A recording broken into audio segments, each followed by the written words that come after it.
carreira dele. Do pezinho!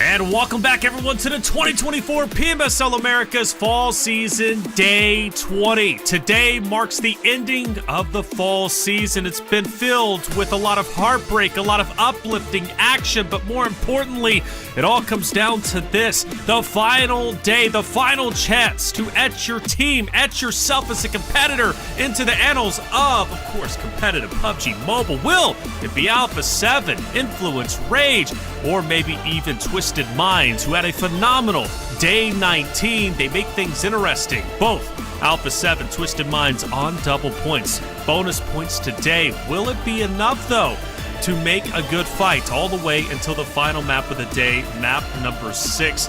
After we complete today, 121 total maps have been played out during the fall season. A ton of maps, man, and a long journey for all these competitors. I'm your host, Taylor Reflections Double, joined by Seven and Spider. Tip, today is the day we've been waiting for. Finally, our answers will come after map number 6. Who will be the champion for the fall season? Seven, how's everything going? It's going great, man. I'm excited. I'm excited to see if Alpha7 is going to choke. I hope it doesn't happen. Or what else is going to happen here? I'm pretty sure we're going to be getting lots of clips, and we might end up seeing this bad boy again like last time. What's the... Oh, the pan! Oh, I hope we do. I hope we do. That made things fun. I think we asked the player who got the elimination with the pan, how do you feel about this? He says, whatever. It is what it is. Another day in the office. And it has been some days in the office over in Sao Paulo. The competitors are looking great. And Tiff, you're looking great. It's great to have you on the desk for the final day. How you feeling? Hey, I'm excited. Look, we've seen so many insane weeks of action, and for it to all culminate into this final day, and I can't believe that I'm even saying it's the final day. Someone's going to walk away with a ton of cash, and, you know, it's going to scale down accordingly. But you mentioned, would it be Alpha7, or who knows? Maybe Influence, Rage, or someone makes a Hail Mary of a comeback. You never know. That's right. Well, we've been putting a lot of emphasis on top 5. That opened up into top 7 once we started discussing PMGC points. But what is it all for? Well, it's for the prize pool. $220,000 up for grabs, of course, along with some additional money for MVP, Gunslinger, Field Medic, right? There's a lot of ways to earn money, but the biggest way to earn the most is to get first place, 7. Yeah, and I think we're going to have I'm hoping it ends up being a close battle, especially with what I got a chance to see yesterday. We'll have to wait and see in the MVP race. That one's actually pretty tight as well. It's going to be up for grabs, I feel like, up until the last game. I hope so. Up until the very last game. We want it to be a cliffhanger. We don't want it to be over by map 2. We want it to be all the way till the very end. Now, mind you, $44,000 for first place. That's a lot. For second, though, Tip, $30,800. So there is a little bit of a difference there, without question. But again, Tiff, a lot of money. Yeah, I mean, it's an insane amount of cash to be there on land in Sao Paulo, just competing alongside your closest friends and a ton of people in the community. But it's insane. So I'd be curious to see who's going to walk away with it. You know, Alpha7 currently at the top, but then you look at the MVP rankings, because we mentioned it. This has been one heck of a race that's been outstanding of the overall standings. And Polgo, throughout the past 4 weeks, has maintained that supremacy at the top. However, in the middle of week number 4, it starts to slip a little bit. Revo made a heck of a comeback, and now you see just one elimination separating those two. Colgoat this week has just kind of started to answer back a little bit, but not even that. Guizhou in third by just 5 eliminations and is leading the week 4 player Elims by, it's only 3 eliminations, and Revo's in second. But that just goes to show you, when you've got 3 members of Twisted Minds inside the top 10 of the overall Elims, Reflections, what is happening? It's incredible, isn't it? I mean, you know, this race is a lot closer than I expected it to be, Tiff. And for you, Seven, Guizhou having the best week in week 4, even above that of Revel, granted by just 3 eliminations, it makes him an interesting conversation to potentially take this entire thing. When you think of Guizhou in third, and then, of course, Kogoat in first, there's only 5 eliminations separating those two, and then Revo, only 1 between himself and Kogoat. At the end of the day, either one of those 3 could be a VP.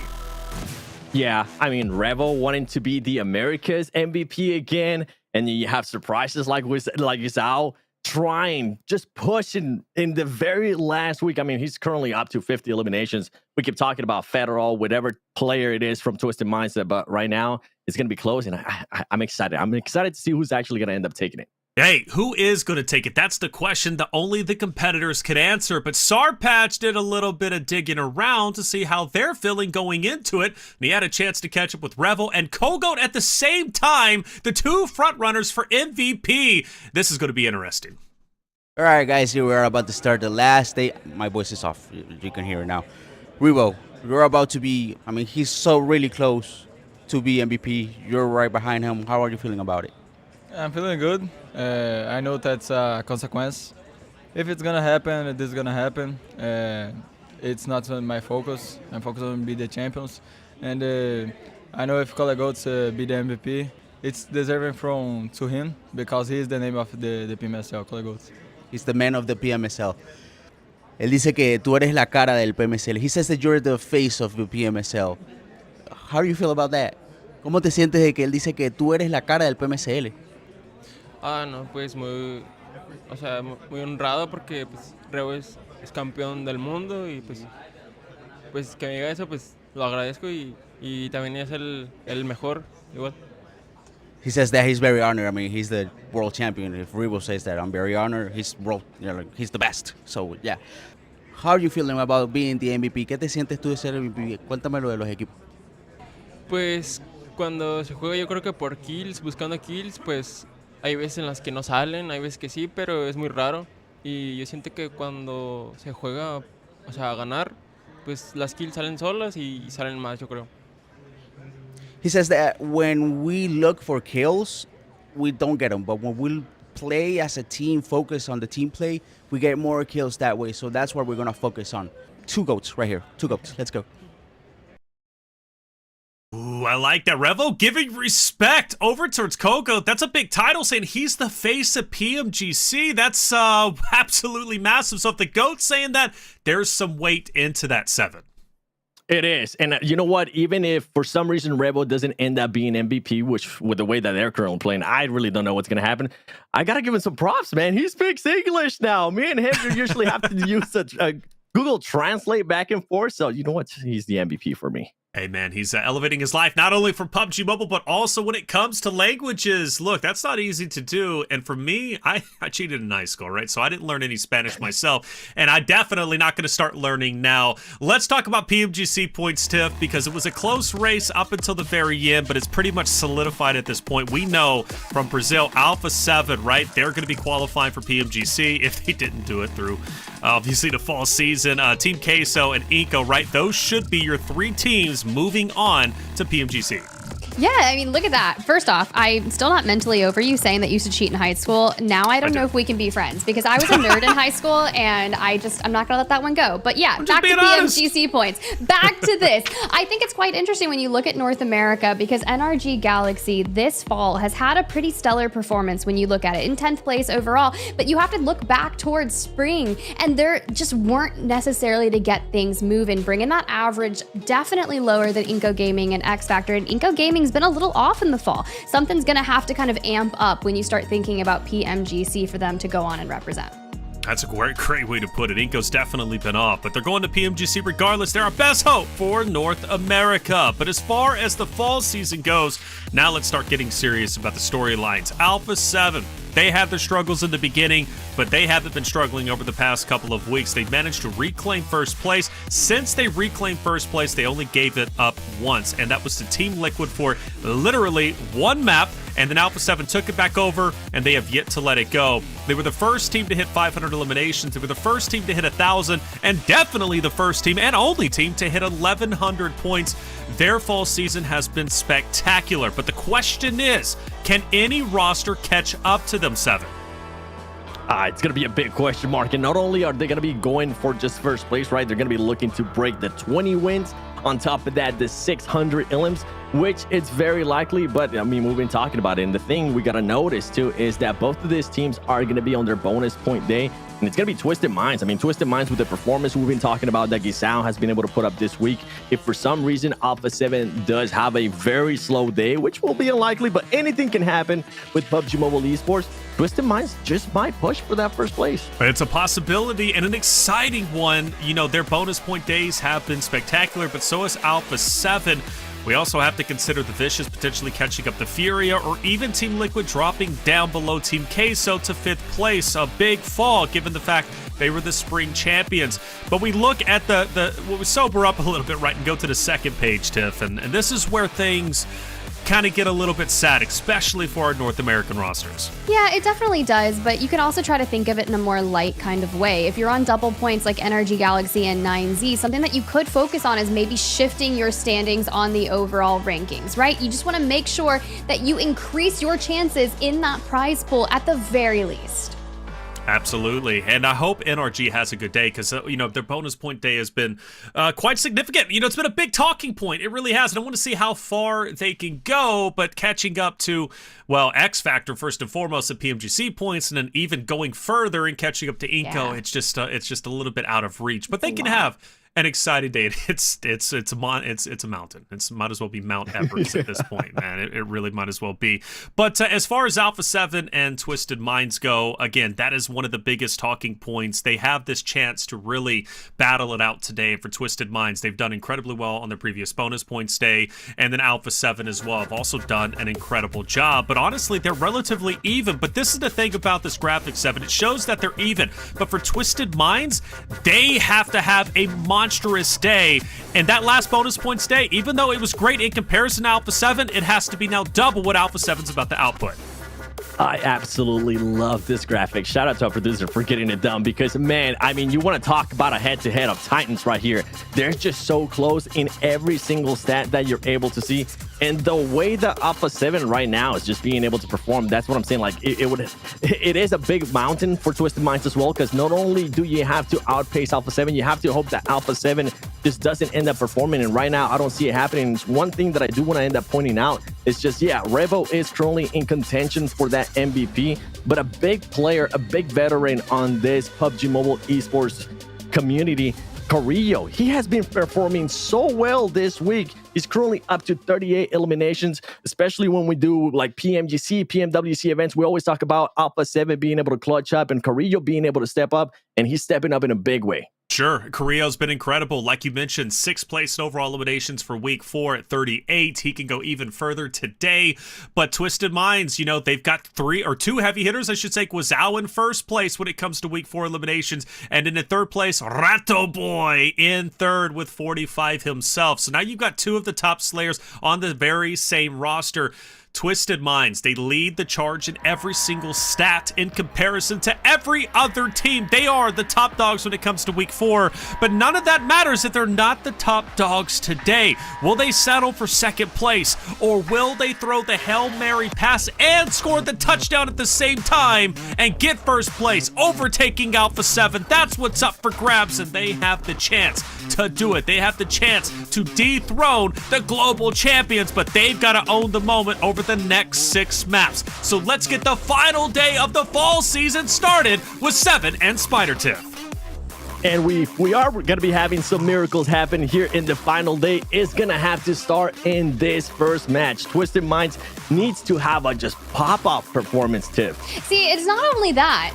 Of course, they need to have that pop-off performance, but we're also preying on the downfall of the team that's been leading the charge ever since usurping the overall standings from Team Liquid, who've kind of slipped down to 4th place. It's been Alpha7's entire fall season. We're potentially about to see Revo unseat Colgate from Team Queso for MVP. You know he just wants to run it back, but my favorite thing as we're watching our players kind of get dropped into Erangel for match number 1 was that SAR patch interview. And I think you got to touch on it a little bit and just seeing what it was like coming from Revo being kind of the GOAT of the PMSL, not only spring but fall as well, but recognizing that the up and coming talent for the fall scene very well could unseat him and take that MVP here today. Yeah, honestly, top notch out of him. He's always been a stand-up guy, and I'm not surprised that he was able to say those nice words, considering that the player was right next to him. If we would have had somebody else there, if we would have had maybe Mafioso, he would have talked some smack. But who knows? You know what? Who knows? With the circle that we have here, something that I do know is that Twisted Minds is already going to be inside the circle. Alpha7 going to end up dropping in their usual spot. We have seen this team being able to play on the edge, but the thing is, they usually tend to do a north rotation, sometimes through Severny, and I'm looking at Team Queso up there. And Team Queso, I mean, we've been talking about it. Colgo wanting to be that MVP.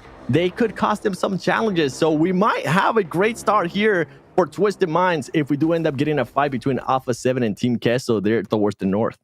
Hey, that would be really cool if they kind of cleared each other out quite frequently. Well, you think about Team Queso, one of the things they wanted to do is focus as playing like a team. And if they just keep it all together, know their roles, and just identify that this northern rotation from Alpha7 should be of no worries. I am a little worried about the delay in terms of that rotation. They're usually pretty quick and they excel in fighting on edge. But when you think about where that circle, that play zone is inevitably pulling towards, you have a lot more teams looking to use their secondary drop spots as opposed to stretching it all the way down to military base like Team Liquid, right? Relatively dead center of that play zone. And I start to worry about what that looks like for them because, you know, they had a strong spring season, and they've definitely slipped here, but it's not the end of it to where you could still potentially try to get yourself back up into third, but you're also fighting against one of the other Titans that's performing in week number 4, who's on double points.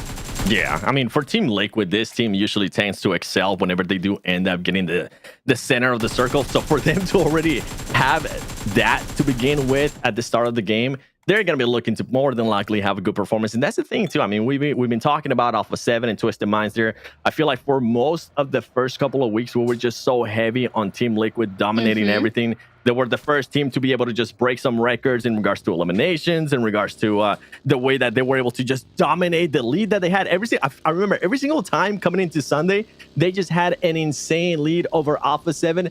And then week 3, absolutely everything changed for Alpha7 and just turning up a bad notch. Week. Team Liquid, it started, let's be honest here, they started sucking, okay?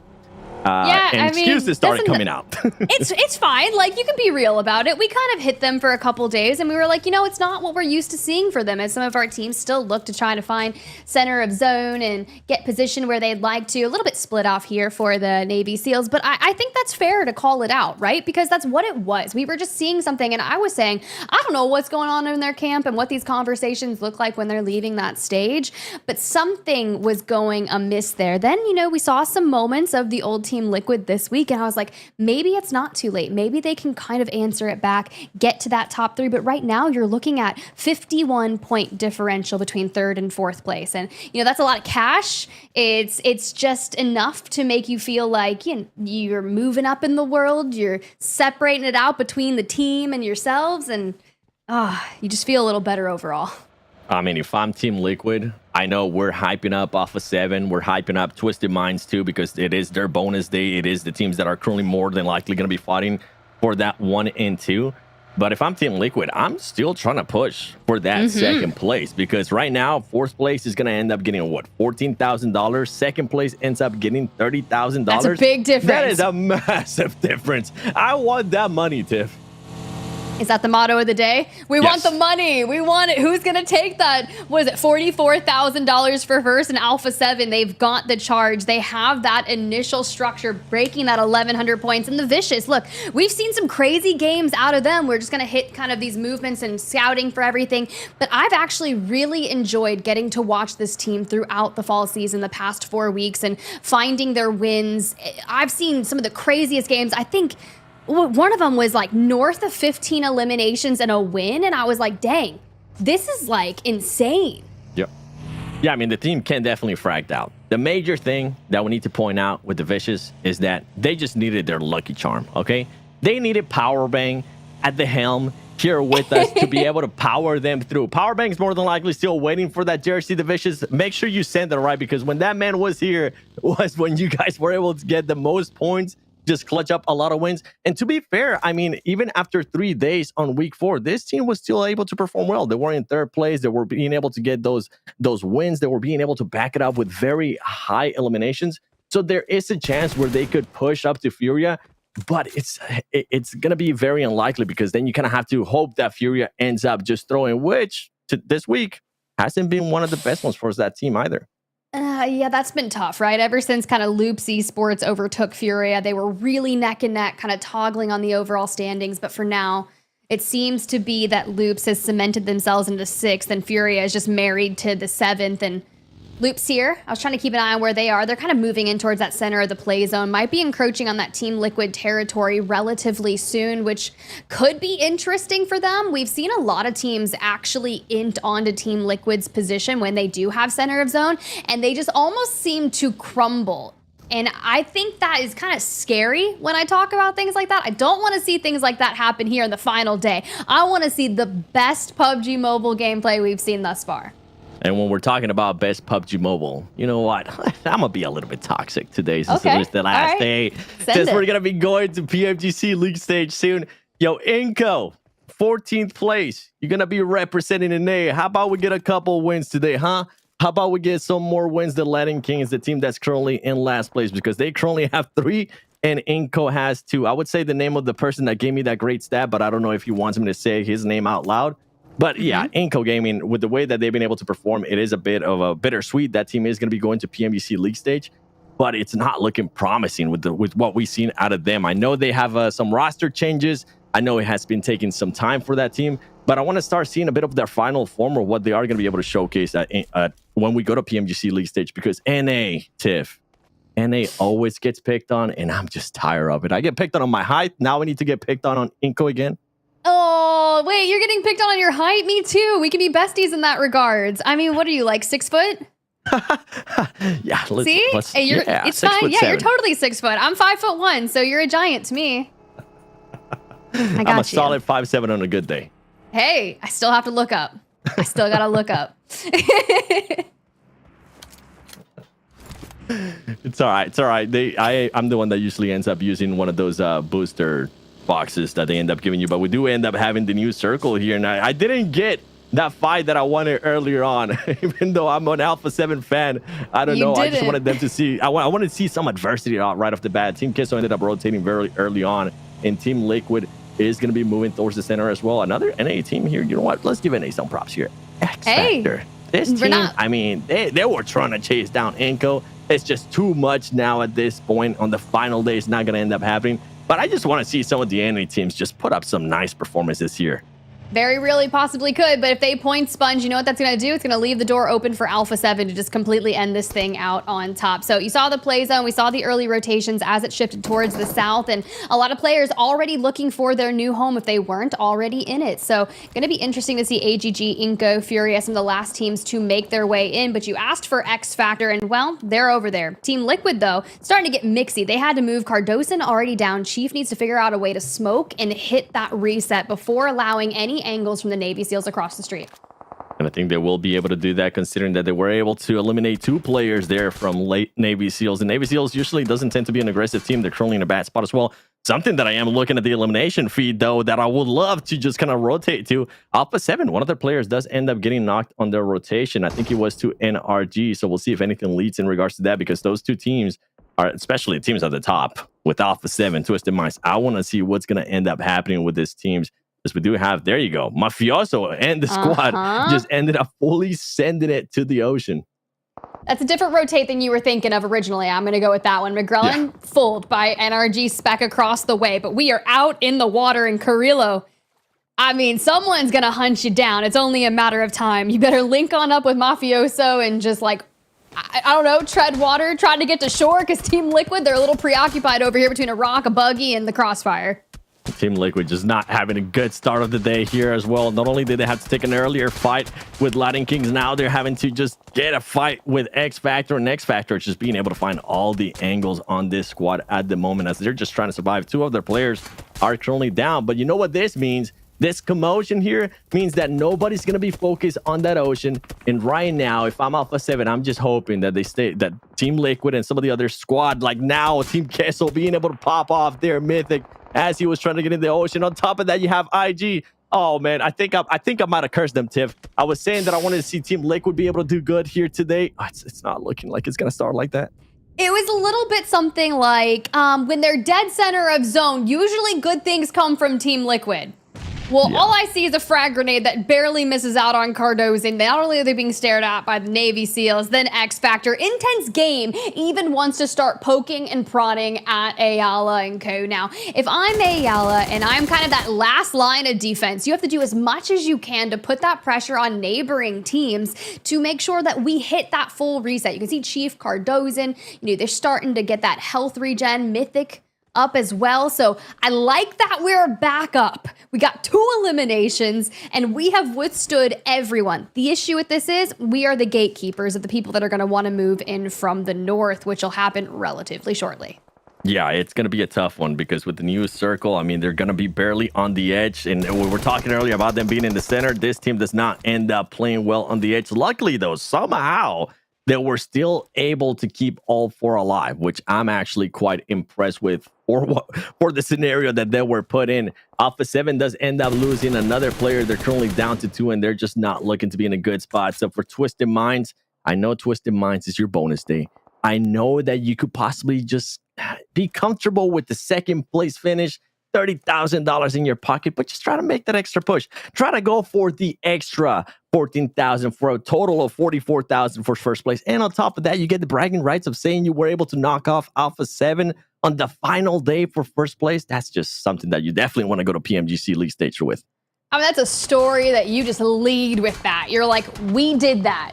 After 4 weeks of them being so insane, looking for 20 winners, and I cannot believe if something like that doesn't happen, oh man, we need all the stories. All the chaos right now. AGG finally showing up, but it looks like Havlic's gonna get ripped from behind the rock. Love this control that Adrian's is showing us right now by not actually overextending from cover. And AGG now is starting to get shot from different angles, and it's going to be none other than Influence Rage. That is a team that's currently in second place, and they're not looking to concede that second place easily to Twisted Minds, even if it is their bonus point day for Twisted Minds X Factor. They end up losing half like their best player so far this PMSL, and they're going to be looking to just save some face here. As now they're going to have to worry about Influence Rage starting to maybe rotate a little bit towards the north, get in a little bit more of a center area within the circle. And I'm glad that we're not looking at Team Liquid anymore, because that means that nothing's happening with that team, which means that more than likely they're staying alive. I'm all for it, Team Liquid. Keep staying alive. Hey, that's all I need to do, especially if you got Intense Game spreading out on that eastern side, still trying to poke angles at them. X Factor's got their work cut out for them. 3 up, has 1 elimination, but you've still got to figure out a way to not only contend with the Vicious rotating in from the north, but consistently AGG, that pressure that we're dealing with. Speaking of that, Intense Game. You were looking at Team Liquid for so long, and yeah, Team Queso had to move on in, but now we didn't want to see this team find any issues, but they've waltzed right into the same situation that Team Liquid found themselves in just moments ago. And keep in mind, we do have that MVP race. Colgo currently being one of the players alive. I know he was saying he hopes that his team ends up staying alive with him. Well, that's not the case right now, but that player usually does end up staying alive a little bit longer, and he's able to clutch up some eliminations for his squad there, as he's going to be able to pick up Papi Potro on top of that. There you go, Alpha7. Final day, not what you wanted to see, but if you are Twisted Minds, that is exactly what you wanted to see. Alpha7 getting eliminated with just 1 elimination is going to be a total of 2 points, and right now Twisted Minds is going to be feeling happy. Can they actually push the action? Meanwhile, Colgoat is going to realize that Alpha7's out, Rebel's not going to be nearby. Let's see if I can get some eliminations here on Team Liquid that are currently just absolutely struggling. This is how we extend that gap. The frag grenades, we're not going to connect on that one. Chief and them, they're just gonna hug the wall. But I'd be worried about them trying to like focus on those eliminations. Think back to the interview we just got. Is when we focus on the kills, we fall apart. We don't get those eliminations. When we play as a team, okay, well, look, Milos and Big Milo are kind of out of the lobby. So it's just you, Papi Potro, against the world alongside Colgoat. So maybe we can try to extend that gap between Revo and so, but for the time being, you almost just need to focus on positioning as a duo. Yeah, and I think at this point, they know that that positioning might come a little bit easier if they do end up taking care of Team Liquid, and Team Liquid is just continuing to hate life here. And you know what? The game might feel bad for them, and it's just rubbing it in. He's saying, yeah, if you guys survive this, you'll be able to have an airdrop close by. But first, You gotta actually survive this 5. Colgo right now gonna have to make sure he fends off and holds off Team Liquid. Ooh. Okay. Let's go ahead and grab those fools because we're going to need everyone that we can get, and we'll help, and then maybe we can get that reset. But it's Cardozo that's going to be the next peak here, but Colgo has to be cautious. He's so low in HP. The frag goes through, but he fins his teammate. We get the elim onto Team Liquid, but at what cost? We get 3 eliminations. We put the gap onto Revo. We are going to do some solo shenanigans now. Hear me out. If I'm that teammate, I'm not saying anything because that MVP is going to get rewarded $2,600. So, yeah, Colgo, if that's the case, if you can confirm an elimination and on top of that, eliminate a player, one of your teammates while you're at it, yeah, I would 100% do that. And I'm pretty sure you would too, Tiff. Hear me out, Bobby Portro. Just ask Colgo for dinner. That's all it is. Be like, you're just going to take me out, get me a nice steak, because if you do grab MVP, it's worth it. Steak? Oh, you're being generous. Yeah, I'll be like, yo, bro, hear me out. We're on a budget right now. We're going to McDonald's. That's it. Dollar meal is all you get. A little Krabby Patty from Wendy's. Meanwhile, Loops, though, currently taking on a fight with VIP. And this is something that we actually got to keep an eye on, right? Teams that are currently within the top 5, that are fighting for certain money, that are fighting to keep that spot. For example, Loops right now in 6th place, trying to hunt down on Team Liquid is going to be of a stretch, though. But for teams that are towards the bottom, like VIP, like Inco, like all of those rest of the teams, they're looking to just create some highlights at the moment because they know that they're not going to be going anywhere. They know that some of them might be a little bit too far from even being able to increase their prize pool. I want to see some highlights out of those teams as the circle just centers down a little bit more. I mean, look, this is just twisted minds all day. That's the only thing I'm looking at. Influence Rage, that's second on the overall standings. They're going to be on that northwestern side of things, staring down at Loops here. Cut on over that to Diego. He's got to invest these frag grenades. A couple are being thrown his way. We don't have a whole lot of cover here, but you can see members like Lorenzen in the vehicle still trying to scout, and we are doing a really good job of pushing Loops away, taking that space again from them. And okay, you run the clutch back. All right.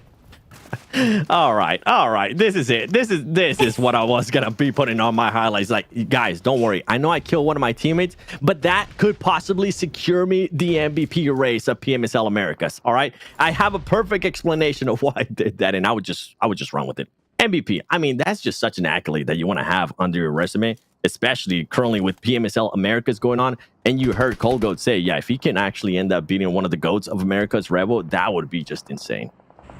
I mean, those are some big words coming out of someone that already knows what it's like to find themselves at the top, but still hanging here with Loops, who are having a banger game to kick things off on Erangel. 6 eliminations, all 4 of them still up, but they're actually not the team with the most damage. I mean, they pick up another elimination, that's great, but it's X Factor. North of 1,300 damage in this game thus far, but only 5 eliminations and they're down to a duo. Now, if I'm one of the admins, do I look at that elimination and I'm like looking at Colgoat? I'm like, do I add that to Colgoat's tally? I know it's his teammate, but just out of funness, I would do it. Or what if they just do like a -1? Oh man, that would be no. You can't do that to him. I would be in shambles for real. And honestly, Poppy might have been like, just do it, just full send it. Like, don't worry about me, just focus on getting placement. And if you could third party and grab some more eliminations, that would be super sick. But when you've got 10 teams up and Influence Rage directly ahead of you who needs to move on in, you just have to kind of let them go into either Twisted Minds or 9Z, depending on where they want to roll. But if you can rip 1 or 2 of them away and just cause some chaos, no, immediately sought out. Get down on the ground, my guy. We got to cut off our angles. I was actually intrigued to see why he was throwing that smoke, and I think he just wanted to be a little bit more aggressive. He maybe didn't realize that there was going to be a team behind him, and it goes to show just what mindset he's currently at. He's not really thinking about the points. He knows that his squad is going to be going to PMGC League stage regardless because they're just so far ahead when it comes down to PMGC points for Latam. This is him just wanting to secure that MVP race. He was looking to challenge a full squad of Influence Rage. Obviously, he doesn't know that, but right now, a team that I called out earlier, Inco Gaming, Juancho ends up falling short Oh, Inco. Don't worry, we still have 5 more games. You get a chance to hopefully get 2 more wins today. Yeah, true, but Loop's on double digits. Sure, they're going to get third-partied right away, and you see Twisted Minds just wanting to descend down upon that. Nino there trying to put some pressure back onto it to not have them full send, and sure, isolate with the frag grenades, the smoke grenades, whatever it's going to take for you to just kind of deny people pushing in on you, because not only will one team notice like Twisted Minds, you can see Furia roll up from that southern side. Yeah, and what I'm going to be looking at right now is just that massive split that Twisted Minds currently has. I mean, it's a team that earlier when I got a chance to see their eliminations, they only had 1. They're still at 1. There you go. They're able to secure another one. And this is where I want to see a little bit more out of them. I want them to be a little bit more proactive because, yeah, they could just play it safe, stay towards the north, but that's not what they want. They want to go for that first place, and they're currently going to be going up against Loops, and they're going to be able to clutch up the elimination right there. It's going to be looking good here for Twisted Minds, just racking up those elims. Is it Federal behind the tree here? The frag from Vitten across the way. The betrayal that I wasn't even expecting. Now everyone's just imploding over here, and Loops fully eliminated out in 9th with 11 eliminations. But knowing that Twisted Minds, they'll remain with 3 up if we can get that reset on 4 eliminations. The question is our man Guizao still alive? I see the name, he's in the lobby, and they still have a chance at taking down not only Revo, but also Colgo. You're absolutely right. On top of that, you have Boy, you have Federal too. I mean, there's just so... I think this is why we have seen just such an insanely push out of this team, because there's so many players in that team that can actually frag out. But one thing that Twisted Minds wasn't expecting here is to end up getting sandwiched. Influence Rage ended up rotating, and now they're going to be looking to just get in a little bit stuck here between Furia. There you go. Colgoat ends up getting caught. He's going to end up getting eliminated as Twisted Minds is just trying to secure more points here, trying to make it closer and closer to Alpha7. And meanwhile, Influence Rage wanted to see if they can actually start getting the win today on the final day of PMSL Americas. Can we just talk about how Revo, going out in 16th with Alpha7 there? Just chilling, right? Twisted Minds is now out. We saw Cole go out pretty early. Like, this is going to be a very close MVP race. It really is. Now you're going to have Texa just pop out of the vehicle and being able to eliminate All Glory Gaming. And we still have X Factor, IG, 9C, Furia, and Influence Rage. And if I'm looking at the current map feed here, oh man, Influence Rage is just looking so good right now with those 2-2 splits that they're doing. And 9C, I'm enjoying the aggression that I'm seeing out of this team as well. Hey, and they needed it, right? Double points day. They so far 1 elimination for them, so it'll be moves. And if they could potentially jump over X Factor in terms of the leaderboard and start working their way up into a larger portion of the prize pool, it's all worth it, right? But X Factor on your screen down to a duo on 5 eliminations, and you've got Intense Game in your sights. So you already see they've got that eastern side of the play zone. 9Z up there in the north. X Factor as a duo just kind of finessed themselves relatively off center. And I would love to see them be able to pick off some of these teams rotating in, depending on where that shift comes through.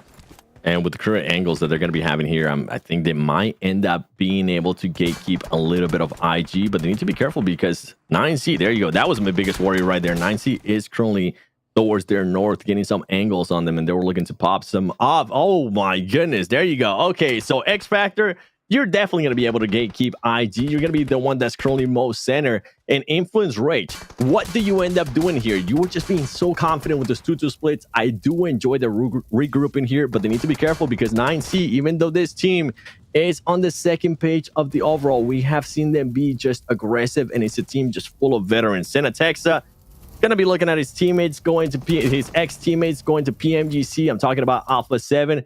He wants to leave at least, you know what, leave some highlights to my name as we have X Factor versus IG coming up. Oh, and those frag grenades, baton down. That Poppy Sour connection is crazy. Capri's, though, forced to extend down, descend the rocks, and meet the firing squad of Intense Game. Even though you got that initial damage and such done, Intense Game, they're going to hit the heels, and they're going to focus on that. But you mentioned 9Z getting aggressive, right? They have to make that decision of pushing into that next play zone, but Intense Game inheriting that spot from X Factor is going to have some of their lines of sight cut off, but I wouldn't be surprised if 9Z wants to take a little bit of this. Yeah, right now I'm impressed with what I'm seeing there towards the top. We have 3 teams out of the 4 still with the 4 standing. And as I say that, I'm so sorry, IG. I didn't mean to curse you. 9C was able to spot one of the players right there. Ends up getting a knock. Aragod's going to have to back off here as the Molotov is going to be coming through. Meanwhile, 9C, look at the angles that this team is getting. I knew that they wanted to be aggressive. I didn't know they wanted to be this aggressive. Being able to just have one player rotate so much and get different angles. And it's going to come down to just that one player. Pedrino just fully sending it in. And just like that, 9C is able to eliminate Intense Game out of that top spot. And the best part is none of them were fully eliminated. So we're getting a reset. Now, this is what you have to be careful of. Furia, Silence, starting to take angles, wanting to not let any of 9Z get back to full form, but also more conservative than I thought we were going to be here with that, because you immediately take that shots and you're like, okay, well, maybe we can force that fight. Maybe Influence Rage will come out from the north and want to get involved in this so we can like kind of send back and force that fight and then clean up that. Right now, they're just going to have so much room to work with. I know that they're going to be happy that 9C decided to take a fight with IG instead of them earlier on, because they're going to be able to work on their splits here for Influence Rage. They're going to be able to have Diego just towards the north a little bit more, being able to get some angles, seeing if he could possibly end up fighting somebody from 9C. And Influence Rage can be an aggressive team. So I'm hoping that they play this very smart, and I'm hoping that they realize that Furia could have some angles on them. There you go. Diego almost being able to find that player fully there from 9C and being able to get that knock a little bit too far away. 9C now realizing Furia's close by as well, throwing nades, seeing if anything's going to hit, but they just might be a little bit too far away at the moment. This is where everyone just starts kind of pointing at each other. It's like, no, no, no, you go ahead, you fight. We'll be the one that third parties. And you see Furia kind of just still in that next play zone shift with a lot of the space, 9Z as well. So it's Influence Rage that has to make a decision on pushing in and making sure that we are still in a covered space. But I like what Silence is doing, just keeping tabs on what 9Z is up to. But Aragod over here with 4 frag grenades. I mean, this could wreak havoc all alone. It could. They just need to be able to find an angle on Furia, and that is going to be tough, because I know that 9C, with how aggressive they're doing right now, and they do have some vehicles to their name still, if they do end up getting a knock towards Furia, they might fully send it that, but they need to be careful because of this team right now. Trying to make the push a little bit closer towards the center of the circle. Trying to find some angles on Furia as well. What is Influence Rage going to end up doing here? And hopefully, for Influence Rage, you got to make sure none of your players end up getting knocked, because if not, you're going to just open up the door for 9Z and Furia as well. I feel like it's going to be a bit of a stalemate here for a bit until the zones just starts pushing them in more and more. Oh, this is brutal. Comes down to the final 3 where no one wants to give any team an additional leg up. A 4v4, v3. And Aragod just 9Z being the mountain goats here, just traversing this stone, maybe looking for some angles. They can't find anything yet onto Furia, but it's gonna be sending Texa, picking up that knock onto Law. This is what they need, right? Now Furia likely can choose. Do we want to send 9Z in third party this? Do we want to wait for more trades? But I love the aggression here from Little Boy to just immediately hop that res. And for Influence Rage here, at what point do you end up realizing, you know what, we might have to end up exploding some of these vehicles in front of us, because we're going to have to use them as cover. Their circle's just going to start closing in and in more and more. And right now, they're just looking to be down players. Some more players already got eliminated for Influence Rage. One of them is currently knocked. What it could have been possibly like an easy win for Influence Rage, now it's not looking like it, as just knocks and grenades are coming in from all angles to the 2 players left alive for Influence Rage. Oh. This is crazy. Pedrino, Aragod fooled. Furia is easily going to look to third party this. We haven't gotten Lorenzen back on up. It's just Little Boy and Law versus Furia. But the tracking from the vehicle as we go through, that at the end of the day, it is going to be Furia to withstand it all on match number 1.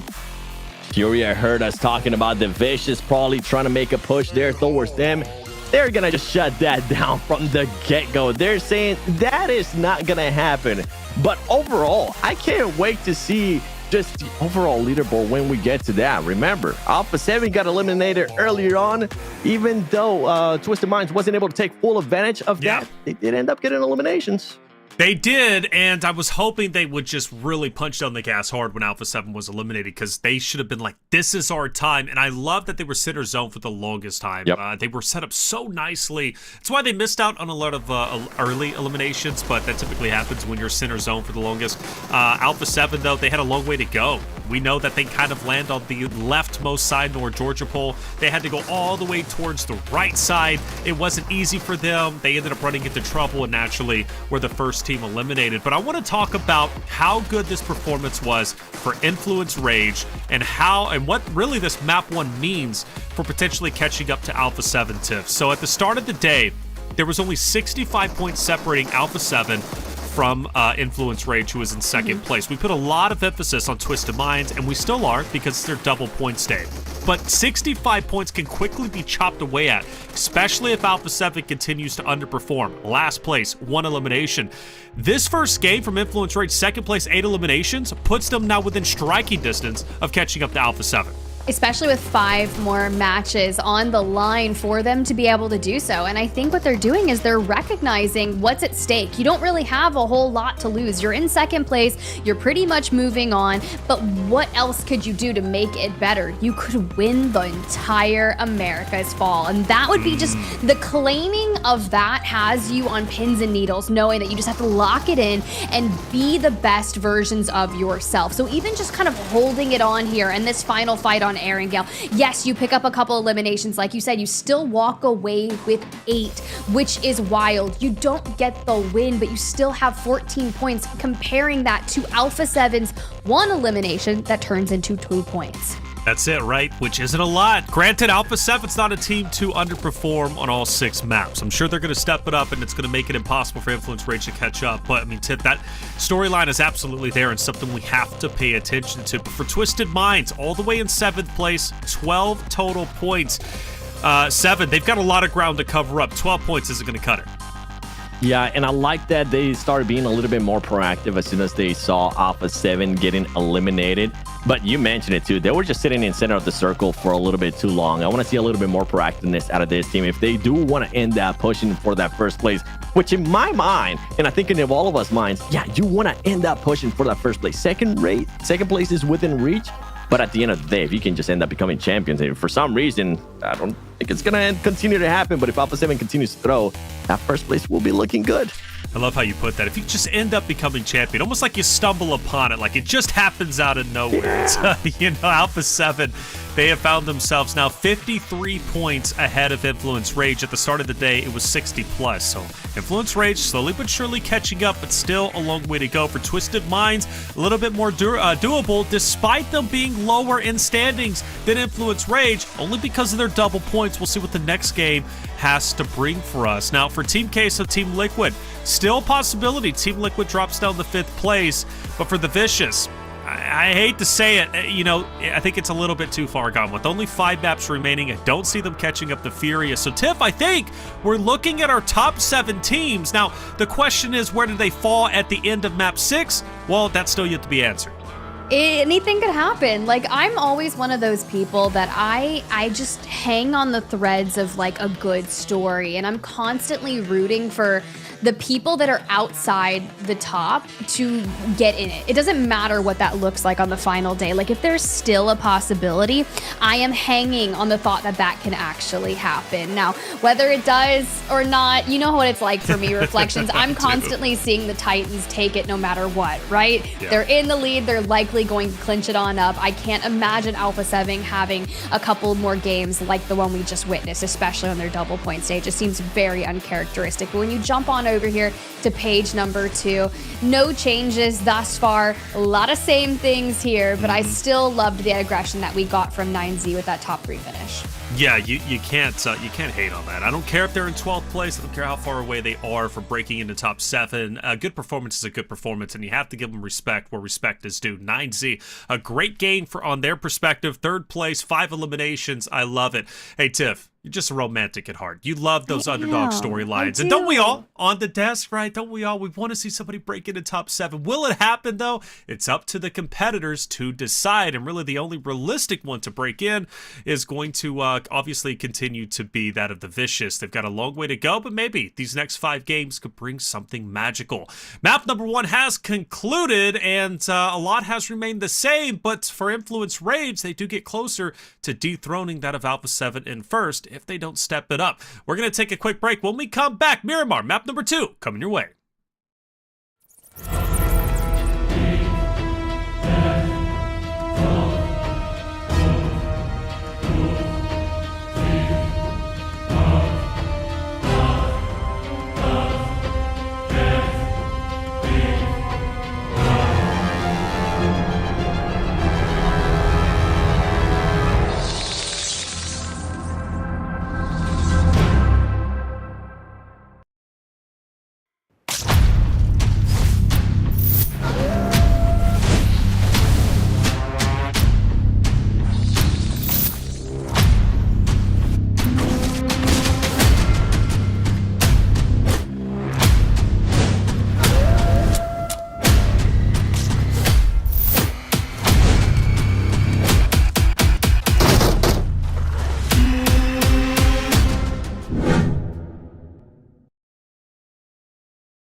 It's time for your sacrifice.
Welcome back, everyone, to the final day of the 2024 PMSL Americas fall season. One game down, 5 more to go before we reach 121 total maps played throughout the fall season. But more importantly, solidify our top 7 teams going to PMGC, representing the Americas region, and also who's going to get first place, take home the #1 spot, not only earning the money, but also being the fall season champions. I'm your host, Taylor Reflections, of course, joined by the wonderful Seven and Spider Tiff. After game #1, Influence Rage cuts down that lead that Alpha7 has above them to about 50 or so points. Still very doable, but Alpha7 has to drop the ball. Now, 7, let's get real. Alpha7 yesterday only placed top 3 in 2 maps. They did get a winner chicken dinner, I believe, on map 5 with a total of 14 eliminations. However, it seems as if their struggles from yesterday continue over towards today. It's only 1 map, but you know me, I like to ring the alarm bells early on. Like non-biased answer or like my actual answer? I want the 7. I want the raw 7. Give me the honest answer, man. Let me know All what you right, think. yeah, Alpha7 is still gonna end up being champion, man.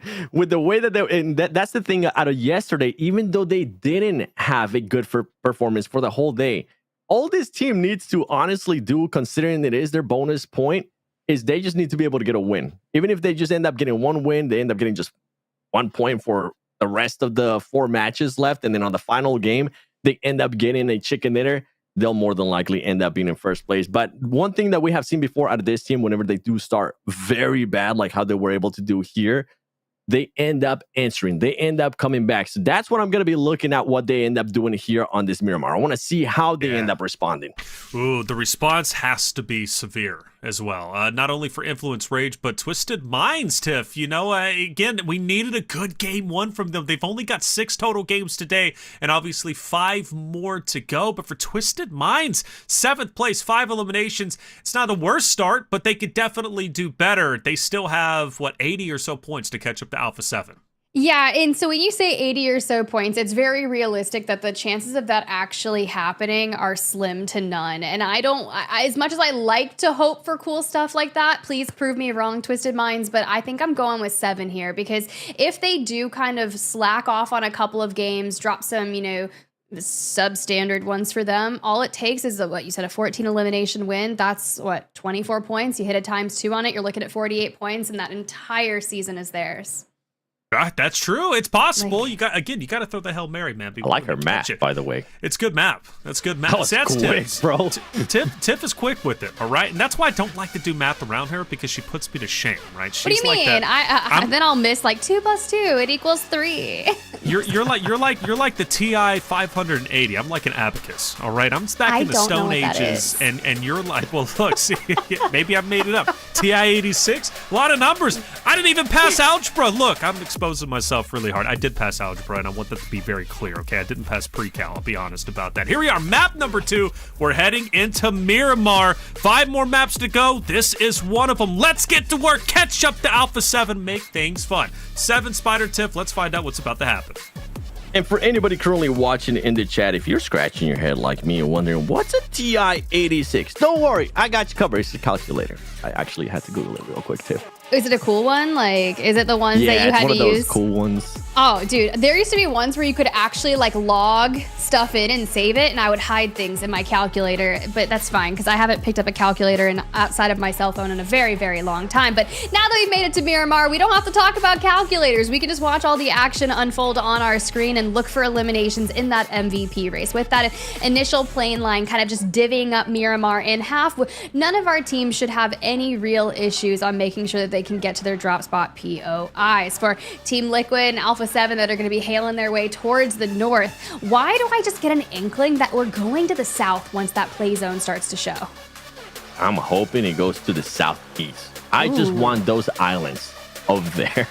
Just give me some toxicity, okay? Make it a little bit harder for some of these other teams as well Especially if all right, okay, just Okay, the complete so, opposite of what yeah. I was telling you the game. I'm like, yeah, the south, and then immediately all the way towards the northwest. So initially, you think that Erangel, that match number 1, we were like, oh yeah, Twisted Minds, this is gonna be brilliant for you, right? And you still walk away with 7th place and 5 eliminations. Not bad, that's okay. But look at where Alpha7's gonna be situating themselves. Remember when we talk about their wins with like double-digit eliminations and they get to hit the times 2? This could very well be the beginning to the end of the fall for them.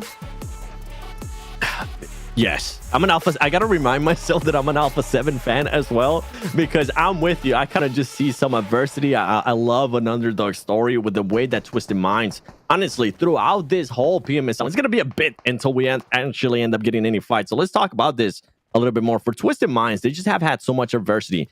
They got Federal on a loan. On top of that, they ended up just benching him out for a couple games on week 1. They weren't quite sure how they were going to end up using them.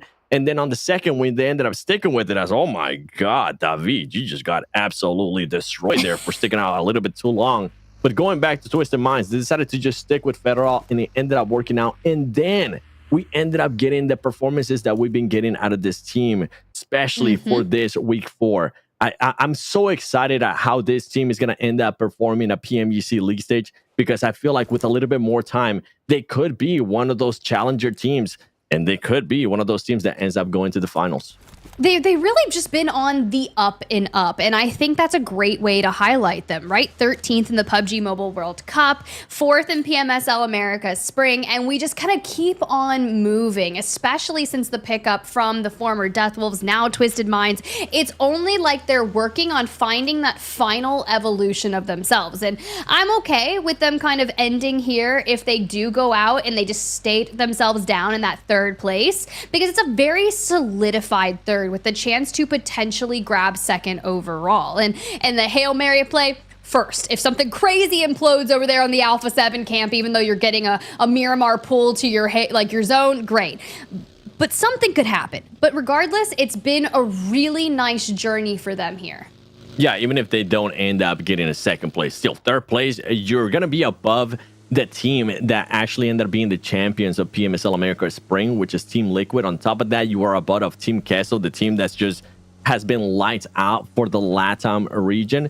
And on top of that, I mean, on the final day, we even got a chance to talk about you possibly challenging Alpha7. I'm hoping it continues on, Twisted Minds, right? Don't get me wrong. I'm not cutting you guys short just yet, depending on what happens in this game. But it's still a great resume so far of what they've been able to achieve. And as I mentioned it just now, the fact that they were able to do that after adding such a great player in Federal, on top of that, Rada Boy has been able to put up good performances. We've been seeing some superstars out of this team, with Giselle being able to put up great performances too. And that's the thing that I love the most about this team, and the potential for them is that they have so many players that can actually frag out.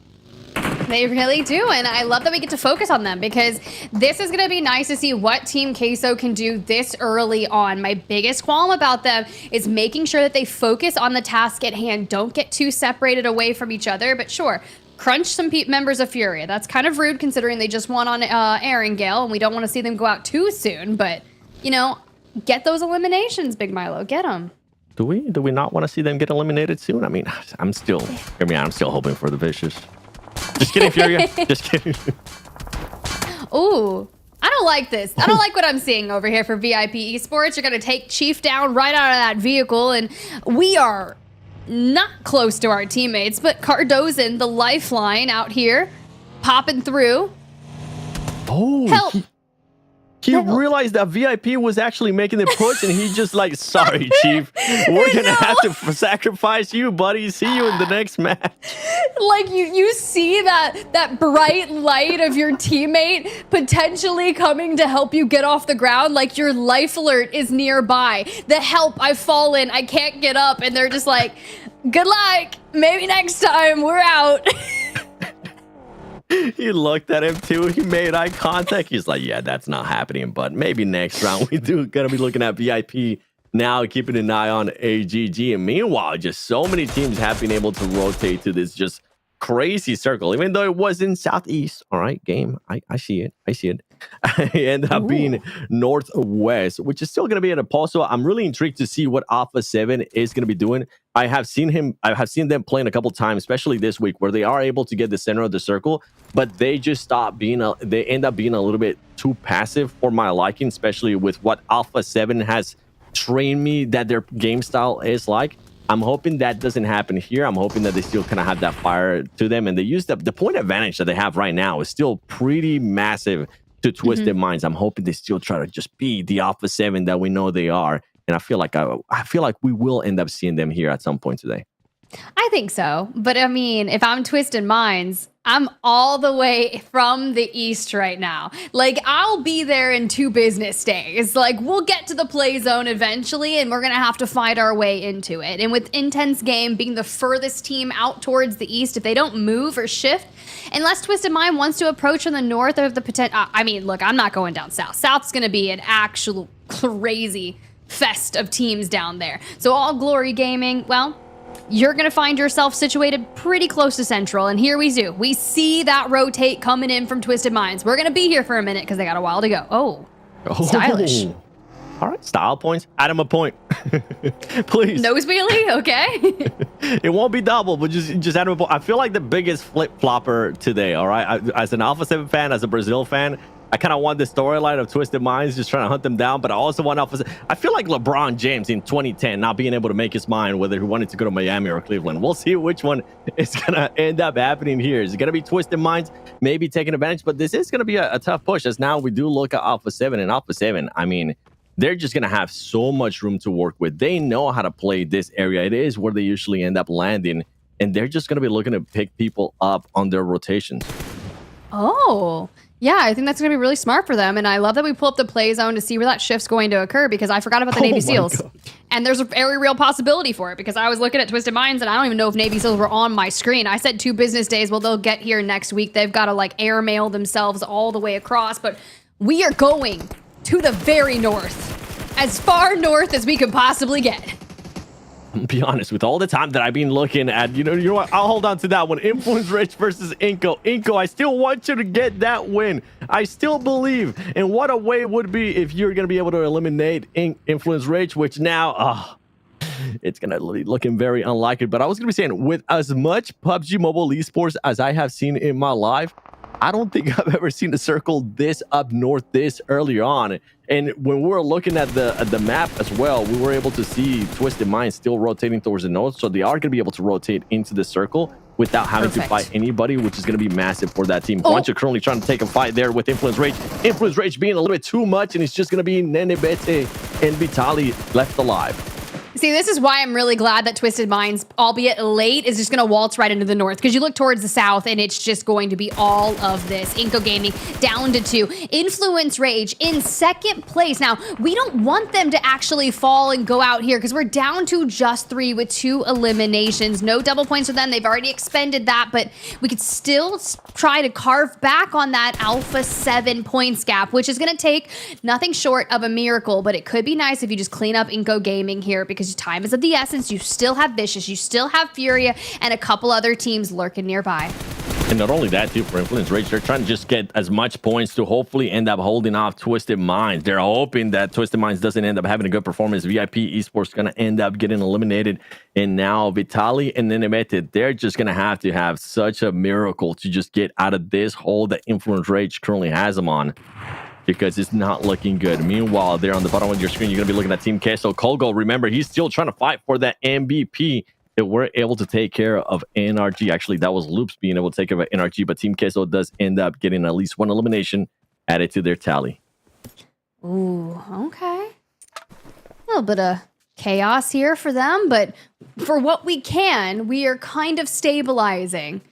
And I say that, and every time I do say that, usually some crossfire comes through, and next thing you know, we're all eliminated. But I said it, we've survived, and we will move on from this, because a lot of teams down here in the south and the blue still have to focus on getting up towards the north, where Twisted Minds, Team Liquid have really stapled themselves down in there. Even Alpha7, the team that hails from the north, is not going to be the furthest north. Yeah, and I think right now, at the moment, it is going to be Twisted Minds, the furthest team towards the north. That's Nenebeth is just trying to find a way to get out of this mayhem that he's currently in. And it's not looking good. There you go. The Vicious is able to spot him, and he's going to end up eliminating him. And the hope for NA PMGC League stage, the team that's actually going to be going, gets eliminated first place here in Miramar. I mean, last place, actually, in Miramar. And there you go. Oh, my goodness. He went even more north, Tiff. Just keep on going. Just keep on going. I guess take what I say and do the exact opposite. I was like, oh yeah, I feel like we're going south. No, we're definitely not. And I am just all for the sheer chaos of what we're seeing for our rotation teams. Now, what this does for Alpha7 is it actually puts them on the insane edge of the south, which allows them to look for eliminations, be that aggressive Alpha7 that we all know and are completely used to, which could pan out to be even better for them than them playing hardcore zone. It could be. I think they will be looking to get those eliminations. And I think that team is probably just as surprised as we are of how north that circle ends up going. I think that we're hoping a little bit more towards an El Pozo finish. That is not going to end up happening. One thing that I am noticing here out of Twisted Minds is that 2-2 split that they're currently working with. They are trying to be proactive. They are looking to see if they can catch anybody rotating around, secure some eliminations, and make sure that they keep adding those points to their tally, because even if they cannot catch up to Alpha7 at the end of the day, they're wanting to just secure that second place and just end up passing Influence Rage. The difference, to remind the viewers at home, between third place is $18,000. Second place, almost $31,000. That is a massive difference. I don't even know if I've ever seen that much money in my entire lifetime. So that's pretty crazy that you could walk away with that here at PMSL Americas in the fall. But for Loops, who are still fighting their way, they took away 6th place from Furia very early on and are just looking to solidify themselves in that. Just finding more eliminations. They had a really nice amount in match number 1 before falling in 9th place, and they have just turned on the frags today. They're looking to frag out. Currently up to 5, and you're referring to what they were able to do in that last match. They ended up with 11. Even if their placement points weren't there, but when you end up getting 11, honestly, who cares about those placement points? Continue to frag out. One team that is wanting to frag out right now is Twisted Minds, as they're going to be able to get a knock there on X Factor, catching X Factor, rotating around, and they're going to be able to actually secure that elimination, add it to their tally. There you go. That's what we want to see, Twisted Minds. Keep on adding more and more points towards your tally, as they're going to be looking to add more here. And X Factor's just not having the best day, as we're going to end up seeing Alpha7 getting into a fight with none other than Team Queso. I don't know if they're actually getting into a fight or if they're just doing a really good job of holding the line over there in the south, which is actually forcing Team Queso to just completely split off. Goat says, you know what? More solo shenanigans. I do what I can. But you know what he's on? 3 eliminations already. So you have to start looking at the comparisons between him and Revo's Alpha7, right? Like, or Alpha7's Revo. Like, this is one of those things where it's like, this is just me taking everything into my own hands, and I am going so far out on the east. I'll take fights as I can get them. But Papi Portro, yet again, you're on your own. You might as well have thrown another frag on him. I think this is just the mindset. This is what I was talking about in regards to what I saw out of that player, Goat, in the first match. He's looking to secure that MVP. He wants Rebo nowhere near. He's like, yo, those were some nice words out of you, but I really, really want to be able to beat you. I really want to end up in first place, as the Vicious trying to get on some shots here on Furia, and he is going to be able to connect. Brudozen actually is the one that ends up connecting, and none other than David is going to be able to help his team confirm that elimination. Furia, oh my goodness, not looking good there for Furious. Now they're just going to end up having one player left alive. Ooh, that's not good. They kind of ran into issues early on in this match for Miramar. You think back to the first player that was eliminated from Fury, and I was like, wait, this is really happening? Like this? You're going to get hit by a vehicle? Okay, cool. And now you're down to, well, just whatever you can do. A solo with minimal HP, and I wasn't expecting Goat's Molotov to go ahead and take him on out, but it's fine. I see that feed. I'm a little worried, but it must be real. It must be, as now we look at the Vicious here, still holding it off. They currently have, what, 3 eliminations added to their tally. They do have 9C now starting to push up on them. We saw how 9C was quite aggressive early, and they're going to continue to do that as now Redozen's going to be able to get a knock there on 9C. All right, give us all the action. Let's see what we can do here. Just trying to hang on behind the vehicle, but Eric God grabs the angles, takes out the Vicious, and starts to hit that reset. We turn on over to Influence Rage, that second place overall team trying to claw back in. Now, this is really interesting because the last time we were talking about the Navy SEALs who were outside this compound from Diego is they were so far in the south, but what they did was they carved themselves from the west all the way due north. Now, they don't have too many members left standing as one is currently knocked, but Influence Rage is going to seek to take out the rest of them even though they're down law. I know the biggest fan for Latin Kings Navy SEALs, none other than Reflections, is going to be hoping that they end up getting some kind of a win here, as now we're going to be switching it over to Alpha7 and IG. Keep in mind, that battle for first place is still going on, but Grelin trying to get up. He's going to end up getting knocked, and he's none other than IG taking the fight to Alpha7, and right now, Alpha7 is a little bit split. Oh, okay, Mafioso. We saw you go out in 16th place in that match number 1. We can't do so because it's already 11 squads right now, but we are still undergoing so much pressure, and Carrillo is separated away, trying to take angles at Intense Game, but you are the solo. You have got to hold it down. We cannot have another 1-point game. How does that even happen for Alpha7? Alpha7 was able to set themselves up so much. I'm actually even surprised that IG was able to get that close, but Carrillo now going to be looking to just finish off that player from IG, seeing if he could possibly get an angle on him. And let's see what the news circle is going to end up popping, and he goes towards...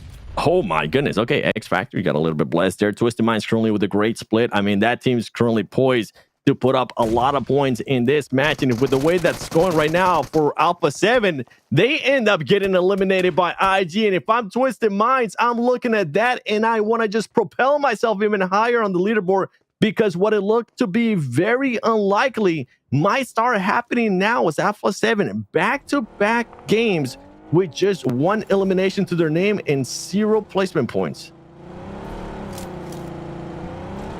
Now we're going to have Team Ayala and Team Liquid here just kind of rolling around.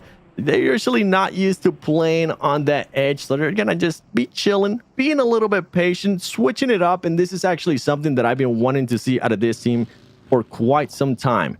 Switch up on how you end up playing. Show us that you can do a little bit something else, especially going up to PFGC. Influence Rage, I mean, this team has shown it all. They're currently in second place for a reason, and they're wanting to see if they can also be that team to try to challenge Alpha7 for that first place, because with the way Alpha7 is currently playing, I mean, I don't want to curse it, but boy, you know what? I'm not even going to put it out there. Alpha7, they got rid of the choke chance, so we'll stick with it. We'll stay away from that one. Meanwhile, Latin Kings are currently going to be looking to see if they can get into a fight with Influence Rage.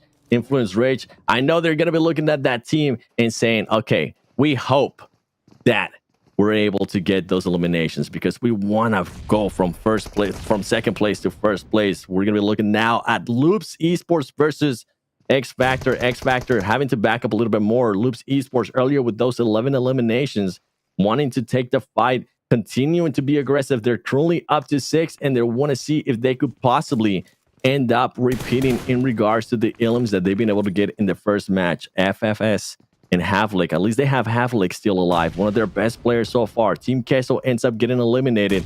So whatever Poppy Poacher was trying to do in regards to extending it even more, that lead that he has over Revo, he's not going to be able to do it this match. Havlik setting himself up, holding a grenade. Loops now gonna have to start this push, gonna close the door. Vitin knows exactly where the X Factor players are. Who's gonna be throwing the nade first? I think he decides to back up a little bit more. He backs off into a Molotov. Havlik's gonna be able to get 2 knocks back to back on Loops Esports, and what looked to be promising there for Loops Esports, it just switches on their head as X Factor is now becoming the aggressors. They want to be able to close out Loops Esports. It's gonna be a 2v1. Can he clutch it up? Zelda knocks down 1. He's gonna be predicting and seeing if Havlik is going to be going for that push. Havlik trying to hold that angle. Who's going to be winning this one? Is it going to be Loops or X Factor? And it's none other than Havlik, the MVP so far out of X Factor, absolutely destroying. Hey, look, that's what you gotta do. Keep that aggression on up, but then you look at that play zone. We wait for the shift because it's really tough to be able to play this one out. You have to claim yourselves from the south, or you're gonna have to win out the north. And AGG will be one of the only teams to pull in towards that initial play zone from the eastern side of things. But keep your eyes on Influence Rage. You got Diego on the screen trying to make sure, can we hit this care package? Can we go ahead and claim our spot into that play zone? X Factor, the duo from the left that we just saw kind of wiping and grabbing some eliminations. It'd be cool if they could start to take this fight, but we know Influence Rage wants to pull back on as many eliminations as they possibly can because Alpha7 had another dud, and this should have been their zone to do it in. It was their zone. They should have been absolutely smiling from ear to ear and taking full advantage of it. But one team I know wants to take full advantage of this is going to be none other than Twisted Minds. Gonna be hopping up on the roof. They don't care how they can take this fight as long as they end up with the eliminations. And that's exactly what they're going to be doing right now, as Twisted Minds is all the way up to 7 eliminations, cruising the top 6 situation. And with the zone to work with, this is looking like it could end. You know what? I'm not going to say it, Tiff, because I don't want to curse it. I don't want to curse it. No curses. No curses allowed here. I got to go light my manifestation candle and pray for what we can, but I think it's still looking pretty big for them. The only thing I did see is no eliminations for Guizhou. Yeah, Guizhou not going to be pushing higher in regards to the MVP ranking, but one player, I mean, that's just been stealing my heart. I got to give him some props once again. Havlik. Hear me out, man. Even if X Factor doesn't end up working out, I know a lot of people are going to be looking at you with the performance that you've been able to put up. And I'm sure that even if you don't stay together with this squad, you'll end up getting picked up by another team because your performance so far this PMSL has been outstanding. And I definitely feel like you deserve a little bit more with the way you're currently playing. Twisted Minds, Guizhou, we heard it earlier. He's trying to make that push towards the MVP race. He wants those eliminations, and he's the one that's going to try to be a little bit more aggressive here towards X Factor.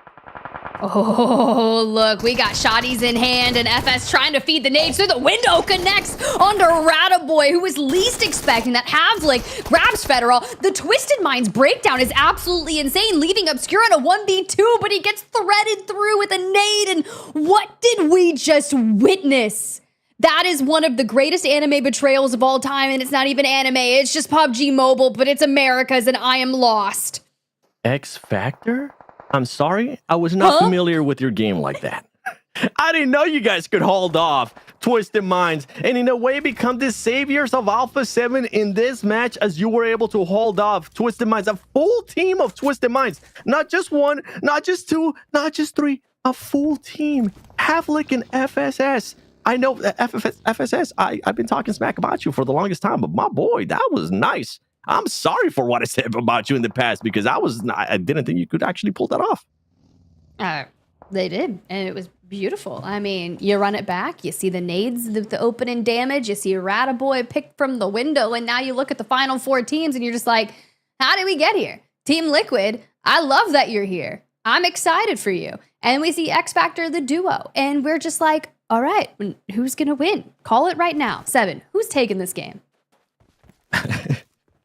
My heart says X Factor just because of what they've been able to do this whole match. Not only was it loops, it was also Twisted Minds. And it's very unlikely with the circle. But you love underdog stories? Maybe you're with me on this one. You know, I'm okay with it. It looks like Team Liquid and maybe AGG are going to be the first 2 teams to actually get into it. But you can just see Influence Rage as Lorenzen from afar, maybe looking for angles. They're trying to hold on to the north. Now, if you think back to Erangel, what happened? Influence Rage got 2nd place, and that's great for them. But if we're looking for a really consistent day to end it on, it has to be now. And you're already starting to pick apart AGG. And instead of Team Liquid getting those eliminations, they're going to get credited over their 2 Influence Rage because they get the knock. Yeah, and Influence Rage right now is going to be looking at this fight, looking to get those angles. They're wanting to continue to put up those good performances. Havlik is not going to be able to make it out of the zone there in FS. You know what? At this point, you just got to sacrifice that player, but he doesn't. Yeah, just go for it. You got to be aware that this circle is just going to be causing too much pain.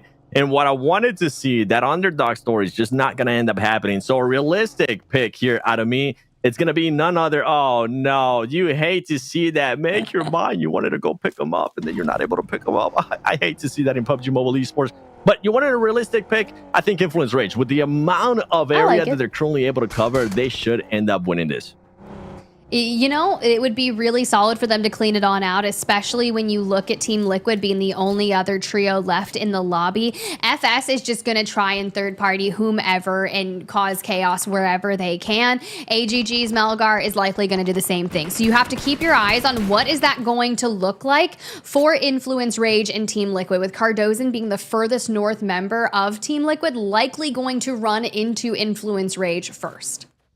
Meanwhile, Team Liquid, they were able to take care there of AGG. They're trying to find some angles here on Influence Rage. They were able to get a player earlier on, as Influence Rage currently only has 3. Mythic trying to see if he could possibly end up connecting with the nade there on the Influence Rage player, but he's going to end up backing off. Influence Rage starting to play it smart here, but now they're going to have to worry because they did allow FSS to just get really, really close to him. They're going to have to clear that player and hope that they do it without losing anybody. And that player barely misses FS with the vehicle. They keep going for it, and they're just playing with fire right now. They're going to be able to spot him. Can he get the knock? They're going to be able to clean up X Factor right there. Now they can put their full focus on Ayala and the rest of the Team Liquid squad. Oh, all right. We knew this was going to happen. Our final 2, a 3v3, and you just see Team Liquid so healthy, so poised to rip apart Influence Rage if they can, but it's another top 2 finish from Influence Rage despite however this ends. And with sitting way there with 8 eliminations, this could be a powerful performance for them, which is tough because we talked about Twisted Minds having their double points day, wanting to do enough to fend off any kind of comeback from Team Liquid and really separate themselves away. You know, they went out relatively early on with 7 eliminations, so it's still solid, but Team Liquid needs a win here to just try and do anything to counteract that. Yeah, and for Influence Rage, they're making sure that they just play this as slow as possible. They know what's currently at stake. That team, if Alpha7 does continue to play like this, they could make that first place push a lot closer. Right now, they're just waiting it out. They're trying to see what they're going to be working with. The good thing that they do have to their advantage is this amount of vehicles, but hopefully they don't end up being a little bit too aggressive, as Ayala is going to be end up finding Diego right there. And what could have been a little bit easier with the vehicles, it does not end up looking like that, as there you go. Diego ends up getting eliminated. Now little boy is looking to just hold off for the rest of the team. Team Liquid trying to make this push. Is this the Team Liquid from week 1 and week 2 where they just able to clutch this out, where they're able to just execute the end game perfectly? Stay tuned and find out, because right now they're looking really good. They really are. And look, Mythic on the screen right now, trying to find angles. Little boy from across the way, cooking nades, trying to connect. And we're pretty open. That one's not going to work, but we're still going to answer back with some of our own. The question is, who will be the first to connect in this 3v2 situation? But what this is doing, it's allowing Mythic to close that gap. We want to crest that little area of Miramar and take the fight to them. Mythic opens it up with a knock on to Little Boy. We just got to find Lorenzen, who's essentially being body blocked, but it's only a matter of time because we cannot take the heady away from Cardozen. Oh my goodness, Team Liquid. It is the Team Liquid from week 1 and week 2, as they're able to close it out there with a win. Influence Rage, what I was a little bit too worried about, being a little bit too aggressive there with the vehicles, it ends up hurting them, and you can see them. Some smiles. The coach might be in the arena today because they were able to get a win. And for Influence Rage, they're going to be scratching their heads. They needed that win.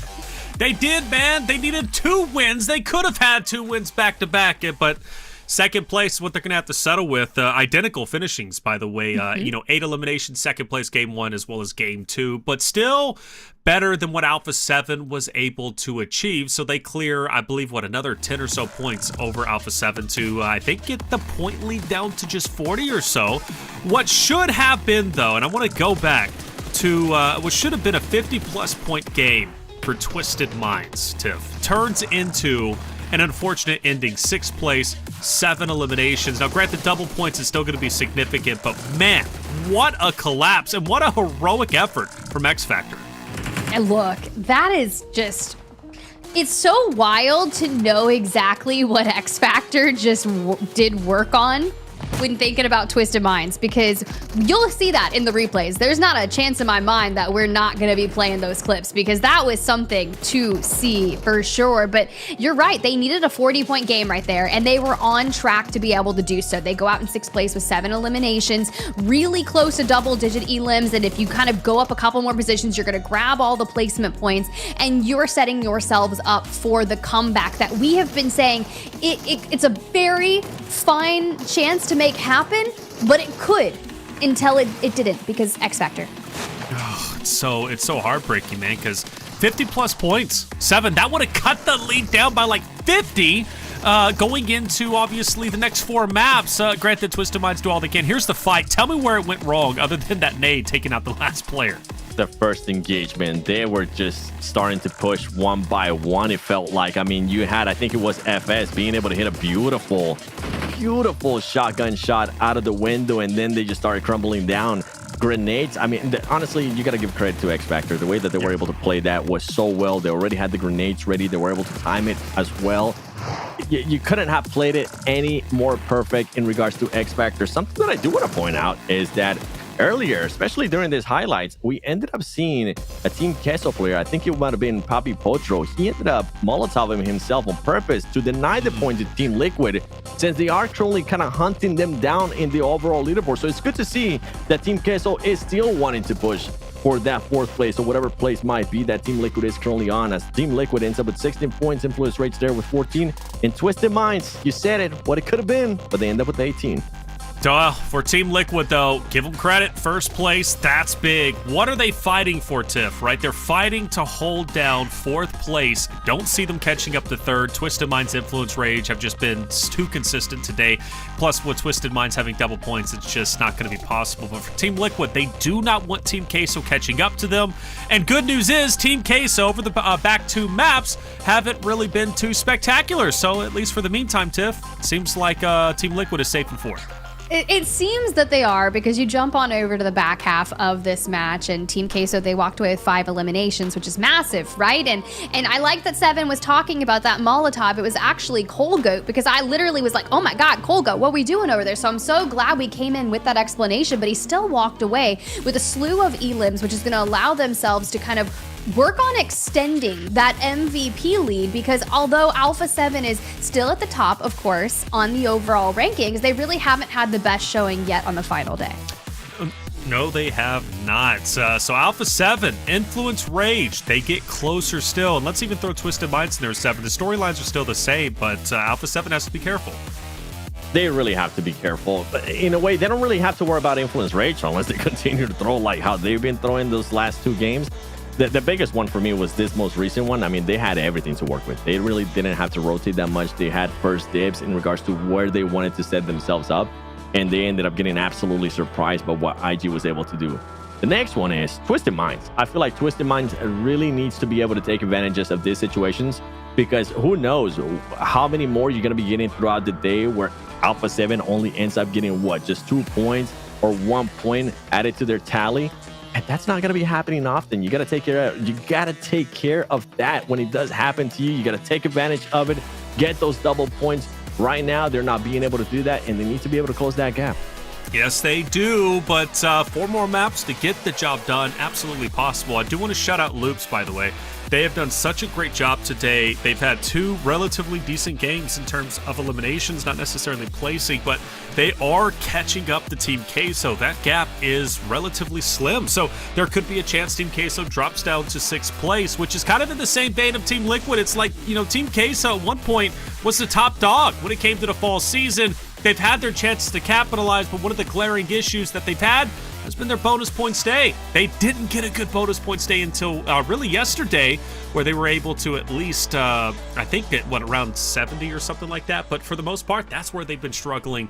And because of that, Loops, who's been just driving and hammering home at the standings, they might be able to catch up and break in, which would be pretty awesome on their behalf. But as far as Twisted Minds go, keep the course. You guys are looking good despite that collapse on X Factor that ended in literally 15 seconds. It was mind-blowing. But Queso didn't get any eliminations there, which is tough, Tiff. He's trying to catch up in the MVP race.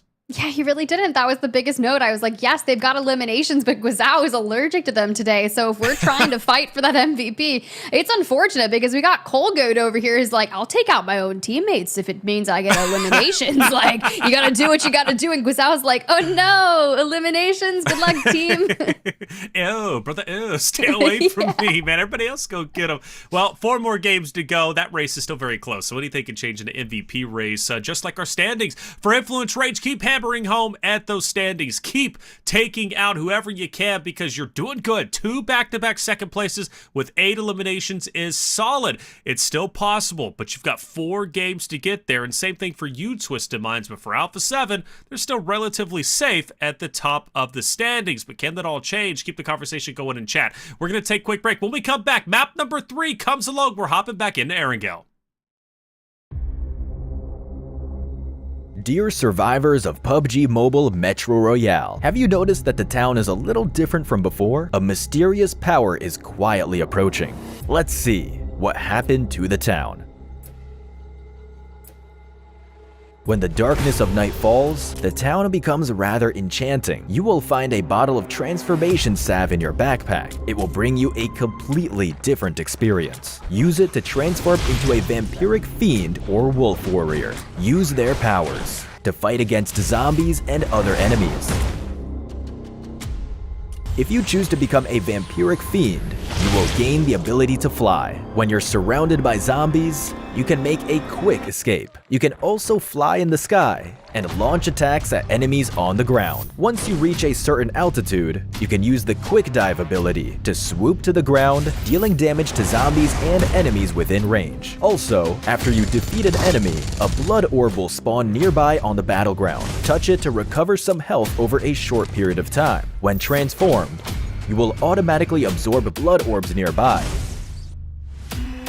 If you choose to become a wolf warrior, you will gain a speed boost, jump boost, and wall climb ability. These abilities enhance your mobility, helping you sprint quickly to the next fight. You can also jump and climb walls to get over obstacles. Additionally, wolf warriors have a close combat advantage.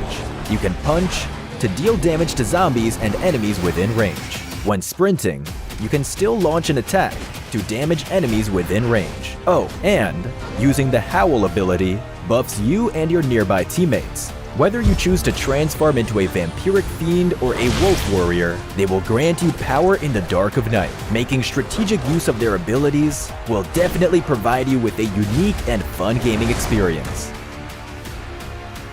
To that end, we've also made adjustments and improvements to the room feature in Metro Royale. We've removed some original room parameters and also added some new ones. Now, in the room's advanced parameters screen, you can enable all members use owner's loadout and talents. After enabling it, all players will use the owner's preset loadout and talents. We've also added settings for match duration and return point ready duration. You can customize their parameters according to match requirements. Furthermore, players spectating in the room can now view return point information on the spectator map. In addition to all of this, we've also improved how custom parameters are displayed on the room screen. You can now clearly see details of the parameters you wish to customize. We hope these improvements will elevate your gaming experience. Some basic functions have also been improved. From Chapter 22 onwards, you can head to Settings, Controls, Advanced Controls to choose if you want to show teammate outfits in the lobby and during matches. Furthermore, on the screen to hide advanced equipment, we've added the Hide Advanced Helmet option so you can further customize your look in the lobby and during matches. Additionally, players who play both Classic Mode and Metro Royale can head to Settings and, depending on their needs, independently disable auto pickup for just Metro Royale. Chapter 22 also brings new season rewards and collectibles, so don't forget to increase your season level and get your collectibles and rewards. On top of that, Misty Port, Arctic Base, and the Zombie Uprising mode will have special supply crates scattered around. These crates may turn out to be a treasure specter when open. If you happen to come across them, don't let them get away. Defeat them to get lots of supplies. Remember to look out for them. Oh, and one final thing. You can swipe left from the lobby to access your most played game modes and set Metro Royale as a shortcut. That way, you can easily access Metro Royale. PUBG Mobile Metro Metro Royale Chapter 22 will be available on September 12th. Don't miss out on this update. Embark on an enchanting adventure, and may your evacuation be safe and your loot plentiful. Fortune favors the brave.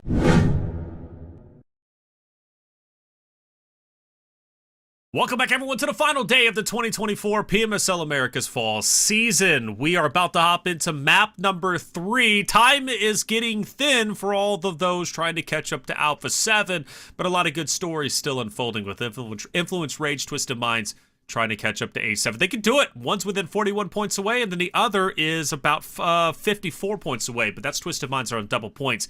Let's bring in our casters, 7 and Spider Tiff. We're loading into map number 3. We've been focused on the race for first, but let's focus a little bit deeper onto the race for MVP. 7, what do you see? I see Cold Gold. I mean, eliminating players from other teams, eliminating players from his own team. It doesn't matter what he ends up doing. He wants to be able to maintain this lead that he currently has. And it's just 3 elims right now to Rebel. But with the way Alpha7 and Rebel is playing, and Gisao, you mentioned it earlier, Tiff, he's looking like he's allergic to the eliminations. I didn't want to say that, but I mean, it was for a second. I was like, man, we're putting this many numbers down, and Guizao is out here just kind of existing, and it's tough, right? Because you look towards what he's been able to do this week, and he's had north of 50 eliminations. But not only that, he's leading the assists, which just goes to show you that we're constantly in the mix, throwing down damage, and we're in second for damage leader of the week, albeit just by around 100. So it's still really close, but they're just showing the dominance. I just want to see more of it from Guizao today. Yeah, Guizao, he's been on fire this entire week. He's been the stat leader when it comes to eliminations, but can he do enough to secure first place in the MVP race? And those assists, by the way, can't be touched. Nobody's catching up in that regard. So if he does end up tying someone, those assists are going to carry him over to obviously take over their spot. So if they finish at 178, 178, assists will matter. And Guizao is definitely the leader when it comes to that. Either way, though, for Twisted Minds, their main goal is first place. And they are within 54 points of achieving that. Very doable. Heartbreaking, once again, just to bring it up, the fact that they get eliminated by X Factor in that fashion. Guys, they were on par for a 50-plus point game, and they just couldn't get it because X Factor took them down. So they need to clean up their act and avoid that, because that simply cannot happen again. And then also, if we're talking about Ariga, which we're about to hop into, you go back to map number 1 for Twisted Minds. They finished off in 7th place with 5 eliminations. That can't happen again either. You gotta do better. We need a winner chicken dinner, 15 eliminations, shut Alpha7 down, because I just want to have fun with the storylines, purely and simple. I have no dog in this fight. 7 Spider Tiff, let's see if it happens.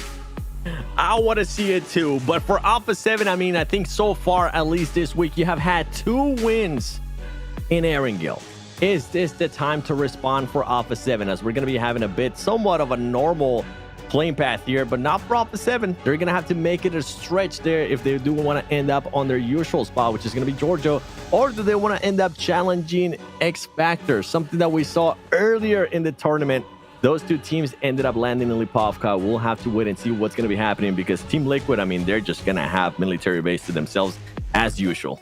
You know what I'm gonna say then, especially if they're in the south and military base? This zone, it's all north all day, baby. We are going so far up. Severny, I'm looking at you. That is where a play zone should 100% spawn. And I'm not being sarcastic in any way, shape, or form. I'm trying to figure out here. I'm just like, is she using reverse psychology on the game? Okay, I like this. You know what? I want the safest zone possible. Don't give me any bridges. Don't give me any water. Just give me the safest zone possible. Okay, dang it. They didn't work.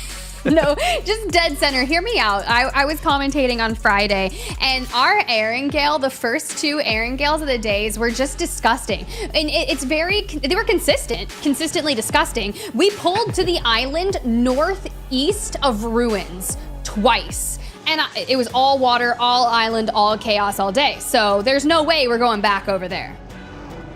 Maybe for the final match?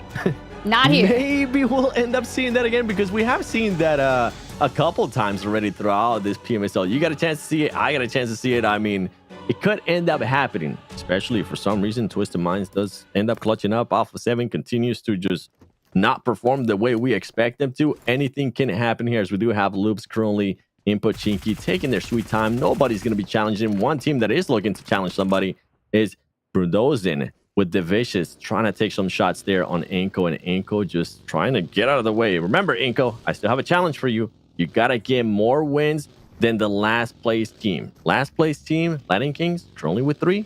You guys have 2, okay? You got to get 2 more wins, Inco. I believe. Please. I mean, the Chal is here. The Chal is here. The pressure. Seven's gonna, I don't know what he's gonna do if you don't. I can't make that call for him, but I just feel like there's gotta be something that's going down. We had 2 wins so far. The first one Inco ever got was when I was on the desk, so this would be a good time to, you know, hit the 3.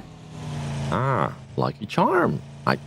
You know what? I like it. I don't know if I'm lucky. Let's be real. Like, I am the sheer definition of chaos. I feel like that's a lie. Which team do you want to win this round? And none of that reverse psychology. This game right now on Erangel? Yes. If I had to pick right now, I think Alpha7 is going to make a comeback. Oh, let's go. Let's go. I like that. Okay, Alpha7 fan. Yo, Taylor, reflections. We have one more. Add him to the tally. And as we say that, Mafioso just showcasing his driving skills. Like, watch me flip this car real quick, guys. Yeah, that was cool. I know I could do that. And the thing is, for this team, I mean, they're going to end up currently looting outside of the zone. They're going to be able to just take their sweet time. And I really want to see them just put up a good performance here. As much as I would want them to just keep the overall very close and they're a fight there towards the end, I'm telling you, I'm just keep flip-flopping back and forth today in regards to what I want to happen. But for Alpha7, they're looking to give a little bit more calmness to their fans currently watching at home. They have seen them in this position before, where Alpha7 is in first place, and a team could end up hunting them down for that first place, and they do end up getting overtaken. So a lot of people right now that are Alpha7 fans are having PTSD. Yeah, I mean, they're up there. But then you gotta think about it. They have 19 wins. They are the most winning team of our entire Americas here. Like, there's not hardly, no one's close. The closest teams are gonna be Team Liquid and Team Queso. That's with 11 wins under their belt. A couple more have 10. So we've already stretched out that gap so far in terms of the points that we were able to achieve from wins. The biggest thing here for me, aside from Alpha7 maintaining at the top, is gonna be Twisted Minds. And we've already been talking about them, but we finally gotten that gap to where it is so close to be able to overtake Influence Rage, who has been insanely consistent today. But they've just still been able to rack up eliminations. They're on your screen right now with the Central Zone. I think there's a possibility that Twisted Minds could do something crazy. I'm with you. That has actually been one of the biggest surprises today for me, the way Influence Rage has been able to just hold that second place. I honestly thought coming into today that at this point, with Twisted Minds, with what's at stake, with the performances that they have put up in the past as well in regards to the bonus points, they would already pass them. And I mean, if it wasn't for X Factor in that last match, as Reflections was saying, they were poised for a 40+ point match, considering it is their bonus point. But one player that is looking to at least maintain the champion is going to be a player from Team Queso, none other than Colgo. We've been being able to see what he's currently putting up. And right now, Team Liquid is looking to make sure they stop him from getting any eliminations. But Colgo, this is how aggressive this man's being. He's seeing those vehicles, and he's like, all right, boys, I'll chase him. All right, I'll chase him. You guys stay behind. Let me get this eliminations. If it would have been any other time, this player would have ended up backing off. But the fact that he's still going towards where those vehicles are, I love this mindset by Colgo. I really want to know what is going through the mind in general. It is all MVP all day, especially if he was like, I recognize what Revo is and means to PUBG Mobile in general. And he's like, you know, coming from him. But I'm like, in the back of his mind, he's sitting there like, I'm going to take him down. I'm going to do it. Like, I'm close enough. I'm now leading. I've got a couple eliminations between us, and I've only have 4 more matches that I have to hang on to that. And if I can average 3 to 5 eliminations per game, you should be able to already take him down. Yeah, and I'm hoping Star Patch at some point today ends up interviewing Colgo again, and hopefully it's before we do end up possibly crowning him as MVP. Just asking him, I just want to really get a little bit in depth within that mind of Colgo. we saw you earlier eliminate one of your teammates, and on top of that, being able to confirm an elimination. How important is MVP race for you? And that boy better not say it's not important, because it definitely is. One team that's wanting to just please try to actually accomplish my challenge here, Inco. Try not to get eliminated in this early on of the match is going to be Inco Gaming, as the Vicious looking to be a little bit vicious, taking on some shots there to Inco Gaming. Not going to be able to connect, but Inco's looking to fire back as some grenades are going to be thrown there towards the Vicious player.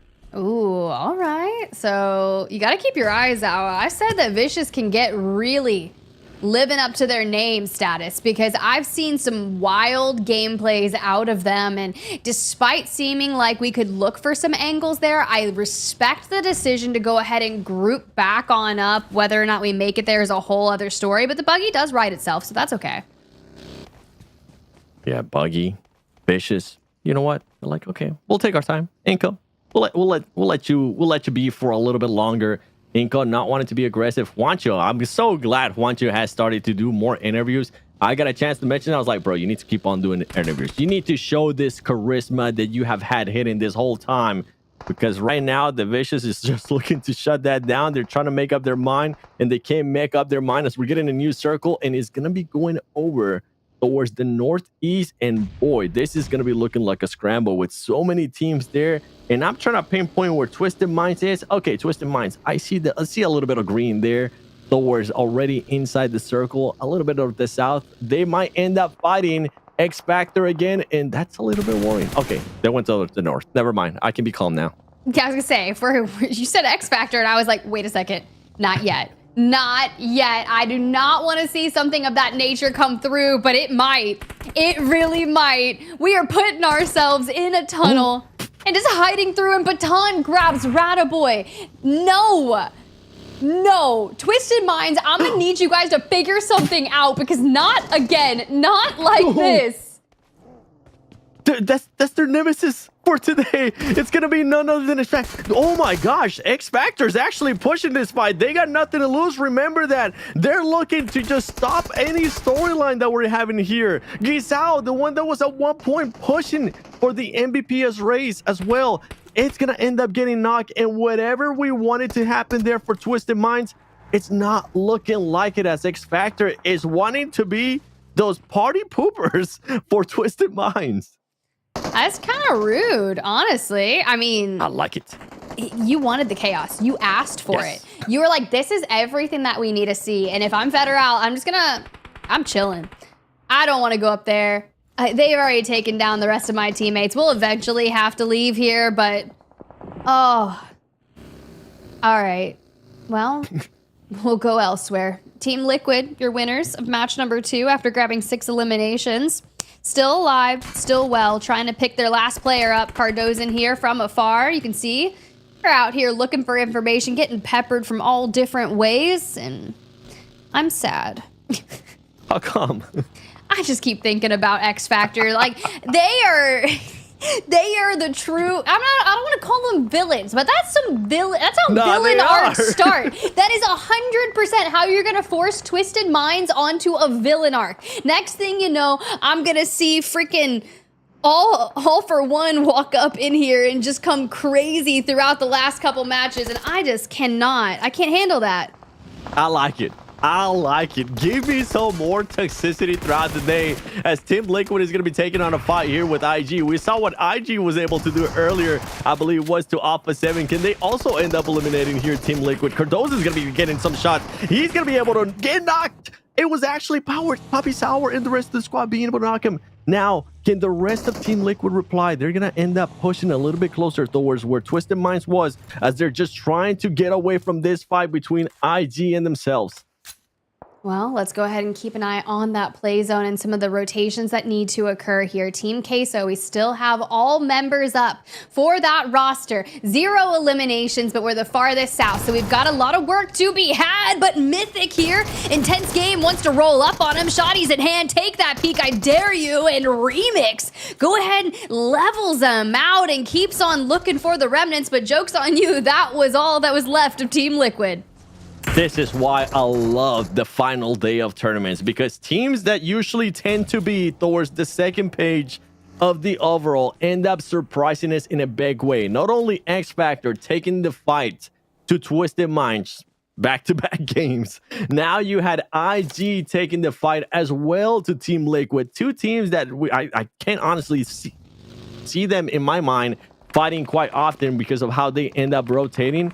For IG just to do that, it just shows where they're currently at. But right now, Federal at least being able to save face for his team a little bit, getting some eliminations from the IG player. He was able to eliminate none other than Remix, and now Poppy Sour is going to be the last player standing here for IG. And Federal, the last player standing for Twisted Minds, is going to be looking to see if he could possibly add more eliminations to his tally. I mean, salvage the double points if you can. VIP Esports going to fall on out with just one elimination, but it's just difficult when you kind of roam into these unforgiving positions that we've seen so many teams just fall apart in. And for X Factor, who are going to be the benefactors of it, they're walking around with 3 eliminations. Sure, there's only 3 of them left, but I mean, they have definitely been the thorn in the side for the same team multiple times. You keep your eyes on Team Queso, though. They've kind of leapfrogged over that southern side of things.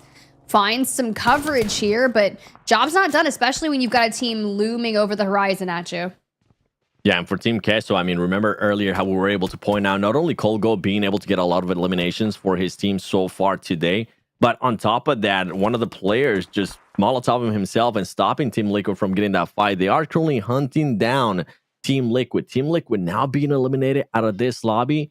They want to make sure they close that gap even more. Team Liquid currently at 995 points. Team Queso at 966. You know what? Anything is possible for Team Queso if they do want to end up pushing up on that leaderboard, because they would end up getting almost an extra $2,000, which I wouldn't hate that. I wouldn't hate that at all. No, you cannot hate extra cash in the pockets of yourself, because it's like you are fighting for that on the final day here. I said it earlier, I still can't believe that it's day 20, but the Navy SEALs here have been putting in work, but we fell into a burning ring of fire, and I don't like that for them. In Vitten here. Wait, the DBS from behind could have been a crazy play, but just like that, we blink, and next thing you know, Navy SEALs are done, dusted, and Loops finds more. I liked your pick earlier. I just saw that new circle. Earlier, you picked Alpha7 at the start of the match, too. And you were committed to it. And right now, with the way that Alpha7 has the control towards the north, yeah, they are currently not even within the circle, but I'm not worried. This is what Alpha7's used to doing. They're going to be looking to continue to do this, too. And there could be poise to possibly end up having a good match here, considering that Twisted Minds only has 1 player. Influence Rage, a team that's currently trying to hunt down that first place from them, is still alive with all 4 players standing. So I'm pretty sure Alpha7 is just looking to shut down whatever momentum that Influence Rage currently has, as Loops Esports wanting to continue on some momentum, the aggressiveness that we've been seeing out of this team. But is it a little bit too much, as they were taking fights there with the Vicious and they end up getting eliminated with 4 eliminations?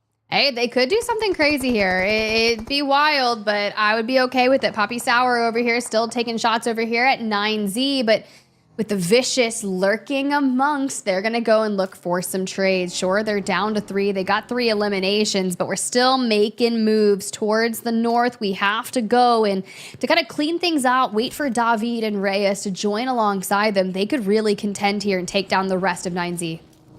The Vicious continuing on that aggressiveness now. They're just rotating around, circling, hunting down their prey. And it's going to be none other than 9C. 9C, currently 2 players left alive. Aragot trying to stay alive. He's going to be able to spot somebody. Great Molotov usage right there, using the smoke as well. We've been seeing Molotovs coming so clutch for certain teams. And right now, he's trying to see if he can maybe connect. He's going to be able to back that off. Cinetexa does end up running into the Molotov, stopping whatever push he was going to end up doing. But Aragot ends up getting knocked. Cinetexa is going to be one of the only players left alive. And that is it for him. The Vicious being able to win that fight against 9C. 9C up to 6 elims. Federal was finally able to get out of the tunnels. And somehow, this man is still alive. And he was able to get so close to Influence Rage. He's sneaky, all right? Just let him live. This could be detrimental to Influence Rage, if I do say so myself, but they're already hitting that rotation. They've evicted themselves from that building, so we're really just making a lot of noise for no reason. He doesn't know that, though. I'm scratching my hands like, why throw that nade? Don't let them know you're there. You're only a solo Federal. I know you've been able to put up eliminations, but let's calm down a little bit. Let's chill. Maybe he's making it seem like it's more than just one player. I think Influence Rage probably didn't even get a chance to see how many players were riding in that vehicle that were able to pull up. Team Queso, though, a team that is wanting to hunt out Team Liquid on the leaderboard. They're trying to be getting into a fight with none other than NRG, but they need to be careful because they're getting shot from the back. And on top of that, they have Inco Gaming on the horizon trying to third-party this fight. Oh, all right. Let's get in there. Papi Portro over here. The only one who's fully eliminated is Colgo, but at least he went down with one elimination. It's fine. This is fine. We'll check in with the MVP race later because Milos just got picked from afar. That's quite unfortunate. But NRG, it's not like they're in that great of shape either. So this is a pretty even fight.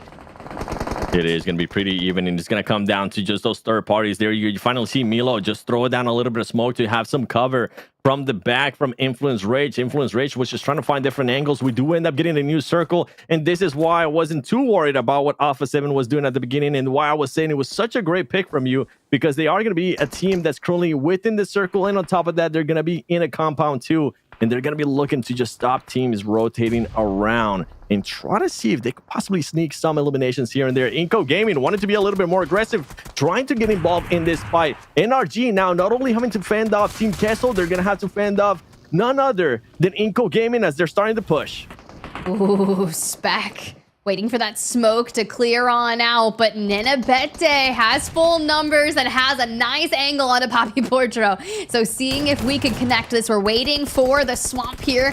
The buggy is gonna create that disillusion as we take Spec down. Okay, Inco, they heard you when they heard that Chow wanting another win here. And they're gonna do it in style if they can, putting down 5 eliminations, wreaking havoc on a Team Queso.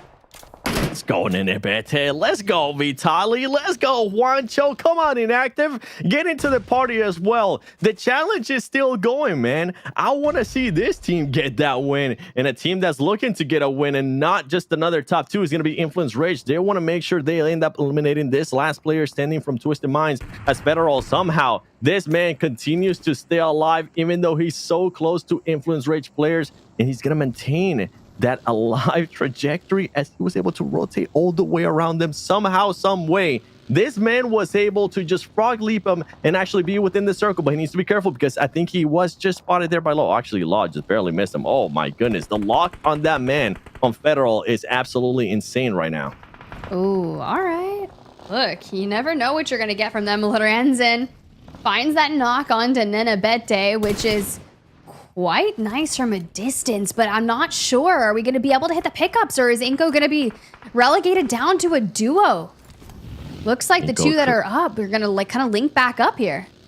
Yeah, and it's going to be Juancho and Vitali. They're going to be looking to just push even closer towards the circle. A team that was outside decided to just stop that fight. It wasn't going to end up going their way. That airdrop, don't even try to go for it, Juancho. Just keep on driving. You might be able to spot Fate there towards the right side. He's not going to be able to spot him. Somehow, Federal, the man continues on with the rotations, and now he's not outside. Now he was in the same buildings and Influence Rage. This man is just so elusive to Influence Rage that they possibly think it's not just one player. They possibly think it's more than one. They think it's 2. They think it's 3. Whatever the case might be, Federal right now looking to see if he could possibly end up getting some angles. He's going to have to back off as the grenades are going to be coming through Influence Rage, and they finally find that elusive player from Twisted Minds and eliminate him. Aw, good shot though. Like, you never know what can happen if you leave him laying around for way too long, especially if you're just out there being sneaky. You see Vicious on the right-hand side of your screen, kind of just throwing down the smokes, making sure they try to hide their lines of sight. We see there just the lay of the land with the initial shift in. You got NRG Fate, last standing, dead center. Vicious down to a duo unless we can hit that pickup, but everyone is starting to kind of inch their way into that play zone. Influence Rage kind of trying to carve out some space on the south side. I'm a little worried because we're going to have potentially that Alpha7 Furia fight, and you've got Akowski just kind of way too far away. Yeah, Koyaski there. I'm so glad you pointed that out because he's going to be a big factor there for this fight. And whoever ends up winning that fight towards North, they're going to have just so much room, so much freedom to work with, especially if they don't end up losing that many players if those teams do decide to engage. Furia deciding to just go a little bit more down, trying to figure out how they can end up rotating on this. They know Alpha7, even though they don't know it's Alpha7, they know that that team is going to be looking towards them as Kayoski, trying to see if he could possibly spot anybody within that smoke, jumping up and down, seeing if he could possibly spot Fate, the last player standing from NRG, and Poppy Sour currently securing some more eliminations for his squad as IG is now up to 7. IG, where was this the whole PMSL? I feel like I have casted more stuff, more highlights out of you guys today than any other day. And you know what? I'm all for it. Get those highlights, baby. They're doing it for you. Honestly, they were like, you know what, 7, let us show you something. Keep your eyes on us. Hopefully they show me something next time on like every single day, please. IG. Not asking for much, just every single day. Just consistency all the time. Be amazing. I'm like watching Fate here, though. This is like next level explosions on. We're just dodging them through the matrix. And it's a matter of time before we're absolutely evicted here. But trying to go the distance and make the most out of your double points game here, like, it's not a bad idea. Furia decided not to try to take any type of fight there with Alpha7. They instead decide to just blindly push towards Influence Rage, and that is going to cost them dearly as they end up losing 2 players here, which means that it just concedes all of the north to Alpha7. They're going to have so much more freedom to work with. Furia, Kayoski now going for that push. Grenades are just going to be flying left and right towards him as he's now going to try to return the favor here towards Influence Rage and make him back up more. Oh, I mean, we might get caught out here trying to dodge the moving vehicles. We're gonna pull one out, and oh my god, what is happening? NRG Galaxy down and out, but I see Influence Rage out here trying to reprimand Furia if they can. Arturizan, what are we gonna do here in the open? We're just basically giving Alpha7 the win just by sheer numbers. That's exactly what's currently happening. Alpha7 so aware of what was going on there with that fight. They saw Furia being able to rotate. Oh my goodness, Arturizan, what a grenade right there on none other than Diego, and it's just one player left standing from Influence Rage. Arturizan doesn't care what's going on with this buggy. He doesn't care if anybody's shooting at him. He's gonna keep on driving forward, hop off, but it's Arturizan stopping him in his tracks and winning that 1v1. And now Alpha7 has not just the room to work with, they also have the numbers. Oh, look, I mean, if you got all 4 up, your biggest threat in the lobby is AGG, but they're currently going at it with X Factor right now, and it's a possibility that they're not going to walk away with all members up, especially if SSS is going to connect onto Melgar, but we're getting absolutely pinched throughout and just trying to hold on. FSS, I'm with you. I wouldn't know which way to look, left, right, behind me. I know you have a wall, but I would be so stressed that I would probably still try to shoot that wall that's behind me.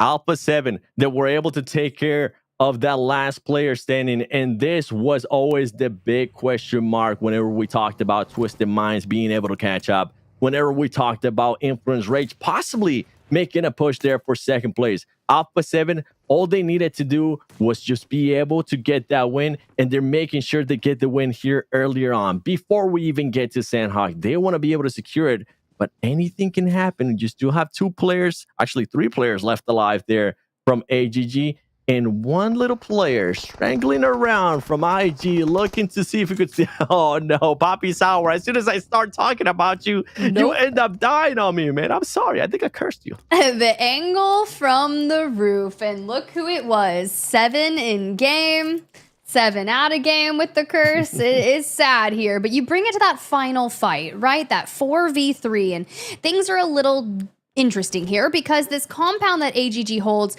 only 1 or so building will be in that next play zone, which gives them the majority of the cover. And Alpha7, depending on the end game, they don't really have to move just yet until everyone's kind of forced closer towards each other. So you have to start thinking, what kind of equipment do you have that's going to allow you to potentially rip 7 off the roof? Do we have a lot of smokes? Because you look at the inventory here, 6 frag grenades, 4 smokes, like that's gonna be a lot to withstand that. So do we use the vehicles to go for a sneak play? We got to isolate them somehow.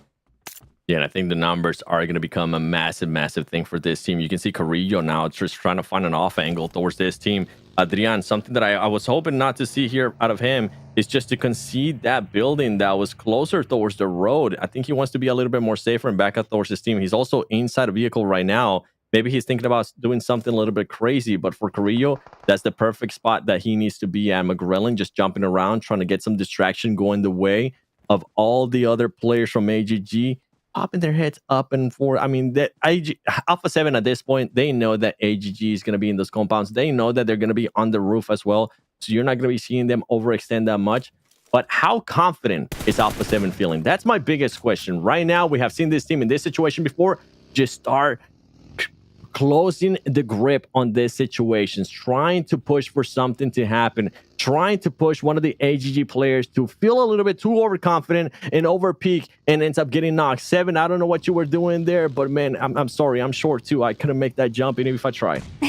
Well, word on the street here is that Alpha7 has 15 total nades, which is enough to make something crazy happen. And it's a little weirder that you got Melgar standing on the roof over there. And of course, people are going to look to take advantage of that. So we'll see what Adrian does with a little bit of diversion in the vehicle, driving around.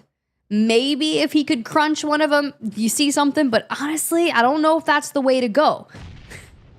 Yeah, with Alpha7, it's going to be a little bit tougher there because you know everybody's going to be up against the ridge, the little tiny ridge right there against the wall. You were talking about 15 grenades. Well, guess what? Those grenades are going to start coming down, and Alpha7 is going to be seeing if they could possibly end up securing a knock. Rebel hopping in the vehicle. This is a player that is not scared of trying to just do the aggressive play here. It is a player that also needs the eliminations. So I wonder what will take for Rebel to cross that road on that vehicle and try to run some people over. All right, I'm just waiting for the first initial opening. I mean, we still know that Alpha7 has the number stacked in their favor, but the moment you get a knock onto AGG, you full send that 4v2. You just be able to kind of manhandle them in a way, but there it is, Mafioso grabbing Melgar from a distance, and you're going to see the opening. We got to see 7 throughout there, and that initial push does come through. 7 down and out. This is 100% an Alpha7 win. Adrian being the last player there from AGG, but it's all Alpha7 securing the win in the second Erangel of the final day of PMSL Americas. They want to calm anybody down. All of their fans currently watching, possibly having some PTSD, thinking that Influence Rage was going to catch up to them. They're saying, slow it down a bit. We are Alpha7. We are the PMWC champions. We're truly in first place, and we're not going to be conceding that. Oh no, it's like Influence Rage. They take a step forward. Twisted Bias, they take a step forward. Alpha7 makes them take 10 steps back. That's a big win for them, and also 6 eliminations. Come on. That makes the jobs a lot more difficult for Influence Rage and Twisted Minds going the next 3 maps. You know, the thing about being in first place, Tiff, with the lead like Alpha7 had, right, is they can afford to not perform well in a couple of maps, but all they need is just 1 or 2 good maps out of the 6, and it is nearly impossible for anybody else to catch up.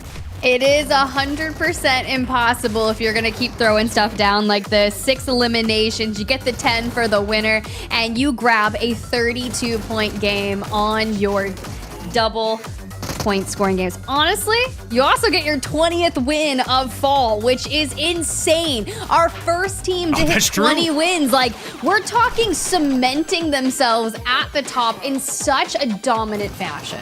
Yeah, good call on that, 7. We've been waiting for Alpha7 to hit 20 wins. So over the past at least 3-4 days, they finally get it done. Talk to me about what a milestone that is for them to hit.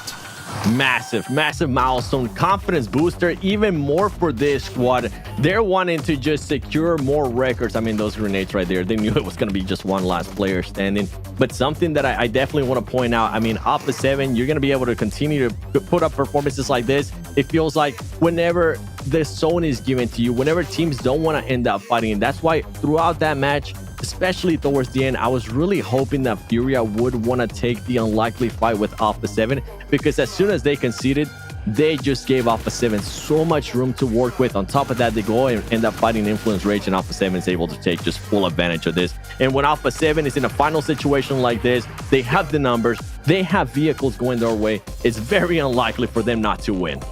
32 points. That is a huge game, to say the least. And, well, again, the big story on Influence Rage catching up. The good news is they get 10. It would have been a lot more severe if they were to have dropped the goose egg. But the reality is, Influence Rage has managed to cut down that lead, at least off the previous 2 games, down to like 40.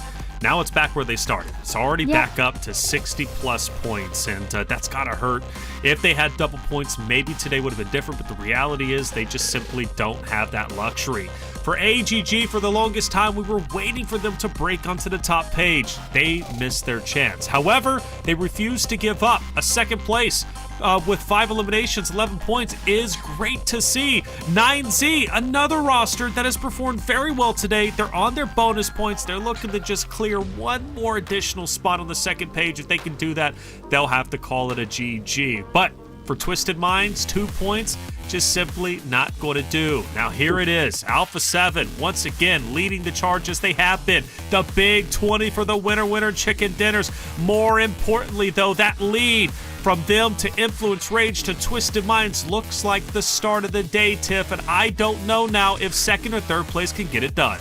No, I think it's going to take a miracle. I'm okay with that. Like, I'm okay still thinking there's a chance, but it's really not likely. Alpha7, with that win there for the match 3, pretty much did enough to cement themselves at the top. Now, the only thing that they can do is just work to be better than themselves. Maybe they go for 21 wins. Maybe they look to break 1150. I don't know, hit 600 eliminations. Have Revo get MVP. Like, just kind of add the bow to the top of your fall. Hey, have Revo get MVP. Well, what's that looking like now? Since the stats are updated after game number 3 today, Revo is 5 eliminations away from catching up to Kogo. But Guazal, he was still in the running, right? Well, the lead has gained because Twisted Minds haven't performed like they were performing yesterday. He is at 175. Meanwhile, Kogo is all the way at 186. So an 11-point lead for Kogo over Guazal. That is going to be a tough battle for Guazal to fight over the next 3 games, but hey, anything is possible. Our attention still is on Revo and Kogo. On the second page, nobody moves up or down. NRG might have a chance to catch up to AGG, albeit a great game since they're on double points, but the reality is nothing is truly going to change in that top 7 race. There it is, 7. 3 games down, 3 more to go, and the race for first place seems a bit out of reach at the moment, but at least 2nd through 7th can change up. Yeah, I mean, I'm going to go back to Twisted Minds. If they do end up having the opportunity where Alpha7 does go out early, they're going to have a pop-up performance, and they're going to have, in between these next matches, I'm hoping that Twisted Minds just goes up to the players of X Factors and just looks at them and says, oh, what are you doing? Why are you guys hunting us down? Back-to-back matches? Are you guys just trying to be party poopers for us? We're trying to go for first place. Stop it. Hey, but remember, X Factor Alpha7, they have history in the fall season. It was X Factor who pushed Alpha7 off their Lipovka landing spot. That was their second. They had 2. They had to then default over towards Georgia Pole because they could not beat X Factor off of that initial drop. So they've got history, and it continues on until the final day. Well, 3 more games to go, and map number 4 brings Sandhog, and it's a sad time because it's the final time we potentially get our Ruins fight, something we focus on each and every day, but will it happen? It didn't happen yesterday, but regardless, Sandhawk is always fun to watch. As we do head into break, waiting for map number 4, we had a chance to see Sarpatch catch up with Team Liquid's Chief after their game 2 winner chicken dinner. Winner chicken dinner for Team Liquid. Here we are with Chief. Congratulations on the match.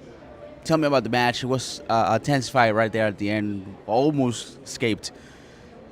Ficou perto, né, de perder essa briga aí no final. Fala para mim dessa última parte.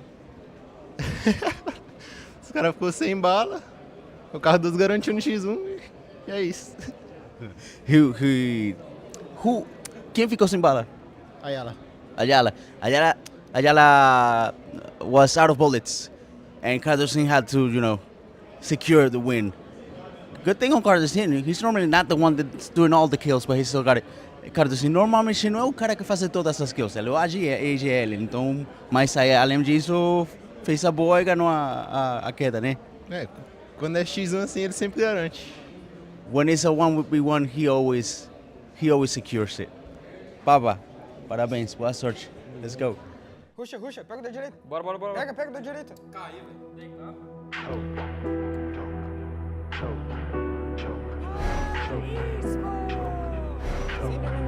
Já chega.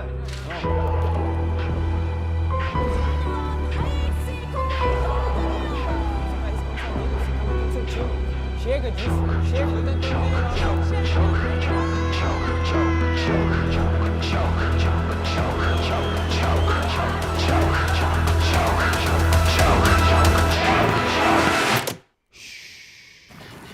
This is how we train, and you know the story.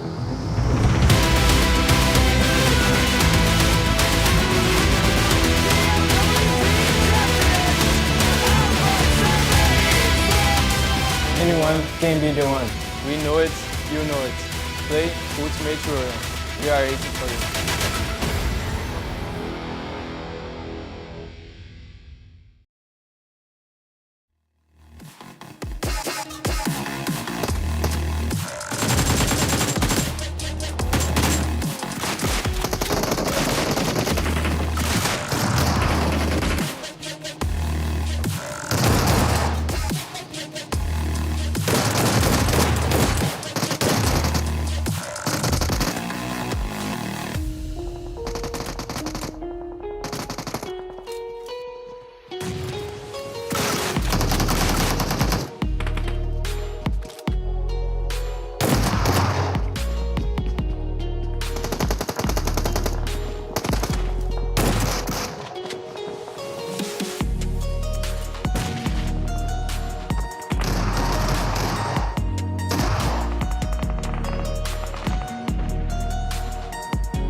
Welcome back, everyone, to the last day of the 2024 PMSL Americas fall season. 3 more games to go. And with Alpha7 taking a big victory, it looks as if it might be improbable for them to drop down to any other place outside of first. I think they've got it locked in. However, anything can happen. We know that across traditional sports, esports, and PUBG Mobile.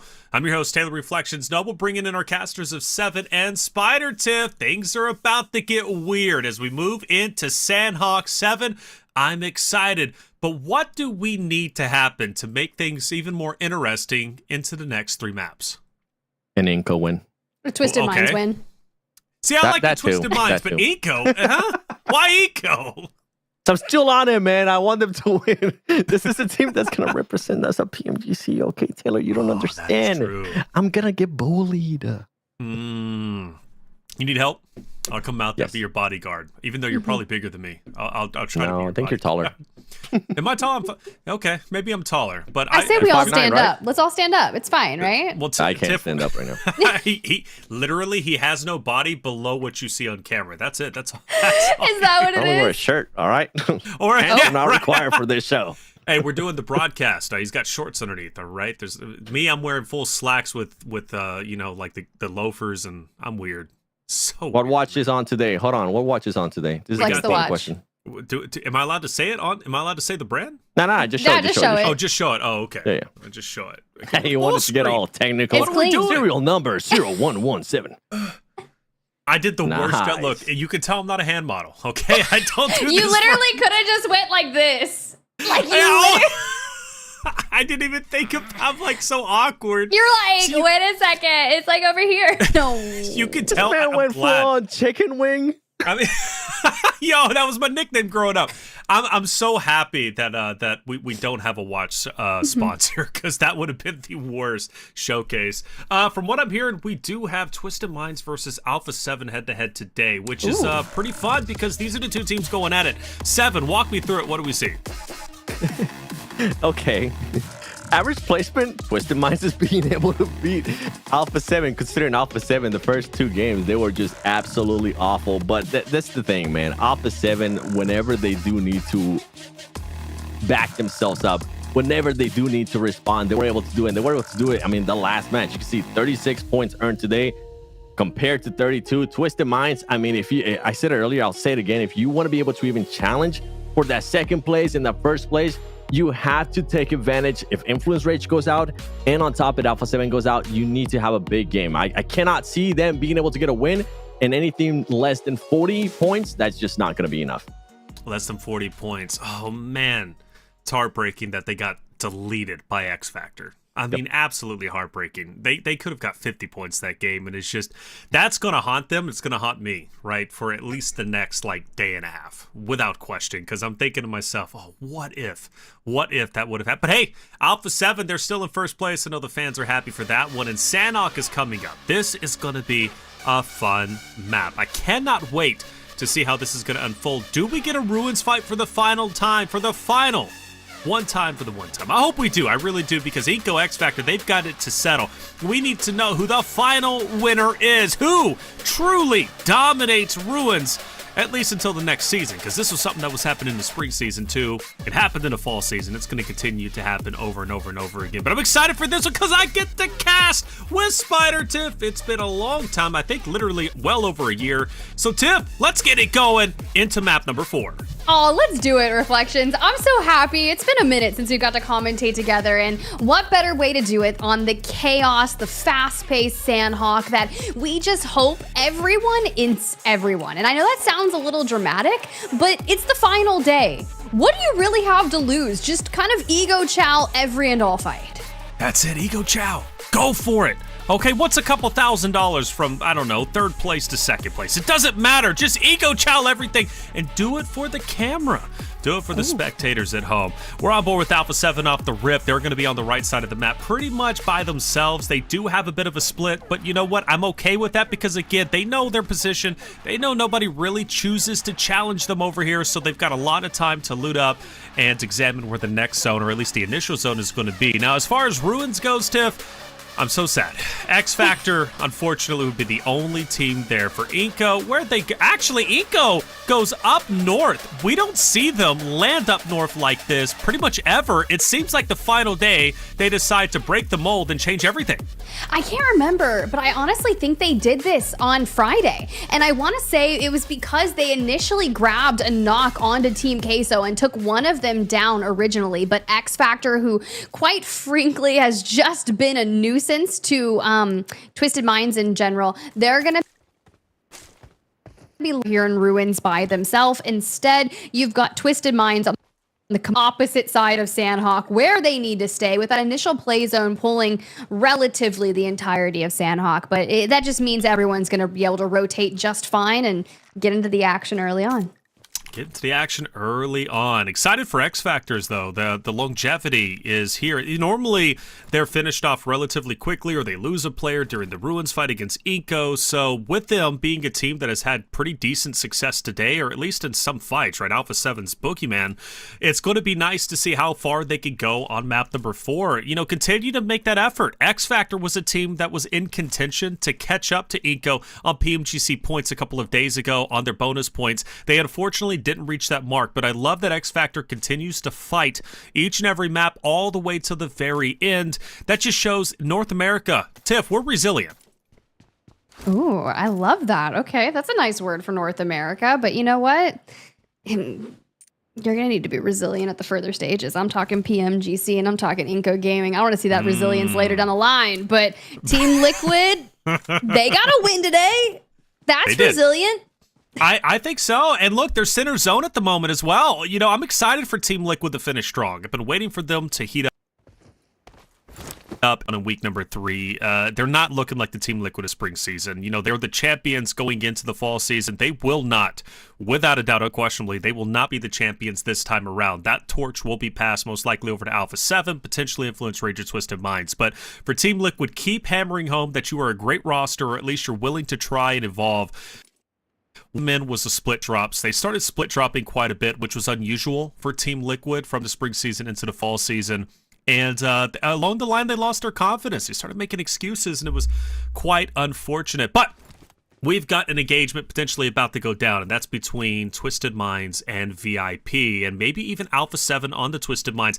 I'm not liking where Twisted Minds is currently at. If they've got Alpha7 on one end and they got VIP on the other, one's weaker than one, but I would not want to challenge Alpha7 this earlier, would I? I mean, come on, it is, after all, first place going against second place. You take Alpha7 down this early, Tiff, put you in a great spot potentially. Yeah, that's exactly what you need to do. We talked about it, right? Aaron Gale, match number 1, Alpha7 goes out in 16th place, and they had 1 elimination. They go out in that first Miramar in 11th with 1 elimination. These are the moments where you should have maximized your potential to carve back on that, because you, Twisted Minds, are in double points alongside Alpha7. Then that initial second Aaron Gale hits just last match, and you're like, oh no, everything's starting to slip away from me. Okay, well, maybe go hunt down Alpha7 yourself. Take it amongst yourself, this Sandhawk, to create havoc, knowing that they are just towards the south of you. It only takes you taking 1 member down to shift yourself into that player advantage and force this fight. Do it. Ooh, hold up a second. It looks like Loops and Inco might be fighting relatively soon. And the reason why I'm interested in that fight particularly is because we know how much 7 wants an Inco win, okay? He wants an Inco win so they can match the energy of Navy Seals, who's currently all the way in last place. And it might happen. It might, but they've got to make sure that they beat Loops in a potential fight. And here we are. Nino pushing up, and he's been spotted by Inco. But Inco, the trigger discipline. They don't want to fire just yet. They want to wait for the perfect opportunity. And Inabete was there, and there's the first drop as Wancho will take down a Loops member. Oh, okay.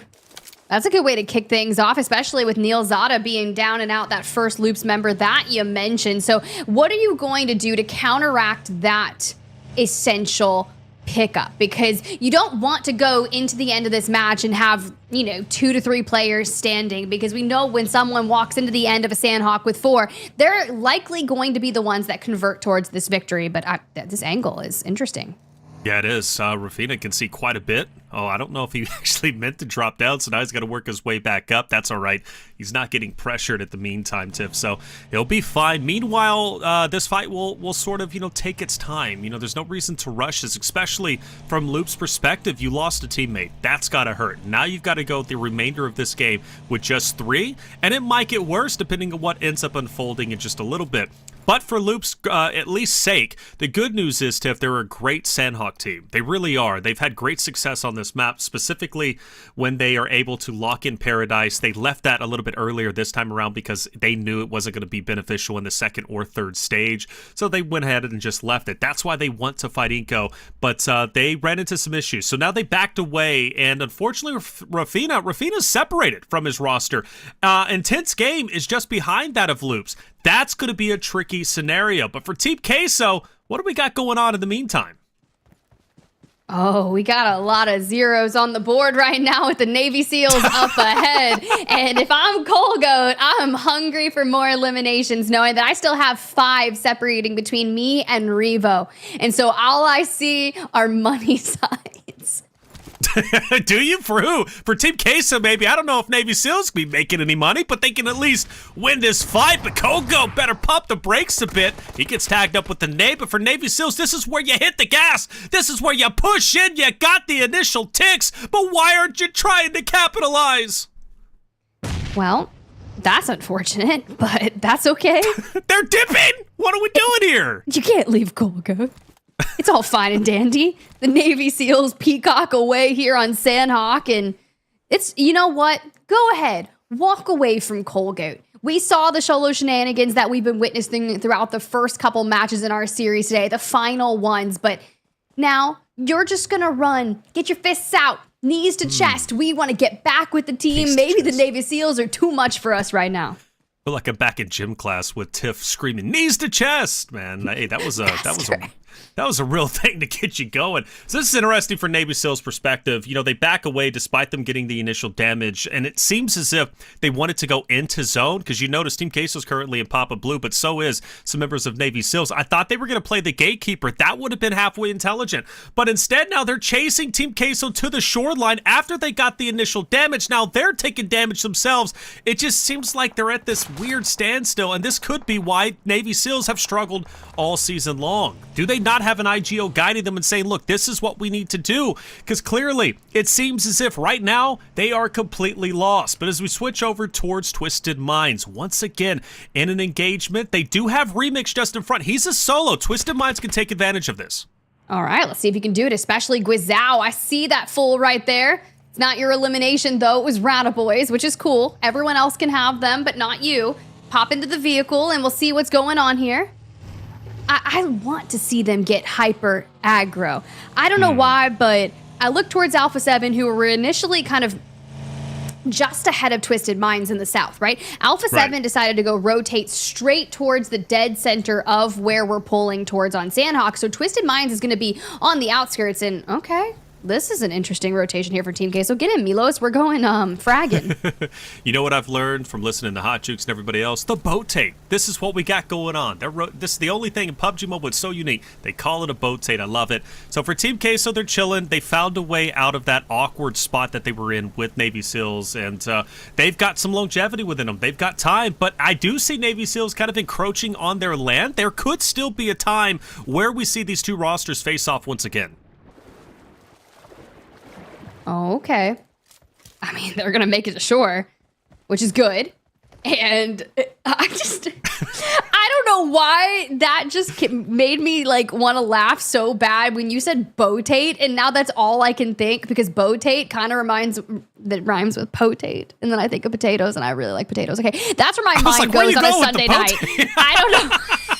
Potatoes, okay? You need to go eat some food, Tiff. Nah, I'm not even hungry, but the Navy SEALs. Oh, no! Cole Goat has been lying and waiting for this rotation out of you. This patience that he was able to actually exercise by not taking that initial push up the hill, by getting back with this team and forming this death ball that just wreaks havoc on the Navy SEALs. From botate to decimate, Team Queso mow down the Navy SEALs. And you go back just a couple of minutes ago, when Navy SEALs had that initial ticks, the initial damage with the nades, why did they not capitalize on it? Now they're getting punished. You've got two players in the blue zone. Navy SEALs, I hate to keep harping on it, but come on. That was a terrible play. And honestly, the position you're currently in is well-deserved. But meanwhile, for Team Queso, they're happy with it. They got their elims, and they're chilling. But that zone is starting to get smaller. Therefore, the team's proximity to each other starting to get tighter. And Tiff, one thing we know about Sandhawk is these engagements, they start to happen relatively fast. So things are going to start speeding up once we get closer to stage 5. Look, give me all the quickness on Sandhawk, but do not give me Cold Goat down on the side here. But that's okay. You just pop down into the water. It's a flesh wound. Big Milo's over there ready to pick me back on up, with Papi Portro kind of holding down the fort against Furia here. He's got the angles, he's got the distance. Meanwhile, for Furia, another roster that has been holding on to top 7 for as long as they possibly can. They'll choose to distance themselves from Team Queso. Not a bad play.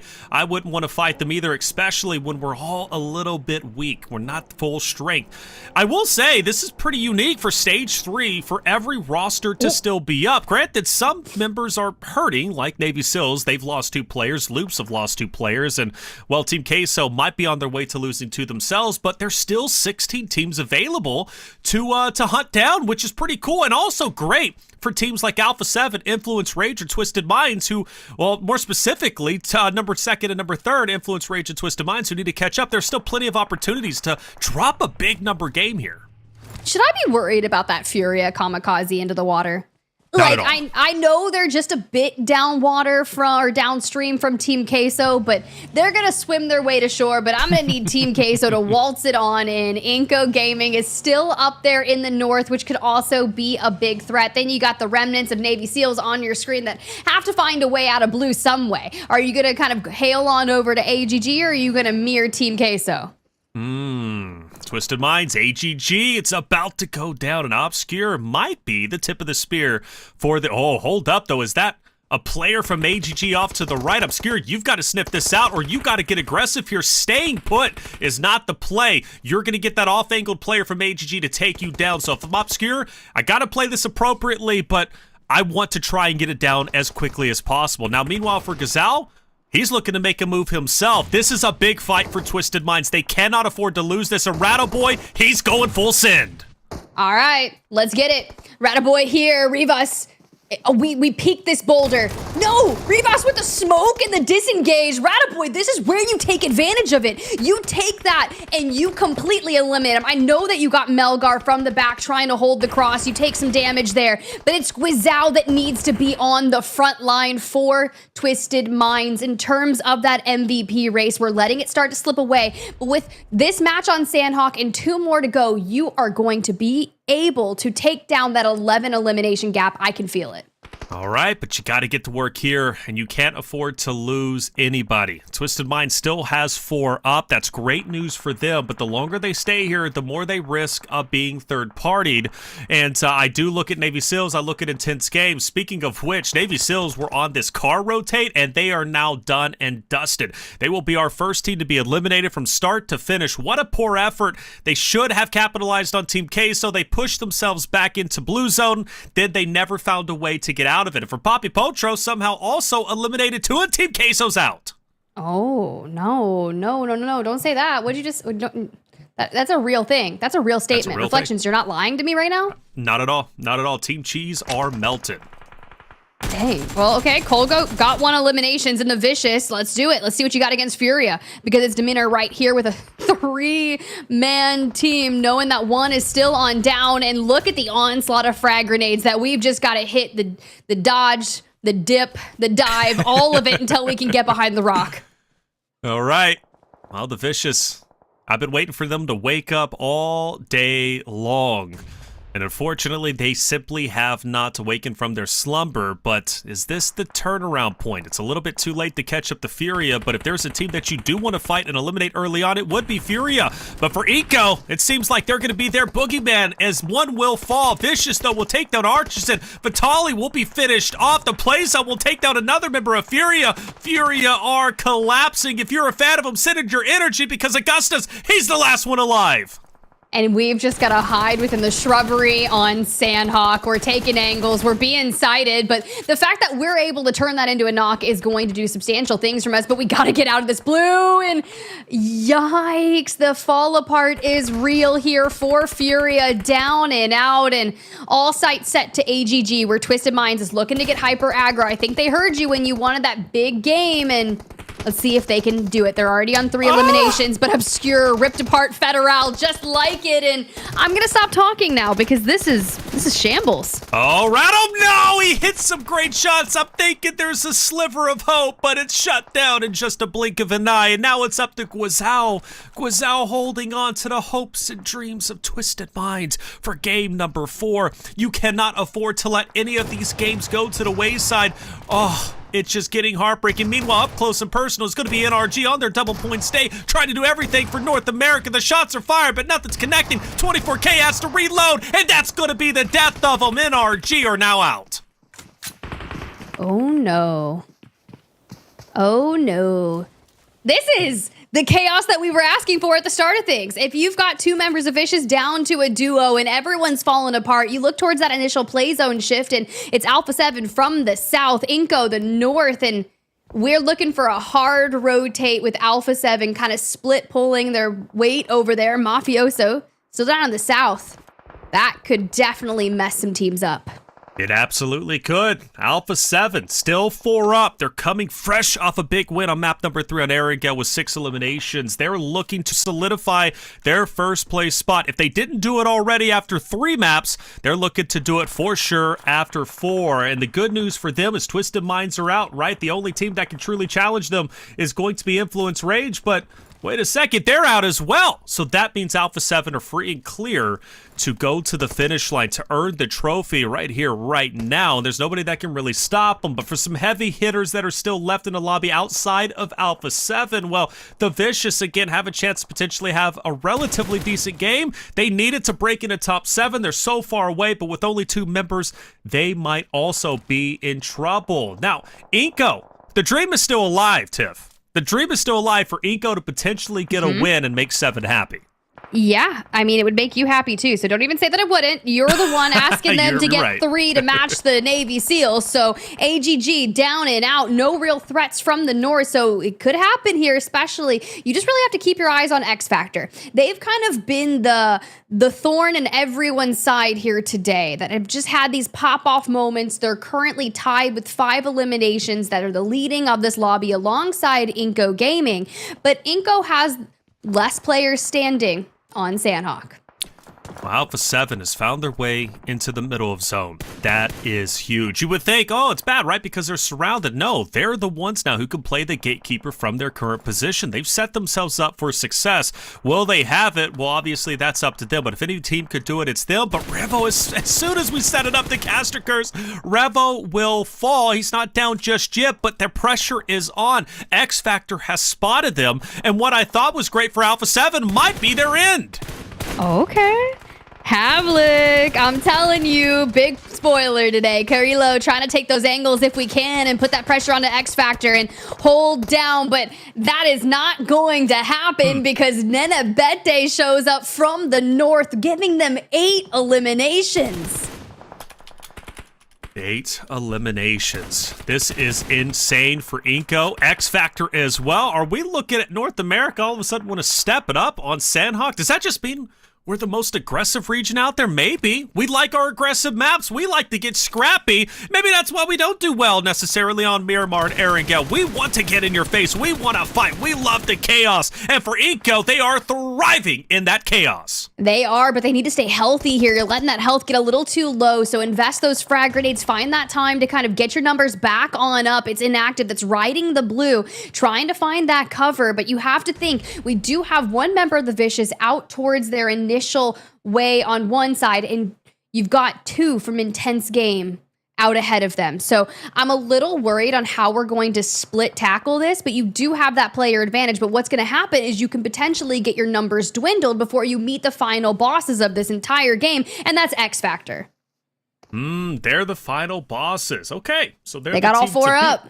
They're scary. Got all 4 up. But Inco has the 9, right? But you're right. The 4 is definitely something to watch out for. Oh, hold up. Oh, yo, before it even got started, it was shut down. Inco isn't playing around. That puts them up to 10, and they're going to town, baby. VIP Cunha, we'll see you later, because as you said, the final bosses, X Factor, they're here to play, and they want to be the Grim Reapers to VIP. What they're going to do here is they're definitely going to pick up VIP Esports, and they're likely going to grab David from the Vicious. So you get down into the final 3, but the real 2 fights is going to be this Inco and X Factor, and you already see Inco grabbing a knock onto X Factor. So if you can take it to a 3v3, but the trade comes through, Caprice gets picked up from the blue zone because he runs out of space. Can we hit that res onto inactive before the final battle? Vicious is out. Now we're down to our top 2. X Factor and Inco. Either way, North America is going to get a win, but will it be the team going to PMGC, or will it be the other just trying to better their position on the standings as best as they can for the remainder of the fall season? For Inco, I love their positioning. I really do. I think they're in a great spot. Unfortunately, they do have to move in a little bit. X Factor is waiting to capitalize on that. Now, as far as utility goes, I think both are relatively equal. So at this point, you've got one team on one end, one team on the other. One team, or both, I should say, have 11 eliminations apiece. But who's going to get the first drop on the other? I mean, X Factor's got a care package weapon on the other side. I'm a little nervous about that one, so we'll keep tabs on it inactive. If we could have connected some of these Molotovs, things might look a little more good for y'all, but it is a true 3v3. Health on the side of Inco Gaming has recovered a bit, but this knock onto Baton changes things, brings it to a 3v2, and now Havlik, FSS, they have to clutch on up, but you can't when you're losing space, and just like that, we are one elim away from Inco's third victory of the entire America's Fall, and reflections, it happened. Look at Wancho throwing that headset off. Job is not done yet, but hey, the job at least now is good. And the guy on the end, man, he's bopping away. He's happy. Wancho's waving to the crowd. He said, hi, Mom out there. I got the victory for you. Well done, Inco, seriously. And NA doesn't choke the final zone. That is incredible. And 7 brings out the cake because it's North America's birthday. Hear me out. It totally doesn't say birthday with the part that I'm covering, okay? It says, happy win, Inco. Good job, NA. Yes, now we just great start. We just need one more. Hey, all Inco needed, 7, was for you to hop off the cast, and they got the job done, okay? Oh, so you're doing the next one too? We got this. 14 eliminations, that's big for them. But Tiff, let's go back to the very start. Navy SEALs, what was going on with that roster, man? They were trying to rotate in. They found themselves into a bit of a fight, and just they could not get the job done on Team Queso. And ironically, Team Queso's the team that takes them down, right? I really feel Navy SEALs could have got the job done.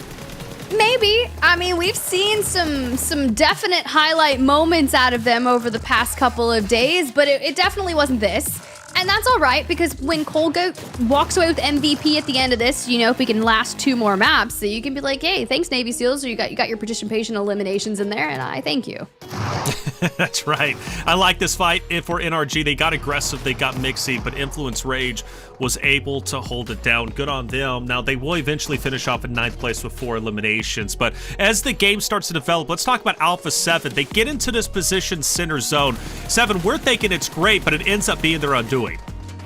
Yeah, I think they were wanting to be a little bit too aggressive with this area of this zone. They were great push, by the way. I'm even surprised they were able to get within that area. I think I was typing it in our chat saying, how the heck did they finesse their way into this into the center of the circle? But yeah, it was just a little bit too much. I think they needed to be a little bit more patient. They needed to be a little bit more passive, and it just goes to show they're just not used to sometimes to having to play from the center of the circle. They're used to just having to fight their way into the circle and having fights everywhere with anybody.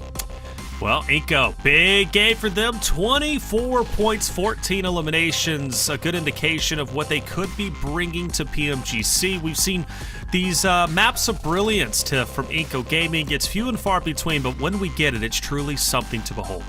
Yeah, it's really cool to watch that. I mean, it was kind of like they just held that Sandhawk in their grasp the entire time. And I like that you talked about that Alpha7 rotate straight towards the dead center, which is inevitably their downfall. But with Inco Gaming holding up the northern side and just picking these really smart engagements, to watch them walk away with 14 eliminations after that and the win, that's pretty impressive. And I would just like to see more of that for them. 7, Twisted Minds, man, we've been waiting for them on the double points to truly catch up to Alpha7, and I fear now it might be a little bit too late. I was very disappointed to see them finish off in 12th place with only 3 eliminations. They get caught up into a fight and against AGG, and they just couldn't make their way out of it.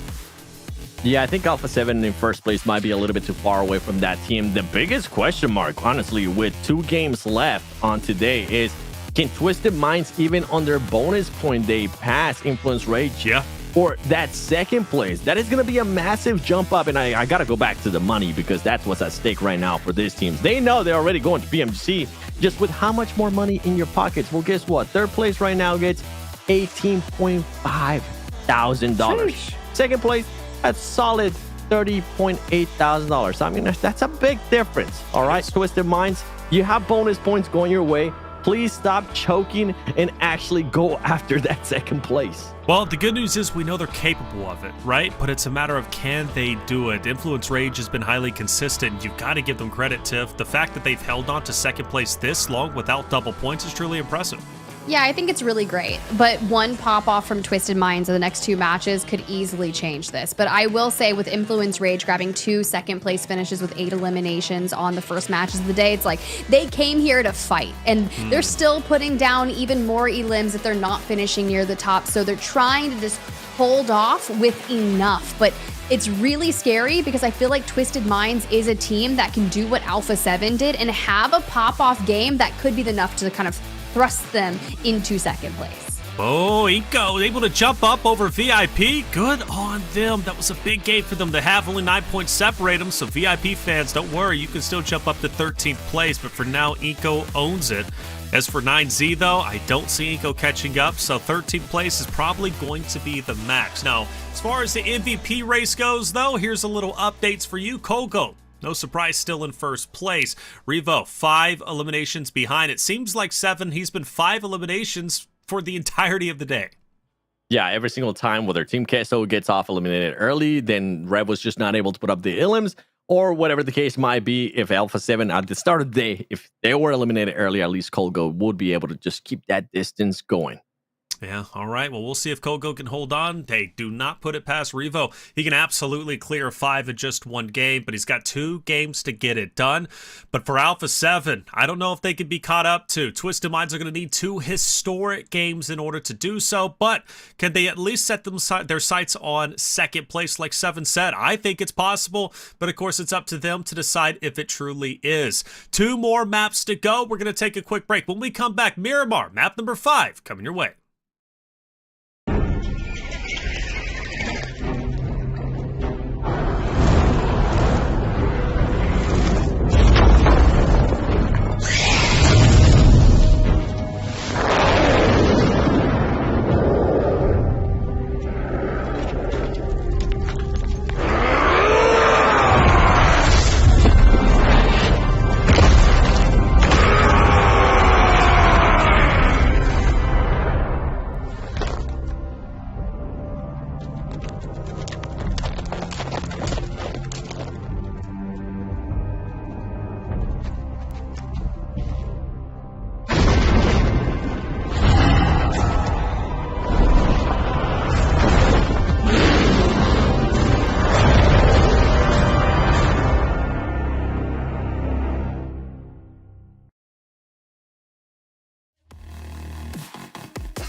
Welcome back, everyone, to the final day of PMSL America's fall season. Alpha7, off the back of that map number 4, pretty much all but solidified their first place, albeit a miracle run from Twisted Minds off the back of these next 2 games. We'll see if it can happen, or will it even unfold. Of course, let's bring in our casters 7 and Spider Tiff to break down some more things going into it. Twisted Minds, Influence Rage, now 2nd and 3rd place 7, neck and neck. What are they looking like? They're looking like Twisted Minds needs to stop choking and just actually go for it and try to take over that 2nd place, because I mean, right now, Influence Rage, they're not even on their bonus day, Reflections and Spider Tiff, and they're being able to outpoint Twisted Minds. That's how well Influence Rage has done today. 19 points. 19. That's it. That's it. 2 maps to do it in. 19 points, and Twisted Minds is on their double points day. Like, I'm not asking for much, but I'm asking for an 8 elimination win from Twisted Minds. Yeah, that's doable. That's what I'm saying. I mean, they got what? I think 2 out of any 14? team who can do it, it could be Twisted Minds. I'm But then just saying. again, they haven't done it yet, which is mind-blowing to me, but that's just how bonus points go. It's kind of crazy to say the least. Twisted Minds, they can catch up, but they've got to do it, and they've got to do it over the next 2. I mean, look at that. Just, I'm not going to, 19, there we go. It's 19 points between the 2, all right? Is it? I mean, it is. I was like looking at it. I was like, why does that look bigger than it is? No, I'm pretty sure it's 19. All right. Yeah. It's just 19. The other numbers. It's possible. What's that? I'm like, when you throw this entire screen up and all the numbers just start to connect with each other, and I'm like, that's when you know it's getting late on the East Coast. You're like, the numbers, what do they mean? I know what you're thinking. You're just thinking about potatoes, okay? You're thinking about those potatoes, Steph. And I don't blame you. I'd like me some nice cheesy mashed potatoes, throw some butter on it with some salt and pepper, okay? Add in a chicken fried steak in there. All right, I think we'll be okay. Nice little Southern meal, maybe even a little chicken dinner for the winner, okay, baby? Let's hop into it. We're going into map 5 on Miramar, and I'm going to stick around for just a little bit longer. 7, you're stuck with me. I'm hungry now. Thanks for that. I appreciate it. The only potato I'm used to seeing is the potato aim that I get in-game, because I've been missing shots left and right. But for this one, Reflections, let's be honest here. What do we need out of Twisted Minds in this game? You heard it. Spider Tiff said 8 eliminations with the win. What are you thinking? Dude, even 5 with the win, right? 5 with the win would be 30 points. That would be huge, and that would be enough. I think that's totally good. And I think if you can get above Influence Rage going into the final game, you ever been in a race before? I know we're not the most athletic specimens. I can't speak for yourself, but have you ever raced anybody before? Hear me out. Remember earlier how we were talking about height and stuff? I got tiny legs, brother. Well, okay, so maybe you'll understand this more than I will then. So you're in a sprint, you're in a race, right? And you're killing it. You're just sprinting away. But then you're in the lead up until the very end, and someone passes you and you lose all your gas. You're done for. Yep. Okay, that's what could happen with Influence Rage. They've had the lead. They're holding on tight, right? But if we see a 30-point game or whatever for Twisted Minds, they pass them up, I think that just deflates Influence Rage. They'll settle for 3rd, and they'll call it a day. Or hear me out, maybe Influence Rage can pop something out of magic and end up getting a win with 12 eliminations, which they have done this week. It's possible, and with the way that team is currently playing, and with the circle that we're getting, anything is possible for Twisted Minds, because they are going to be already within that circle. And I think you guys were saying 8, you were saying 5. I want to see between 10 and 14. I want to see them actually win. I don't want to see a quiet win out of this team. I'm just so behind this team, and with the potential they currently have, I think they got it. But right now, Furia is looking to just stop the Vicious from even getting closer to them on that leaderboard, as they're wanting to make sure they eliminate them. Yeah, I think Fury has already shut down the Vicious from catching up, but if they haven't done it yet, they want to do it now. In game number 5, final nail in the coffin, and Reyes has fallen. So Furia continue to do well, but watch out, a sneak attack will drop Silence, and another member from Furia will push up. But make no mistake, Demonor is going for it, but until then, he is shut down, and the Vicious will have to fight with limited numbers. In fact, only 2, but it doesn't mean that they're down and out. They continue to fight tooth and nail, and they're taking it to Furia, and Furia has now, or excuse me, Furia and Vicious have now cannibalized each other. There's only 2 members on both sides. Whoever wins this, it doesn't matter. This game is pretty much chalked. And it is going to be a 2v2. David and Kayovsky, they're getting really close. We're wondering, what is it going to be? Is it going to be a shotgun? Is it going to be an MP5? Well, we're about to find out because these 2 players have both guns. And David actually being able to find Kayovsky, finds a beautiful headshot and absolutely destroys him. Furia now only has 1 player left in Agustazi. And with this right now, with the way the Vicious is playing, it is going to be a tough one. But you can see Gustasi just trying to find anybody with those names. Berdoza, meanwhile, playing it patient. He knows that he currently doesn't have a helmet to his advantage, so he doesn't even want to try to peek. This is such a collapse on Furia's part. Remember, they got the first down 7. They were the ones with the 4v3 advantage, but slowly but surely, Vicious was able to take it back and take control, and now they have a 2v1. Whatever happens from this point, it's not going to be pretty, right? Because you have 2 members versus everybody else in a lobby. You know, your worst case scenario is going to be a 4v2 in every engagement that you take, not accounting for the third parties. But the most important thing is to just win this location, win the drop, right? Because this is the final Miramar of the fall season. I'm sad to say, but also for the Vicious and Furia, whoever wins this, they're free and clear to loot up. There's nobody around them. There's no third party coming in, so they can take their time and finish it off. That's absolutely right. And I mean, with this team, that's exactly what they're doing. I feel like the Vicious is just being a little bit worried of what's going to happen here. They know it's just going to be just 1 player left there from Furia. They're wanting to take the time. They're wanting to make sure that they end up executing the plan perfectly here and get those extra points. You mentioned it earlier. I think the gap between the 2 is just too big at the moment for Vicious. Even if they wanted to climb up, they're not going to be able to catch him. But you can't close it. You can't make it look nicer at the end of the day. It doesn't have to be the big gap that it currently is, which is, I'm not even going to try to do math. Tiff is not here right now, so I'm just going to stop myself. And Reflections is next to me. We're both bad at math. Sorry, Reflections, but it's happened. We've done it before and it didn't end up working out. My dad's an accountant, and I'm not about to embarrass him all my life. I'm very embarrassed the lineage, man. My son, why couldn't he follow in my footsteps? Why is he not good at math? No, dude, we know our strengths. We know our weaknesses. Yep. And math is just not a strength. Yep. Just the way it is. Augustus is, he's playing this smart. He's playing this slow. And the Vicious, I wonder, do they disengage? Do they leave this fight? Is there any benefit for them leaving this fight outside of course, they've got to get to the next zone? Yeah, I think for... honestly, you have 2 players left. Just conclude the fight. Just make it happen. Just go for it. You're still close enough to the zone that you should be able to get in. And I mean, your game's already kind of messed up because you're gonna have to just fight it out with just 2 players.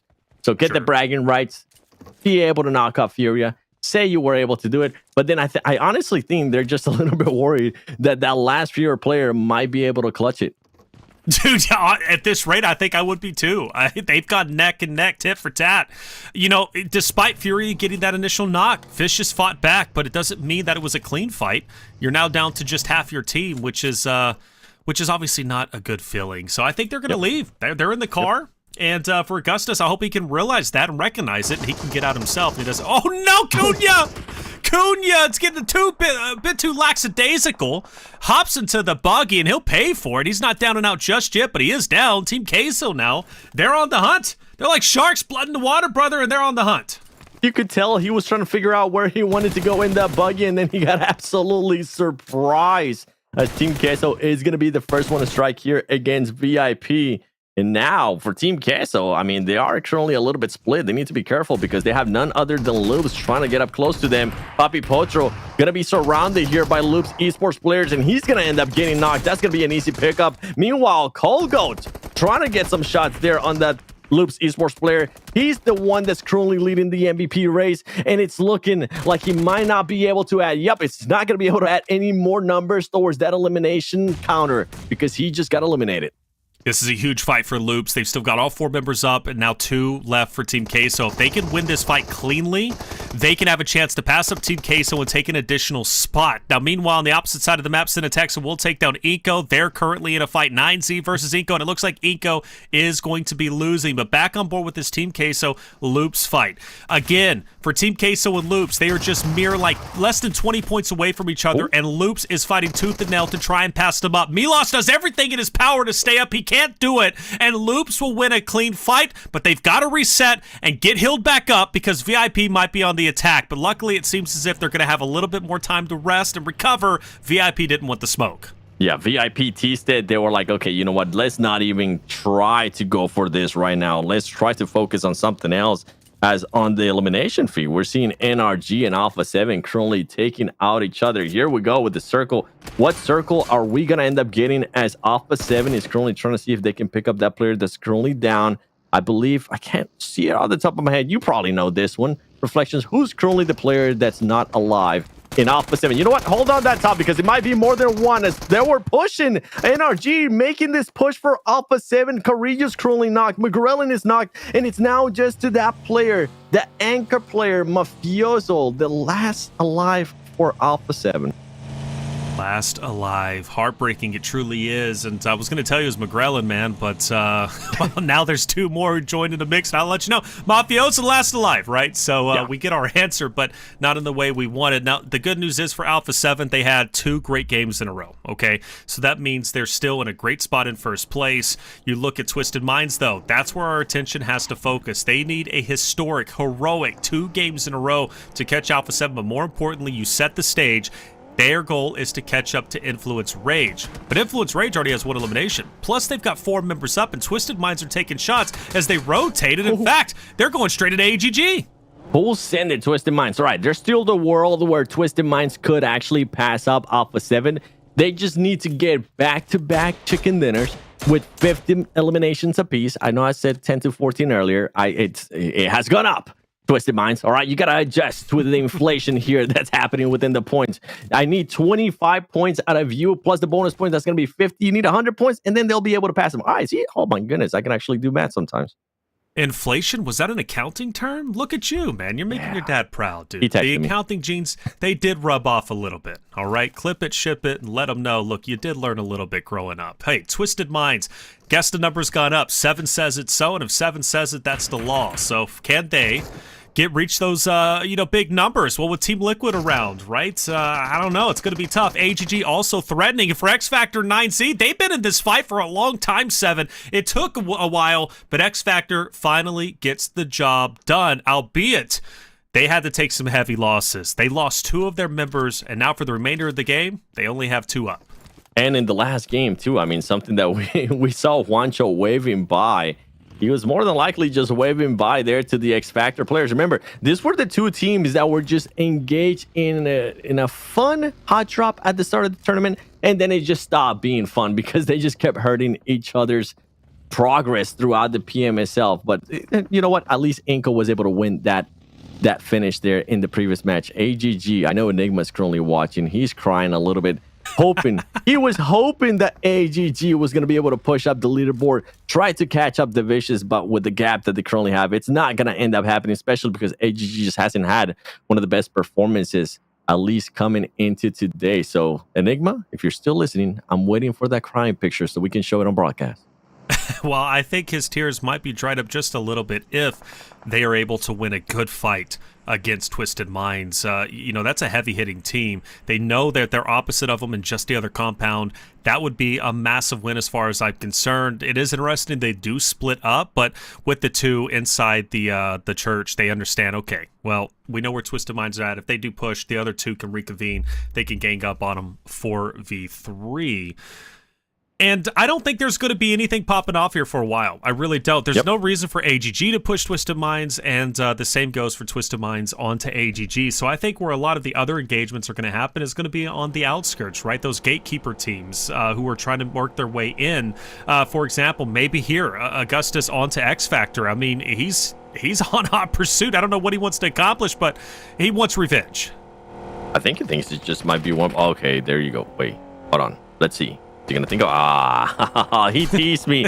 He faked me out. I thought he was actually gonna go for it, but he decided not to. Instead, he's gonna go into this shack, which if I'm X Factor, I'm gonna keep an eye on that, and I'm gonna think about possibly making that push, but they'll just need to be careful because some teams are close by. So if that decision is gonna be made by X Factor, it would have to be quick. As Team Liquid, you can see it there on your screen on the horizon, waiting patiently to see what's gonna happen with X Factor and some of the other teams. I mean, Team Liquid, man, this has been honestly, I can honestly say the biggest surprise out of PMSL Americas for me. I was expecting them to continue to dominate how they were able to do in week 1, in week 2, and then week 3 came around, and boy, a completely different story for this team. I don't even know this team anymore, honestly. If you were to tell me, if you were to do like a blind test on Team Liquid week 1, week 2 to Team Liquid week 3, week 4, I would say that's not the same team.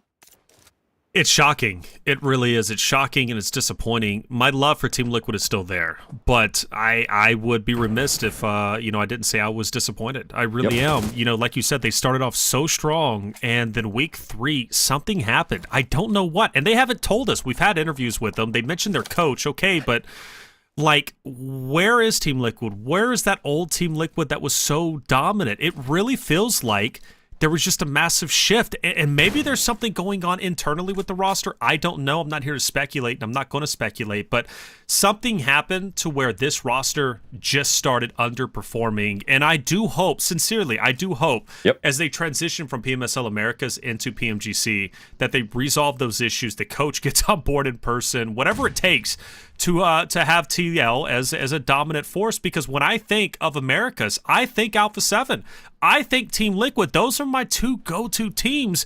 But now I don't know if I can confidently say Team Liquid is a true go-to team. Now I'm looking towards other rosters like, Twisted Minds, right? Influence Rage, who have been hugely consistent.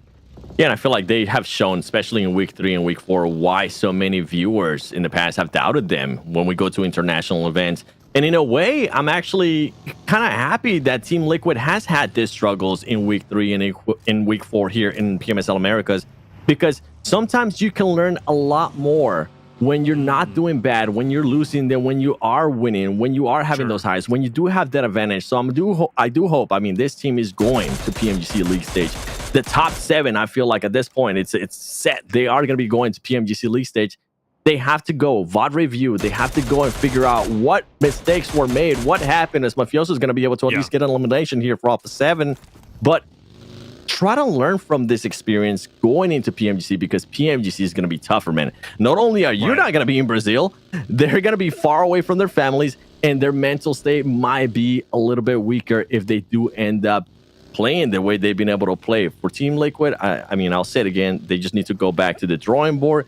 They need to be able to adjust a little bit more to what the circles end up giving them. And the big difference for me for this team, at least from week 3 and week 4, was their aggressiveness. That team just wasn't there. They weren't really getting the eliminations that we were so used to. If we go back to week 2, remember the amount of eliminations that they had over everybody else? We kept talking about it. Reflections, we were saying, okay, there's no way anybody's catching up this team. It's just nothing like what we were able to see in the past. Nothing at all, man. Nothing at all. The thing is, they're either, as you said, going to get better, or they're going to implode. And I hope they don't implode, because you have to have a resilient mind. I know I've been using that word quite a bit, right, for North America. But really, for Team Liquid, they need to be resilient, and they need to be ironclad in their mentality. When they go into PMGC, they need to understand that Team Liquid from weeks 1 and week 2 is still there. But they have to recover it, and maybe they come out on even better from that perspective. And Loops, another roster that I'm excited to see up there in the top 7, man. They've been absolutely stellar. They're hugely consistent, even though they're towards the bottom of our qualifying teams for PMSL Americas. I still view them as a very talented and strong roster going into PMGC, and they're one that I'm going to continue to support. Yeah, for Loops, they're so promising, right? I feel like that's the main thing that we've been sticking on with Loops. They have potential. They are going to be going to PMGC. Now, when they get to that kind of stage, what Loops are we going to end up getting? I got to go back a little bit here to, you know what? Let's talk about this fight right now between Intense Game and Loops Esports before I go in on even more of a tangent for Team Liquid, because I really do believe in that team. But Intense Game, we see them be a little bit more aggressive. Nothing to lose for this team. Poppy Sour, I have seen him on his live streams. He's got that swagger. He's wanting to get some clips added to his highlight reel. And then if you can get some clips on a team that's going to be going to PMGC League stage, I mean, why not? Just go for it. As IG currently have all their 4 players alive, Loops Esports just circling around, trying to see how this fight is going to end up happening. Who's going to be getting the first knock? As soon as we see that first knock, it's going to become a fight. I love that Nilzada. He's that linchpin. He's keeping Remix distracted from the 2 players of Loops in front of him. The more he drives around and avoids those shots, the more IG has to really think, how do we want to take this fight? You know, is it worth it to disengage? Do we want to even take a page out of their playbook? And Remix looks to do the same. Nilzada, if you want to be in a buggy, so can I. We can play this tit for tat, that's fine. But into a car, Loops goes, and now it seems as if maybe we're going for the car meta. Are we going to get a run over for Intense Game? They've got to be careful. The drive-by seems to at least do quite a bit of damage on Ayuya. And Vidden is going to go ahead and back away. And now we're going to have a bit of a reset as the teams will take up cover in hard cover. And for Intense Game, they're going to have to do it with 1 less member. A tough break, but that's going to be okay. They still have 3 strong. For Loops, they've got to play this appropriately. This could be a big game if they do it right. Nilzada needs to be rescued, but Nino's going to fall. And they're in trouble. Oh no, Loops is going to turn the tides, and now it's like it's anybody's ball game. Intense Game, Loops, who's going to win it? Guapo on the attack. Guapo will fall because Rafina is on the high ground, and Loops will barely skate by the skin of their teeth with all 4 members up. But I tell you what, 7, it got really dicey there, but now Loops with 9 eliminations are set up for a meteoric game. It got super, super close between these 2 teams. But what I really enjoyed out of Loop's play right there is that they made sure Rafinha was able to pull up on them. Rafinha was so far away from them when the fight first started that little amount of time that they allowed themselves to kind of reset allowed him to pull up, and ultimately that was the winning play, at least for that engagement. Right now they currently have all players up, and that's what you want to have. I mean, especially in Miramar, you don't want to end up losing any players. As you see now, Influence Rage, they want to be able to keep that 2nd place. They're trying to take on fights, they're trying to add more points to their tally, and they're doing just that by being able to third-party fight. Bodies are dropping, teams are falling. We're now down to our top 8. And everybody's relatively healthy. The only teams that are kind of hurting are NRG with just 2, and Latin Kings X Navy Seals. They just have 1 member remaining. AGG still in that hard cover. We saw them opposite of Twisted Minds a while ago. That fight has stagnated. Nothing has really popped off. Loops might be the team to finally get Twisted Minds to fight it out, of course, with the solo of Navy Seals as well. In the meantime, though, Loops, they're going to kind of be roaming around. I think things are about to slow down considerably as everybody waits to see where the next zone is going to bring. The big one, though, is going to be Molina from Navy Seals onto the remaining members of Loops. But Loops is smart. They're not going to ego chow this. Molina, he can be by himself. Loops will take their time and eventually finish him off. Yeah, and looking at the way Twisted Minds, you were mentioning them earlier, the way that they've been playing throughout this whole game, I think they have conceded the thought of possibly trying to challenge for that first place. And now they are playing for that 2nd place. They are trying to secure themselves at least a top 5 situation by being inside this building, by not being too over aggressive, and just letting the eliminations and letting the game just play out and see what they can do at the end with at least 3 players alive. Loops Esports is going to be able to find the player here from Latin Kings. Latin Kings, he has been able to put up good performances in the past. Can he clutch up this 1v1? He's going to be able to spot the player there from Loops. And is he going to be able to knock him? No, Nino is a little bit just too much there for Latin Kings as Twisted Minds, Team Liquid, and Influence Rage get the next circle. All right, they get the next circle. They're happy for that. Influence Rage still has 2 members onto the outskirts. I think maybe trying to gatekeep that of VIP. You've got VIP who are still holding on to their backside when it comes to the blue zone. Also, NRG, the 2 remaining members from NRG are still on the outskirts too. And they've kind of just been holding on. I think for them, they're more so going for placement points. They don't really want to engage. They don't want to get spicy. I don't blame them. For Influence Rage, though, onto this VIP team, you know, how do they go about this? I guess just try to fire and see if you can get enough connections to drop one, but you can't really push that. VIP are free to rotate out of this whenever they decide. Yeah, I think they will, and it's going to be a little bit tougher whenever they do end up getting within the circle. I mean, they're going to have Team Liquid close by. Team Liquid has heard the commotion going on, but due to the terrain of Miramar, he's going to allow VIP to at least get a little bit closer within the circle, scout a little bit more, and see what's going to end up happening. But you can see right there, that was the biggest worry, at least for me, for VIP, was Team Liquid. Team Liquid was just all eyes on this fight, trying to see if they could get into it. And this is the Team Liquid that I like seeing. I don't like them being shy when they're holding the compound, especially if they have the high ground. I like them doing exactly what they're doing right now, trying to keep an eye on everybody else, making sure they make people back off, and don't let them get too close, because if they get too close, it's going to make it a lot harder for you, especially with some of the other teams that might be nearby or might be able to get an angle on you. But now you're going to have Influence Rage as well pushing on to this fight. How is Team Liquid going to be able to focus on this? Who do you want to focus on, Team Liquid? Do you want to focus on VIP, or do you want to focus on Influence Rage? Because Influence Rage right now is having at least a 2-2 split. Ooh, I think they want VIP. They're setting up for it anyways. Honestly, I'm worried for VIP in the moment, 7, because they've got Influence Rage behind them. They've got Team Liquid in front of them, and both are looking to collapse in on each other. So VIP is kind of that middleman team. Meanwhile, once they're finished off, then Team Liquid and Influence Rage can focus on each other. And I think that's how this is going to end up unfolding. But I do like that Team Liquid are using utility, using the nades. They know they can't really push on the VIP at the moment. Not because they can't take them out, but because they understand Influence Rage is just up ahead. Who knows the damage VIP could do to either roster, whether it's Influence Rage or Team Liquid. Once that fight concludes, you know the other one's going to be pushing into you. So you've got to play this accordingly, keep your distance, and hopefully your utility is enough to get some knocks.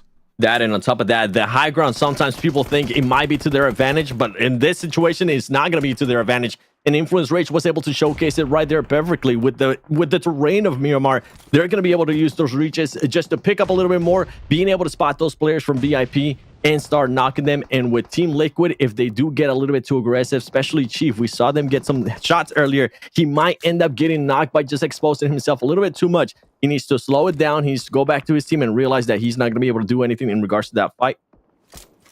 So Team Liquid will take down VIP. They're gone, and Influence Rage will create some distance. They now want to start setting themselves up for the next zone, which is going to be showing itself in just a couple of seconds. And then that's where they'll decide where they want to go. Or maybe they're already going to be set up, and they actually will be. Now it's up to Team Liquid to leave that hard cover, which is not going to be it's not going to be comfortable for them. They've been here for a long time, 7. This is where they were like towards stage 2, right? So now they finally have to leave. And one critical thing we've mentioned about Team Liquid in the past is them creating opportunities when they don't, or when they aren't giving them, okay? So now that the zone doesn't benefit them, how well are they going to do in the final end zones? We'll have to find all that out and more. But meanwhile, we focus on Loops versus Twisted Minds. Twisted Minds still alive, no eliminations. Loops at 12. I've got to benefit Loops here. I think so too. Loops is currently looking hot. I mean, they have 12 eliminations to their name. Also, to answer a little bit more what you were talking about earlier in regards to Team Liquid, they did end up losing Ayala to Loops Esports whenever they were trying to third party that fight.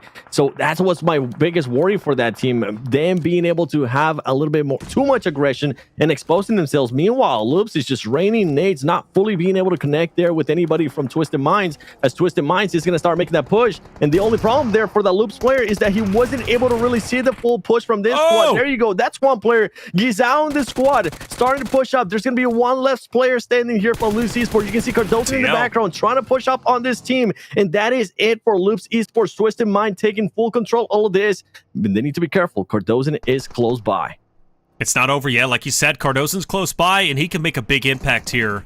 He was wanting Twisted Minds to get aggressive and push up, maybe to get some more positioning into the zone. And they might still do that for Cardoso. Has he been spotted? I don't think he has. So Team Liquid are set up with a big split.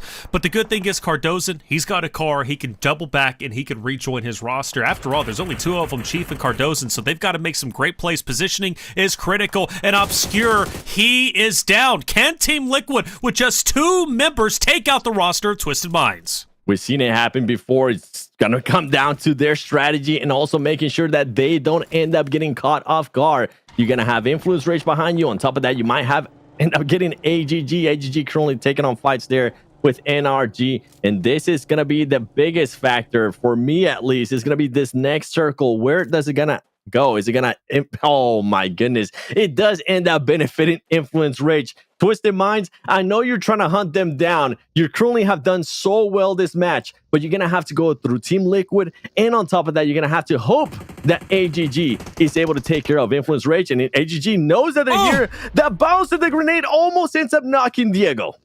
Oh, Diego's in hot water. It's going to be so hard to make it out of this. He really just is going to stay put and wait for AGG to, kind of come up on him. He's going to take the shots. Oh, and he dies! Are you kidding me? He had the first shots, but he was just a little bit too weak, and he will fall. Now it's up to Lil Boy. Lil Boy by himself with a full roster of AGG breathing down his neck. The good thing is he's got the off angle. 3 members in front of him. The shots are going to be fired. One's going to drop. He's got the smoke for cover, but the flames, along with the shots, will take him down, and we're now to our top 3. And on top of that, you got to be switching over to Twisted Minds versus Team Liquid. There's still 2 players standing. You can see Twisted Minds there with an anchor player on the back. They're just teasing. They're making sure that Chief just overextends a little bit more. But AGG wanted to get into the action. The last player. Do it, Chief! Chief, he's going to have to push out because of the zone, and he's going to be able to get the knock. AGG helping out in this fight as Chief and Cardozan are still going to be alive. And now it's just going to come down to Federal, the last player standing there for Twisted Minds. Team Liquid, they're making some magic happen, but as Cardozan falls, Chief has to make a decision. Go at it alone or go back for the res. I don't think the res is possible, so Chief, he is in some bad straits at the moment. He's got to sprint. Does he have smoke for cover? He doesn't, so he's got to utilize his bullets on the Federal. Great shots, but not enough. We're down to our top 2, and Twisted Minds only has Federal remaining. He's got a health pack, but I don't think it's going to be enough. The blue touches him, but just the toes. He's still alive, but AGG are still a full force. We've been talking about miracles happening. Well, guess what? We might end up seeing one happen here at the end of the final Miramar in PMSL America's Fall Split, as Federal is going to end up getting pushed, but it's just too much. AGG had the numbers advantage. Federal tried his best. He's going to be able to secure that second place as AGG Enigma. Hide those tears. Wipe them off your face because they just got that win for you. Hey, they absolutely did, and they did it in a clean way, 7, with all 4 players remaining at the very end. I love it. AGG, they've yet to break onto the top page. They're not going to break into the top page, but they're going to get a victory today on the final day, and that's what matters, Tiff. It really does, and that was super exciting. I was just sitting back and I was like, wow, this is really nice to just kind of take it all in, the final Miramar, and for the chaos to happen, right? Because we were asking for that initial, I don't know which one of you said, I'm okay with just a 5 elimination win from Twisted Minds. That could have potentially been the case, but I was really close with the 8 or the 9, because let me tell you, if they could have turned it around somehow, not lost too many players on that crossfire with that initial bout with Team Liquid, it could have happened. Could have, but let's also talk about a team that did make it happen despite their placing being relatively low, and that was Loops. Loops had an absolutely great game. They went on a terror and they tore it up. 12 eliminations is massive for them. They're a roster that is exciting going into PMGC. They're a roster that I cannot wait to see how well they do. Rest in peace, Cunha from VIP. But 7, Loops on fire, and they took down some Titans like Team Queso. They did. I mean, this fight, the team that you're currently hunting down on the overall leaderboard, for them to be able to do that, it's going to be a confidence booster going into the last match. I don't know how long or how big the difference is going to be going into that last match. We'll have to wait and see what's going to happen in the overalls. But Loops, I mean, they're looking good, and I'm right with you there, brother. I'm excited to see that team at PMGC. I'm just hoping that their hopes and dreams don't crumble when they feel that pressure of PMGC on their shoulders. Ooh, and the pressure is real. This Shaq ended up being the death of Furia. Well, hold up. He actually got an elimination. We didn't catch that tip. That's crazy. He blasts through the door and gets it. Furia was on their last leg since the Vicious fight a long time ago. But we get towards the tail end of things, right? And now we start seeing some real heroic efforts. And more importantly, it was Team Liquid. Few members left, but enough to get the job done, at least for a good finish. Yeah, I mean, the fact that it came down to all of this, and before even Loops fell out in 6th place, this is right about where they're going to fall. 12 eliminations. Like, that is such a substantial amount considering where they were standing on the overall standings. We know they're fine there in 6th place, but they could potentially take down Team Queso and seat themselves just a bit higher in terms of that prizing, because Team Queso went out in 15th place. Not necessarily a good game for them. We're all talking like minimal amounts of numbers on the board. Yeah, minimum indeed, which is not where you need to be. I love that zoom in on AGG. That's going to make Enigma happy, right? 7 has been the guy that he's been highlighting for the longest time, and 7 will be the one to hit the final shots. Twisted Minds finally put some points on the board with 22, and that's great news for them. Alpha7, they don't get any placement points, but they get 4 total points, at least for this game. Still miles away from catching up, still unattainable. But the question is, was it enough to catch up to Influence Rage 7? I don't think it was, but they're within striking distance. They are going to be with the striking distance. It's going to cut. Hey, we wanted a first place push from some of these teams. It's not going to happen. Alpha7, you know, doing Alpha7 things.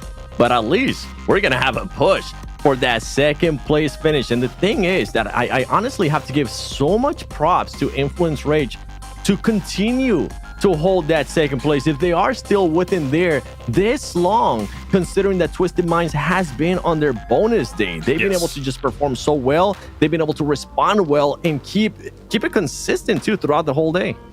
Very consistent. Influence Rage is a talented roster. They've held on tight to what they got. And look, Tiff, the reality is it's not a guarantee. Twisted Minds is right there, but they haven't accomplished it just yet.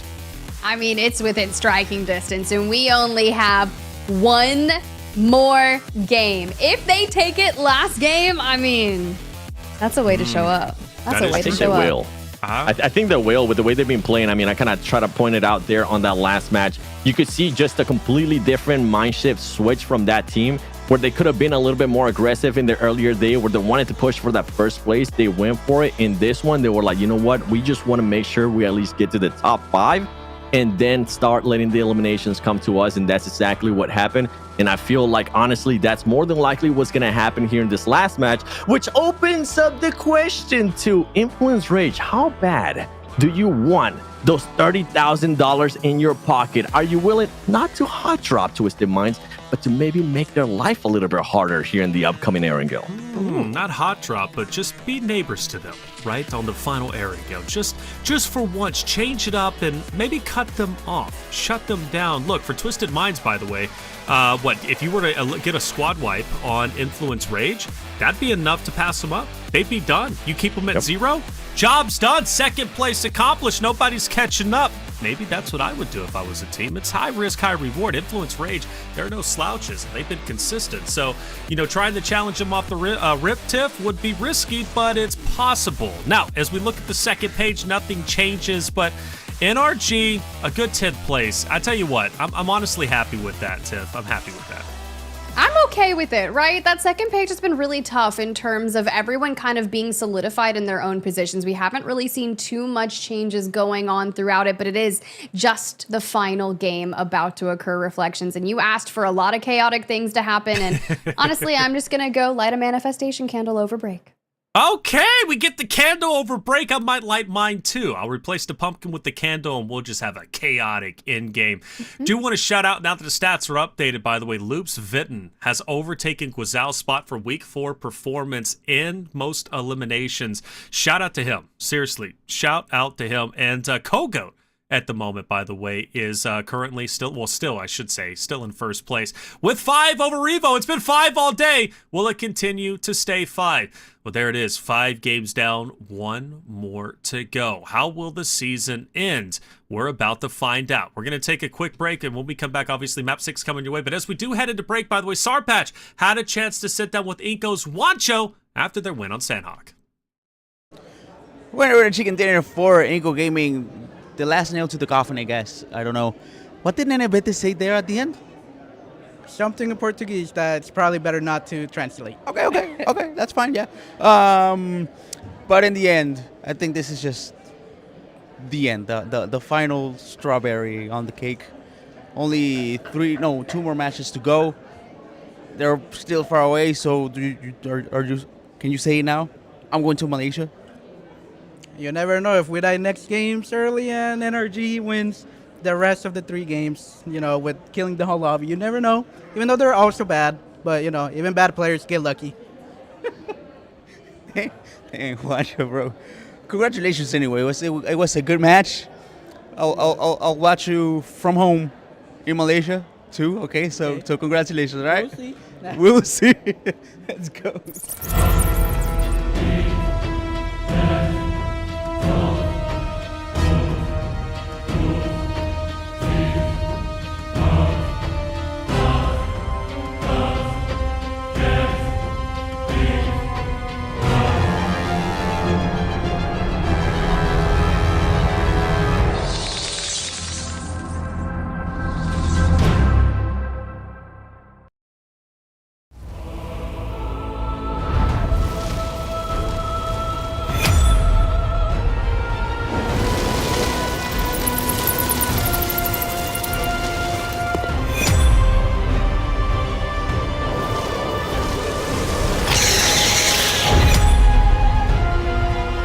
It's time for your sacrifice.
Everybody to the 2024 PMSL America's Fall Season Day 20.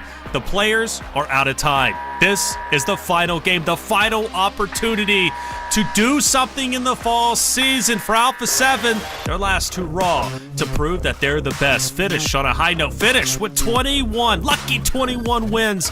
Can they get the job done? But also, for Twisted Minds, can they catch up to Influence Rage? A lot to happen here, so let's get into it for the final time, for the final airing gale of the fall season. 7, Spider Tip, take it away. 21 sounds so much better than 20, and I'm hoping Alpha7 is going to be able to close this out with the cherry on top with that win. Yes, I know, for everybody watching, you guys already know I'm an Alpha7 fan, but I also got another Alpha7 fan next to me in Tiff. And Tiff, do you think they're going to be able to clutch it up here with a win? I mean, maybe. I guess that's the way to end things out on the highest notes for PMSL America's Fall. But you got to think about going forward. And if there are teams that are looking to just kind of end this on a high note and focus forward, what does that look like for them? This is your last chance to prove yourself on this stage there in Sao Paulo, Brazil, to just kind of let everything go and just focus on the task ahead. Yeah, teams are going to be watching from other regions. They know they're going to be keeping track. All right, Alpha7, you were able to win your region. Some people were expecting that. Some people were expecting Team Liquid to do that. But I know there's other teams right now just waiting for this squad to get to PMGC League stage. They're waiting to see what's going to happen. But let me not get ahead of myself, okay? Let's see what's going to happen this game. They do end up getting the circle, so that's good to see out of that team. Team Liquid, once again, forced to go the opposite on their second drop spot, which is going to be on the location west of Lipovka. And then I'm looking for some NA teams as well. You know what, NA, we haven't had the best showing here at PMSL Americas. Earlier, we got a chance to see a win out of Inco. I wouldn't be mad if we possibly get another win out of Inco or NRG.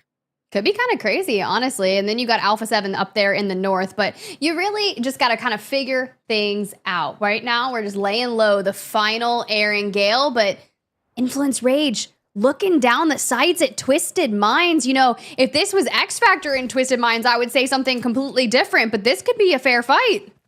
I was hoping for it. I was calling for it. And Hot Jukes, if you're watching, I know you're screaming from your chair. You're saying, yes, take your destiny into your own hands. Make it happen. It's not really a hot drop, but at least they're setting the trap. Twisted Minds know that it is. You know what? This is a hot drop, even though nobody has been out, because I didn't realize that they were that close. I do enjoy this out of Influence Rage. Even if you don't end up winning this fight, you're for sure. No, okay, you'll give them 4 points, actually 8 points, but you will hinder their performance. If they can actually get some eliminations as well, it'll make it even tougher. You can see Influence Rage is just wanting to make sure that they don't end up losing that second place. Currently, only 5 points separate them, and there's just so much at stake. I could wish I could see the players' faces right now just thinking about this fight. Like, how close are they actually sitting next to each other on the stage? Like, are we talking they're like a couple teams away, or they stand up and be like, yeah, we just did that? But I like that Influence Rage kind of does that initial hot drop and looks for potential picks on Twisted Minds, and then is like, all right, look, if we're not going to get it here, let's not force something that seems like we're going to fall down early, because if that happens, then you got to think that that gap that Twisted Minds has to overcome to take second place really isn't that much. So I like that Little Boy still invested here in this location, but that's just a stalemate. Like, I don't think anything's gonna come from this, and I don't think it's smart if Little Boy falls and leaves Influence Rage as a 3.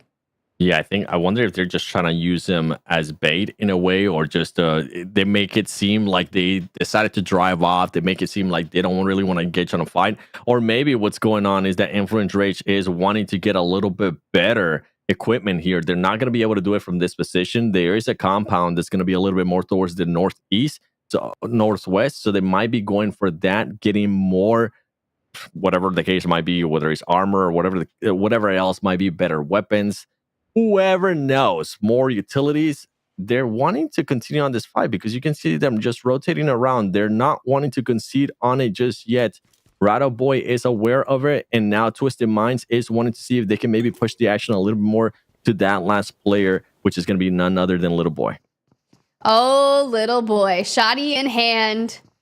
Let's hope we can make something happen, because all they have to do is use their number advantage. I mean, look, Guizao, Obscure, they're going to sit right next to each other. They're going to clear every angle, even Federal going across the way, looking for some off angles, maybe if he can grab that, which I think is exactly what they need. A well-oiled push here. And that could be a push that could net them just so much more money, almost $12,000 more if Twisted Minds does end up passing Influence Rage in that second place spot. But they decided to back off. They weren't sure about it. They didn't hear anything, and they feel like it just might be a trap. And you can see on the horizon there, the Influence Rage players are starting to set themselves up behind them. They are going to try to squeeze them, as we're going to be having a fight here. Federal now starting to get pushed by one of the Influence Rage players, and it's going to be none other than Frozen. Federal being able to spot him. He's going to be making the push. Is he going to be able to connect? He's going to be able to connect first. The rest of the squad is going to be pushing up as well. Can this player, Federal, make up some mind? He's not. And Influence Rage being able to strike first and being able to get that first knock is massive.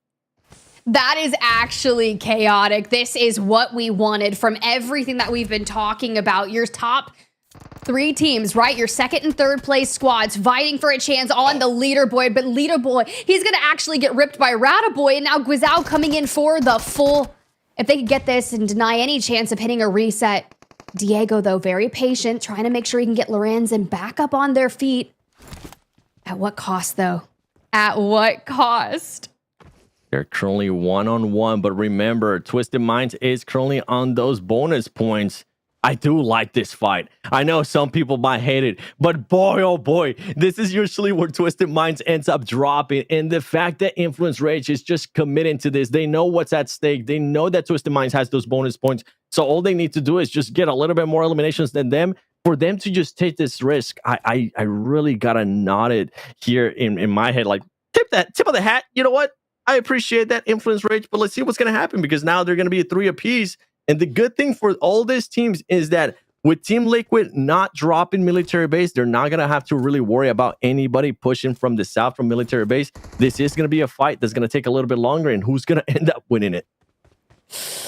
I mean, look, we got casualties on both sides at this rate, and I'm just like, we just smile and wave, smile and wave, because you don't really know. But we have to stay here. This is the story. This is the final match. And I'm curious, though, because if you sit here in this, like in a stalemate kind of thing, out here in the blue, something has to give. Someone has to move. I mean, they will have to. You can currently see they don't really have that much heals. Right now, the zone's not really going to be doing that much damage, which is a benefit for both of this squad. But Twisted Minds realizing this is a fight that they actually don't have to take this fight. You can back off. You can worry about the zone. Go back to doing what you were able to do in the previous match, which just try to secure that top 5. The eliminations will end up coming your way. And Influence Rage is going to start recognizing that. They're going to have to just get out of this, try to find a vehicle, and then hope that Twisted Minds ends up getting eliminated as they try to push north inside the circle. Diego now starting to scout for a vehicle right here. 1-1 apiece. You can see on the leaderboard there just how close they are, and we do get the new circle. And you were talking about this circle earlier, and we might end up getting that island again of the north of Watertown. That's wild, because you were like, oh, well, it's not going to happen this match, but we might see it happen in match number 6. And if that's how we're going to end things, they have just shaken things up for so many teams on their rotations. And you got Intense Game here on the screen that have moved over towards X Factor and Inco. So you've got a culmination of a couple squads that are just on that southeastern side of things, trying to make sure they've cemented themselves in that next play zone that is looking scary. Yeah, and I know Influence Rage right now is just scratching their head. They're saying, man, if on our bonus day, we would have just started off hot as well and not just the second half of the day, this would have been a completely different story. We wouldn't have to worry about any of this, as that grenade comes really close there to Inco, and it's going to be none other than IG. What a way to finish here, PMSL, in the last game. NA versus NA. Why not? We've been seeing this so many times, whether it's Inco versus NRG, Inco versus X Factor, whatever the case might be. The grenades are still coming down. Remix going to be able to eliminate Inco Gaming. The last player standing. Inco is going to be going towards PMGC League stage, but not how they wanted to finish off here PMSL Americas. Oh, yikes. But that's okay, because we keep setting our sights forward to seeing what is happening. And Vicious looking for maybe one of their final fights here. You got 9Z across the way. Double points for them today, but haven't really been able to go the distance and put up some big numbers just yet. But we've seen good things out of them, but they're down to a duo, which will make things difficult, especially sandwiched between some squads. And a team that we saw earlier being aggressive, we really haven't seen much out of them for the rest of the day, though. 9C right now, 2 players down. Sinatexa and Choco are the ones that are currently knocked and eliminated. And you have Team Liquid just waiting it out, seeing what's going to happen here, because you also have the Vicious close by. You don't want to end up pushing a little bit too much there on 9C. They, for some reason, maybe find something, eliminate you, and then the Vicious, oh, well, that's their name for a reason. They can definitely Vicious. They can definitely end up pushing the action and trying to third party that. And right now, they are wanting to push up the action. This is what I was worried about. There you go. Aragog was able to find somebody. They're going to end up trading, and they will be able to reset this player for Team Liquid. Mythic does end up getting knocked. No worries. Relax, Team Liquid fans. He'll get picked up.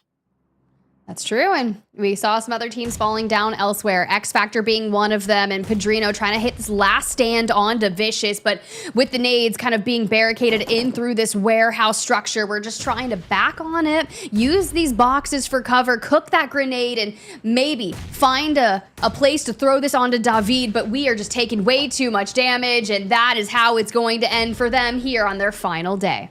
9C was looking to close it out in a much better way than that, but the Vicious said, no. We got grenades for days for you guys. And something that I did just notice that happened was the Influence Rage, one of the Influence Rage players did end up getting eliminated to the play zone. Twisted Minds, Influence Rage with that early fight, they weren't able to conclude it, so it is gonna hinder their performance throughout this next circle. And with the circle that we're currently seeing here, it is going to be a tough one to push in, as we might honestly end up getting that circle that you were hoping for and that I was hoping to see again. Oh, okay. Play zone just kind of pulling up north. But if you saw that to the south briefly, that delayed engagement that we've been seeing since the start of match number 6 on Erangel between Twisted Minds and Influence Rage, it's still happening. They are just following each other all over the south side. Yeah, and it could be happening outside of Pochinki, and they know what's going to be happening. So you know what, spectators, if you're currently observers, if you're currently listening to me, I know this fight is happening, but I want to see the other fight, even if they're not currently fighting. Show me how Twisted Minds is setting up to possibly take onto a fight with Influence Rage, because that is just a fight that has $12,000 at stake. $12,000, a big difference. All right, 30,000, 80,000. Anything can happen in Influence Rage right now, having to find a way around this building and getting off just in time as their vehicles are currently flaming. Their health is very, very low. Law and Diego, the only players left alive here for Influence Rage. And Twisted Minds, they are circling. They know that if they can take these two out right now in a 3v2 situation, they should have enough eliminations to really hit that double, and it might tie them, right? Because you're still going up against the fact that Influence Rage has won. So it's like we need to take these elims and go just a bit further, grab some placement points, and next thing you know, it's a second place finish. But Obscure being very patient with this initial push down the staircase here, waiting to see if any nades are going to make that happen. But we're just scouting for that information, but we're so far out in the blue, but it's Guizao that opens things up, threads it on in straight to Diego in Law now. Keep your eyes on them because Influence Rage, you're out with one elimination. Twisted Minds could potentially unseat them for second place overall. And they have. That's all they needed to do. That team ends up taking that second place from Influence Rage, and it's not going to be $18,000 anymore. It's now going to be a massive $30,000 there for Twisted Minds, taking destiny into their own hands. Once again, tip of the hat there to Influence Rage for even thinking about doing that. A lot of teams usually don't tend to do it, but they know what's at stake. They know it was going to be really hard, and they were able to at least take the fight towards that team. Now another fight currently going on here is going to be Team Liquid versus the Vicious. We saw them currently being able to stand up for a very, very long time. Chief does end up going down, but Mythic is able to kind of equalize it a little bit more, but getting a trade. And now you have some of the other players there from Team Liquid going around the building and securing that elimination, and that is all she wrote for the Vicious.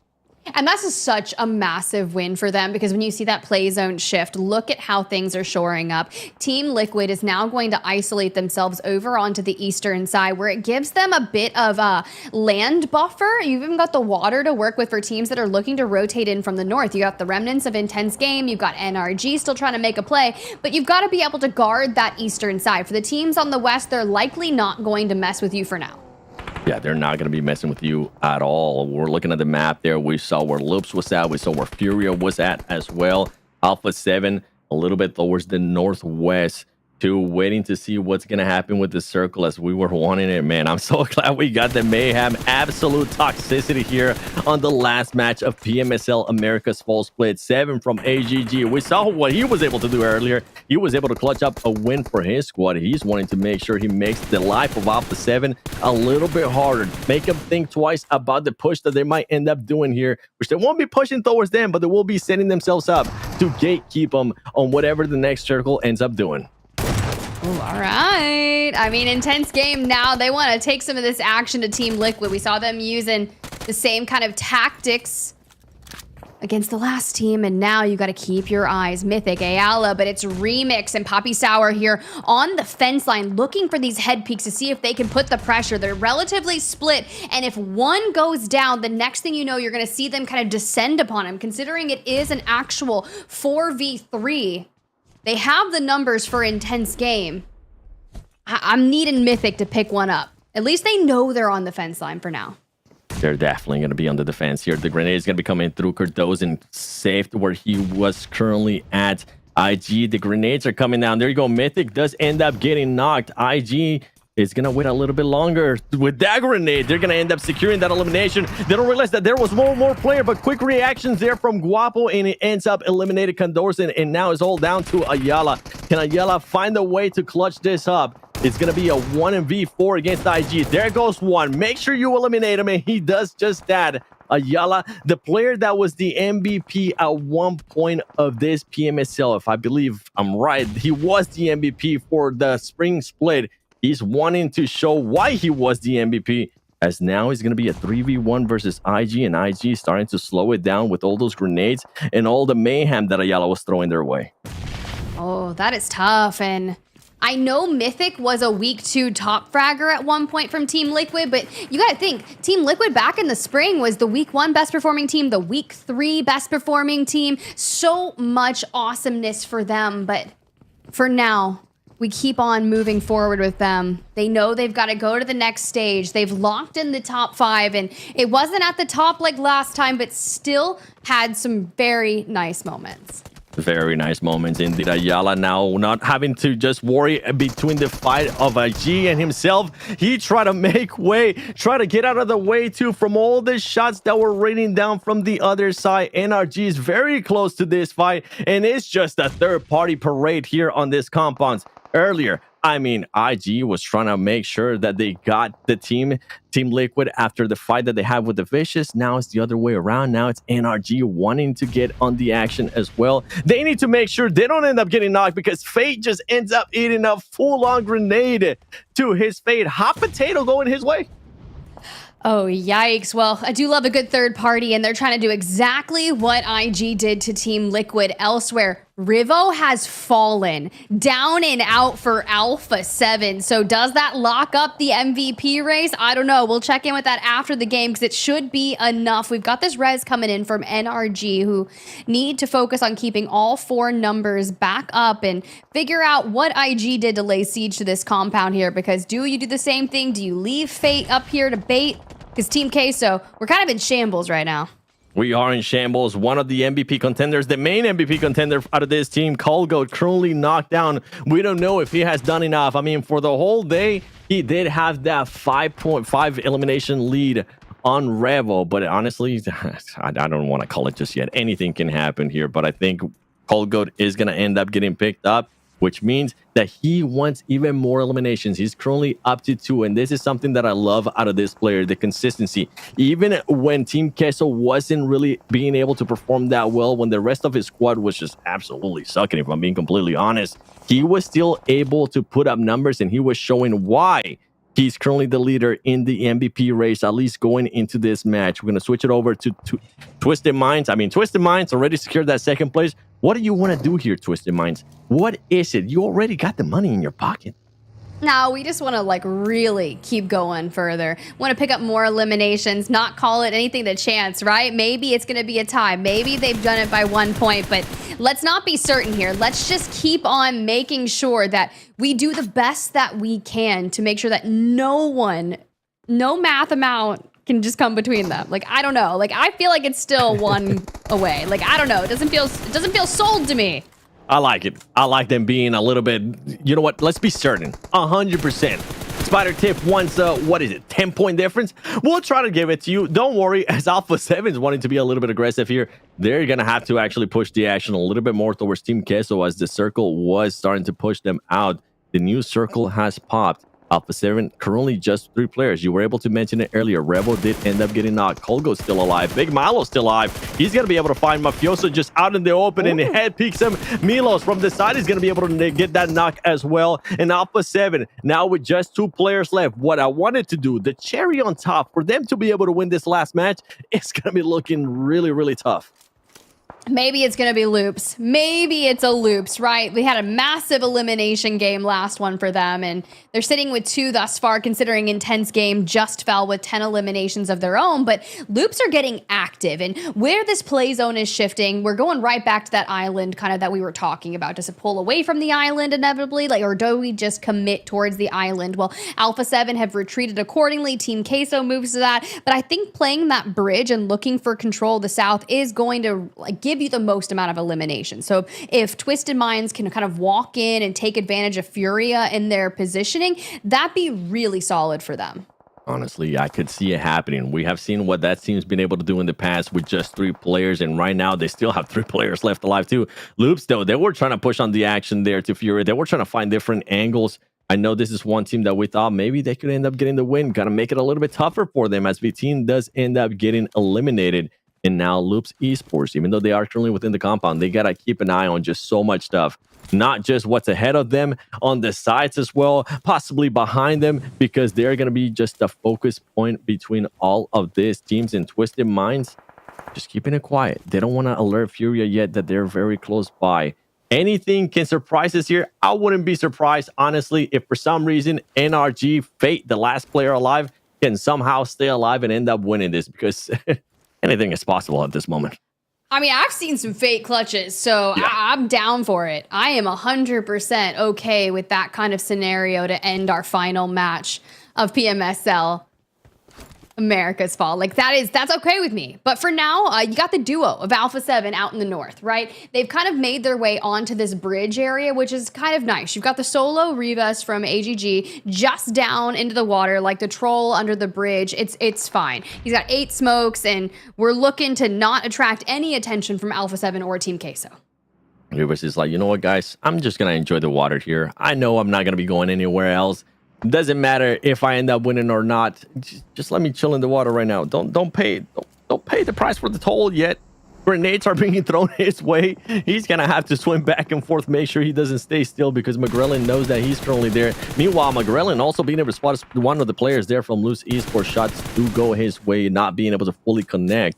And I gotta give some props to Carrillo too. Carrillo is one of the players that's currently still alive too. A player that has had the most assists overall. He's been able to put up good performances. I think going into this match, he's been able to put up 121. And of course, why not? Let me keep the curse alive, because as soon as I start talking about him, he ends up getting knocked. Ooh, all right. Straight on to Team Queso. Look, you're not going to be able to make landfall over here. We talked about it. I loved the situation that we were seeing from Loops. They had all 4 members up, and that was just moments ago. Now we're down to 3, but this right here, if we could just take out Team Queso and just deny them a rotational effect, deciding where this play zone is going to shift to elsewhere. You got Twisted Minds still looking for more eliminations. You can see Obscure down just on the inside. We were thinking, okay, maybe this push onto Fury would be super easy, but it's proving difficult. And Gizao, remember, that was one player that I know was trying to push towards just that MVP race. We don't know where he's currently at. We don't know what's the big difference. I know he hasn't put up the performances that we want to see out of him, but I mean, if he can put up a performance here and eliminate the last 2 players out of Furia, that could be massive for that player. As Furia turns and trying to find the shots there, the right angle to just eliminate that last player, but he's not going to be able to. He's out, meanwhile, playing it slower, allowing his teammates to start to rotate. And Furia a little bit on the defense here. Gisao, oh my goodness, no. Gustasi is able to spot him, and he stops whatever hope Gisao had left there for the MVP race. Yeah, that's going to be really tough. I'm not going to lie. Every team in our lobby is pretty much in shambles. The only one that's got 3 up is going to be Loops and Team Queso, and they are just locked in this heated battle over here with one another. Big Milo focusing on getting that healing on up, and Colgo down in the water, peppered from afar, but it's Carrillo throughout this actually spots out the last member of AGG, who do fall with 3 eliminations, but you can see this push here with Carrillo under the water, looking for Milos, finds Colgo instead, and I'm a little worried. I don't feel like we need to do this wrap. Big Milo with the grenade right there, being able to spot Carrillo and confirming that elimination right away. Now, Big Milo trying to make his way across and see if he can maybe connect to Magrellan as well. Rado Boy being able to clutch up. Yeah, shoot that box a little bit more. Tell him we were able to secure that 2nd place finish, and we won even more points. Team Queso ends up eliminating the last player there from Alpha7 in McGrellan, and now it's just Milos and Big Milo. Little Milo and Big Milo, as Hot Jukes like to call him. And on top of that, I mean, you still have Loops in the compound. Loops really hasn't had to do much. They did end up losing one player, but you were asking for a win out of that team. You might end up getting that win.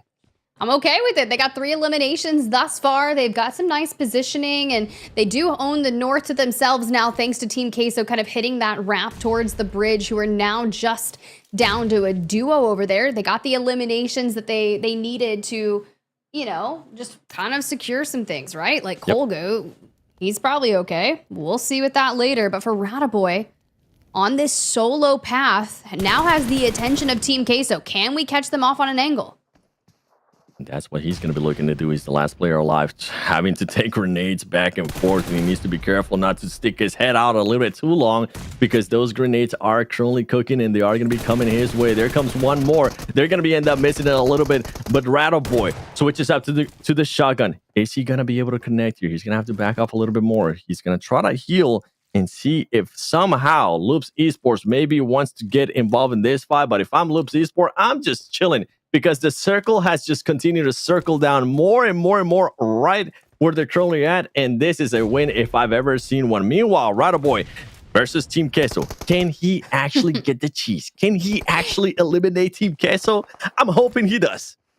I wish he had some nades here and not just the smokes, right? Yeah. Because like you see Team Queso just kind of investing them straight onto Rataboy, and they're connecting. So you have to dive on down, focus on the heals, look for a reposition, back up to the roof we go. And Milos is so low. Like, I'm talking, you could smack him with a wet napkin right now and he'd probably fall. But what are we gonna do about this? Do we smoke out towards the right, make it look like you've already rotated, but that'll do it? Rafina from Loops is actually gonna grab Rataboy instead. Rafinha from Luz is absolutely right. And look what Team Queso is doing. They're saying, Loops, we're not even going to give you the chance to move up higher on the leaderboard. We're just going to eliminate ourselves. And now it's going to come down to Fate. Fate, you say you've seen some clutches. I seen some clutches out of this man. And I know he's short in stature, but he can be massive in the game. He's wondering to see if he can close this out. He has 3 grenades to his name. It's going to be a little bit tough, though, considering there is 3 players of Loops Esports. And on top of that, they have the car meta going their way too. They're just gonna start driving back and forth here within where he's currently at, and he finally gets spotted, and RG Fate gets eliminated, and it's none other than Loops Esports being able to out there PMSL America split with the win. They take the win. 5 eliminations, a 15-point game for them here for the final match. Now, you gotta think about their overall standings reflections, because that's what I want to get into. They were in 6th place coming into the final match of the day. They were pretty close to a top 5 situation. And you know, you said it, Seven. Team Queso, because denying them 2 more eliminations, was that enough for them to maintain their spot? Was it enough? I don't know. That's the question. We'll have to wait and see. We do know at least a couple of things, right? Alpha7 should finish in 1st place. What a season it was from them. They absolutely tore it up. Love that intense game. Might have been quiet throughout the entirety of fall season, but they finish off loudly with 10 eliminations themselves, making an impact. But let's go back to the very start. I appreciate, without a doubt, Seven, watching Twisted Minds and Influence Rage land on each other. I understand that's not where it concludes, but the fact that they were willing to go that distance. In fact, Influence Rage was willing to land on Twisted Minds' landing drop, where they typically land, spoke volumes about what they were willing to risk for everything. Yeah, they knew they had to risk it too. A team that's currently on bonus points, a team that honestly needed just 4 eliminations to be able to sort past them in the leaderboard. They had to go for it, and I'm with you. Just tip of the hat for Influence Rage to even trying to do that, knowing that what was at stake and knowing that they had to take that fight. And also a tip of the hat for Twisted Minds, because they didn't just give up on that fight. They kept just paralleling the whole way Influence Rage, even when they got to Pachinki, and ultimately that's where the fight ended up concluding. And then even here towards the end, Rataboy, he was able to get some eliminations as well. Overall, I mean, I feel like I got some answer. I know Alpha7 didn't end up getting that win. They were still able to put up good performances. We got chance to see as well Team Queso there towards the end. And then our hope the one team that you especially been pushing for quite a minute. Reflections. Loops Esports closes it out with a win. You know, so happy for that. And Tiff, the fact that Loops, right, heads into PMGC, they earned this spot. They fought hard to get to the top 7, and they were able to achieve that. And they finish off the fall season with a winner chicken dinner. This speaks volumes about this roster, their resilience, and their want to be at PMGC. Yeah, it really was. And I was just curious to see if they even just got into the top 5 in general outside of that. But NRG Galaxy with those double points, grabbing that second place, 18 points on the board, and even the Twisted Minds gameplay from the beginning that we highlighted during the replays, again, a 20-point game for them. That's good. That's solid. Yeah, no, that's what they needed, right? They don't get that 20-point game. They do not pass up Influence Rage, who will finish off with 1. But I want to say this. What a season it was for Influence Rage, right? 7. I mean, they held on for the longest time. They performed so very well. And even though they dropped down to 3rd place, Influence Rage is one hell of a team going into PMGC. There really are. I think for this team, what we want to see out of, and don't worry, Influence Rage, you don't got to worry about bonus points or anything like that anymore. But I do want to see that consistency because, boy, going into PMGC, you're going to have a lot of teams that are consistent, and a lot of teams, the one that comes to mind is going to be Falcons Force, because that team absolutely sucked at PMWC, and I know they're looking to just, not do that this time around. That's, I don't know, sounds like a low bar. Hey, you just don't have to suck this time around. As long as you don't suck. The thing is that team was favorite to win at PMWC, and they didn't even make it to the finals. That's tough. That's tough. Yeah. Well, that's the thing, man. It's like even here, right? Team Liquid came in. They looked to be the team that was going to win this entire thing, right? You never know. The beautiful thing about the Americas region is we're constantly getting better. We're constantly improving, and that's what you want to see. And I love it. I really do. When I think about Alpha7, though, and their run throughout this season was just absolutely incredible. Tiff, we talk about Alpha7 at the beginning. They had their struggles. They said in an interview that they were wanting to knock the rust off, and they did exactly that. The fact is, they finish off as champions. The 2nd place curse has been broken, Tiff. They are the greatest team in Americas. I mean, they really are. The substantial performances that we saw kind of heat up week after week. And I think you were right to highlight that moment of the interview. When we hear from Alpha7 themselves, they're like, we are not playing like the team that we were when we won just recently, right? Like when we did it on that big stage, taking a lot of it. So knowing that they did exactly what they needed to do here in the PMSL Americas for the fall, it's nice to know. All right, well, I think we're about to see who the champion is. We have a good inkling, right? We think it's Alpha7, but I'm ready to see them claim what is truly theirs. Claim the championship up to 2024 PMSL America's fall season. They worked hard to get to this point. They came in as the global champions. They broke the 2nd place curse, and they ended up becoming champions, and it feels so good, man. It really does. They are undeniably the greatest team in the world, undeniably the greatest team in the Americas region, and they are undeniably the champions, and they also managed to get 20 wins overall, which is just phenomenal to say the least. But even though Alpha7 are your champion 7, we got to give respect to the top 7 teams who are going to PMGC. I'm so excited, man. Let me get started. Alpha7, don't worry, I'll get a chance to talk about you later. Twisted Minds, this team, I was giving them props earlier in the day. I was being given them props pretty much since the whole season started because of the massive pickup that they had in Federal. They had those, they weren't sure if they were going to be using Federal, whatever the case might have been. But at the end of the day, this team was able to get riled up and ends up in that 2nd place finish. There's just so much potential for this team. Another team I got a chance to talk about earlier is Team Liquid. I'm really excited to see how this team is going to be able to bounce back, if they're even able to bounce back at PMGC League stage. The team is known for absolutely choking when we go into international events.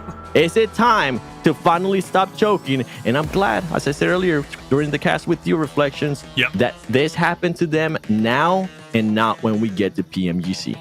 Yep, I hope they don't implode. Now is the time to learn, and I think they learned quite a bit over the last 2 weeks, and they should go into PMGC with a brand new mindset, the mindset to be champions, the mindset to do better than top 4. But Tiff, let's round out the bottom 3. Team Queso, Loops, and Furia. 3 rosters that fought hard. Furia holding on to what they got over the Vicious, who is desperately trying to catch up. They really were in that Loops Esports Furia battle between 6th and 7th that entire time. But we saw that Loops did not actually jump over Team Queso. But when we move on to this page number 2, a lot of the same, right? Congrats to all those teams. But here you go, Reflections, the moment. The moment they lift the trophy, Alpha7, you gotta give them respect. They fought hard to lift that very trophy before you, and they absolutely earned the moment.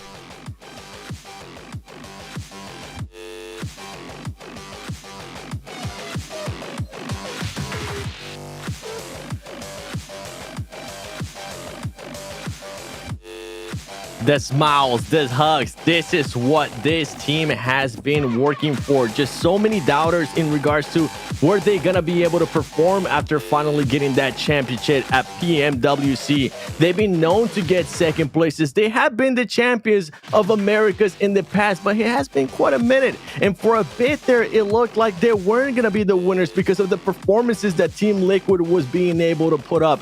Now the big question mark is, what is this team gonna be able to do? Because everybody, I would be surprised if a lot of our viewers don't have them as favorite to win PMGC. This team is gonna show up in a big way. They're gonna have a lot of time to prepare, and I'm just so excited to see this Alpha7 just championship mentality. Without a doubt, and I believe we might have an interview coming up. We'll listen in and see what Alpha7, the champions of the fall season, have to say. O único título que estava faltando para vocês aqui da PMSL Américas. Título mundial vocês já têm, mas agora vocês vão para a PMGC. E eu quero saber qual foi o diferencial, o grande diferencial de vocês para as outras equipes. Uma coisa que vocês se orgulham, que vocês sentem que faz muita diferença durante o campeonato, não só aqui, mas lá fora também. Acho que o nosso diferencial é que a gente nunca perdeu a fé. A gente sabia que o que Deus prepara, ninguém tira. Então a gente manteve a fé, continuou treinando, se dedicando. E Deus deu esse título pra gente. E agora a gente vai pro PMGC, que é mais um sonho nosso. Perfeitamente, eu queria saber o seguinte. O único título que de fato falta é PMGC. E vocês por 2 vezes já chegaram, bateram na trave. PMWC foi incontestável, mas eu quero saber, vocês agora vindo de um título mundial e de Américas, vocês acham que estão muito mais fortalecidos para essa vez não cometer nenhum vacilo e trazer esse título pro Brasil e para vocês? Ugh, the 4 before you. I mean, their journey to be champions, you got to understand, going back to the spring season where they finished off in 2nd place, again, bringing up that curse, you know, they had to break that, and they finally did so on the global stage at the Esports World Cup. They became champions against all odds. Other regions, you know, just really coming up, and they were the talked about regions. They were the ones, Mongolia, China, right, saying like, okay, they were the ones who were going to win it all. But no one from Americas, they aren't serious. They're middle of the pack. Alpha7 broke that mold, and they said, we want to be champions. We want to represent our region, and we want to bring forward a new era in competitive PUBG Mobile. Love what I've seen from this roster, and 7, you yourself actually had a chance to see them on the global stage, to lift that global trophy. You now see them lift yet another one, a special moment. It is a special moment for this team, and you can see the smiles on their face. I'm so glad you brought back that interview too, where they said they just didn't have enough time to prepare for the PMSL, and I felt like that's why they had just such a slow start. I was getting a little bit afraid because I've seen that in the past out of Alpha7 starting off slow, but they remind everybody why they were able to win that PMWC, the consistency that this team has been able to show up, and the consistency that kept on improving week in and week out. And the confidence that they're currently showcasing. Not only just Revo, not only just Mafioso, Magrellan, the big factor for this team, the veteran in this squad, Carrillo, to see him being able to put up big elimination numbers, to see him being able to be the leader in regards to just assists for the whole tournament, at least leading up to this match, it speaks volumes. You can see in Mafioso's face how much being a champion here of America it means, but I know that they're going to be switching their focus towards PMGC. I have seen them just fully choke at the end, not being able to secure that win. This team has a completely different mentality. I know Revo has been working hard for his mindset. If something doesn't go his way, he tries not to get into his mind that something that has happened in the past. That's completely not a thing anymore. And Alpha7, honestly, they're looking like one of the favorites to win PMGC. I love hearing that. I do. And I know, Tiff, you do as well. You have followed Alpha7 for a couple years now, whether it be, obviously here during PMSL, you followed them throughout Titan Series. You've seen this roster develop from the Loops Esports roster over towards Alpha7. I know that journey has been very personal for you, and obviously seeing them become champions again, it's got to be a great feeling. It really is a great feeling. It starts to kind of just show what kind of a dominating year for them is looking like. And yeah, they weren't happy with those initial first weeks, but they found their final form. They gapped the leaderboard. They set records. They got 20 wins throughout PMSL America's Fall. It's just a very strong performance that I hope that they can go forward and just keep on winning. And that's what they're going to continue to do. I hope so anyway. Seven, you gassed them up. You said, look, they are looking like the favorites going into PMSL, and it's going to be a fun time. It really is. It's a hard work. It was a lot of effort. They absolutely worked hard to get to this point. And from the Americas region, we've seen a lot of other teams try to challenge them. None were able to dethrone them. But who are your top three teams, even if they don't correlate to the overall rankings going into PMSL? Who are you most looking forward to watching? Alpha7, just because everybody knows that I got to pick that team. I mean, I have been able to be there during the heartbreak. I've been able to be there with them when they lift trophies. We have party afterwards, and I'm hoping that's going to be the case in London when we get to the grand finals. The next one is going to be Twisted Minds. The way that this team has been able to showcase the limit that I put in my mind, that I was like, okay, you know what, with the roster, I think they will be able to do this. And they have shown it perfectly. Even if they went through some adversity, I'm glad that they came out on top in regards to that adversity. And then last but not least, I'm going to bypass Team Liquid. I'm going to bypass Influence Rage because I want to see Loops Esports. Yes. I'm right there with your Reflections. This team looks so promising, so young, and I think they are going to be the future for Americas. I hope so. And, the gist of those interviews, by the way, Alpha7 just, complimenting their teamwork. Teamwork makes the dream work, and their dreams have been accomplished, but more to still do. And they understand that. They're just such a good roster. And the fact that they were already champions before just gave them that added buff. But we talked about the MVP race, Tiff, and now it's time to finally crown our MVP of the fall season. After 20 days of competition, who is it? It's Team Queso's Cole Goat. Are we even surprised? Leading the charge early on here and just maintaining it. Sure, it started getting a little dicey throughout the past week or so because Revo was looking for that comeback season, right? He was like, I've already gotten it one time. I want to run it back and go 2 for 2. But this guy just literally held strong today in the final day, and the emotions on his face, you can just see how much that means to him. Starpatch talked to him earlier and had Revo standing side by side, but when you know that you accomplished a goal and you took down not only every single other person in the Americas, but you took down a world champion, to me that just says, look, I'm on a come up. On a come up, and he's there. He's at the top. And you brought up Revo. The fact is, Revo gave him that prop, said, you are the face of PMSL. Major props to not only Revo to say that as a world champion himself, right? Putting his ego to the side, but just showing the respect towards what Kogoat is as a competitor and what Kogoat is for this scene, his region, and just PUBG Mobile as a whole. What a season it was. 20 days done, 121 maps of competition playthrough. The competitors have done such a wonderful job, and it was a blessing. Whether you had first place or 16th, you made it here for a reason, and you have purpose when it comes to your esports career. Keep driving, because you are all not done just yet.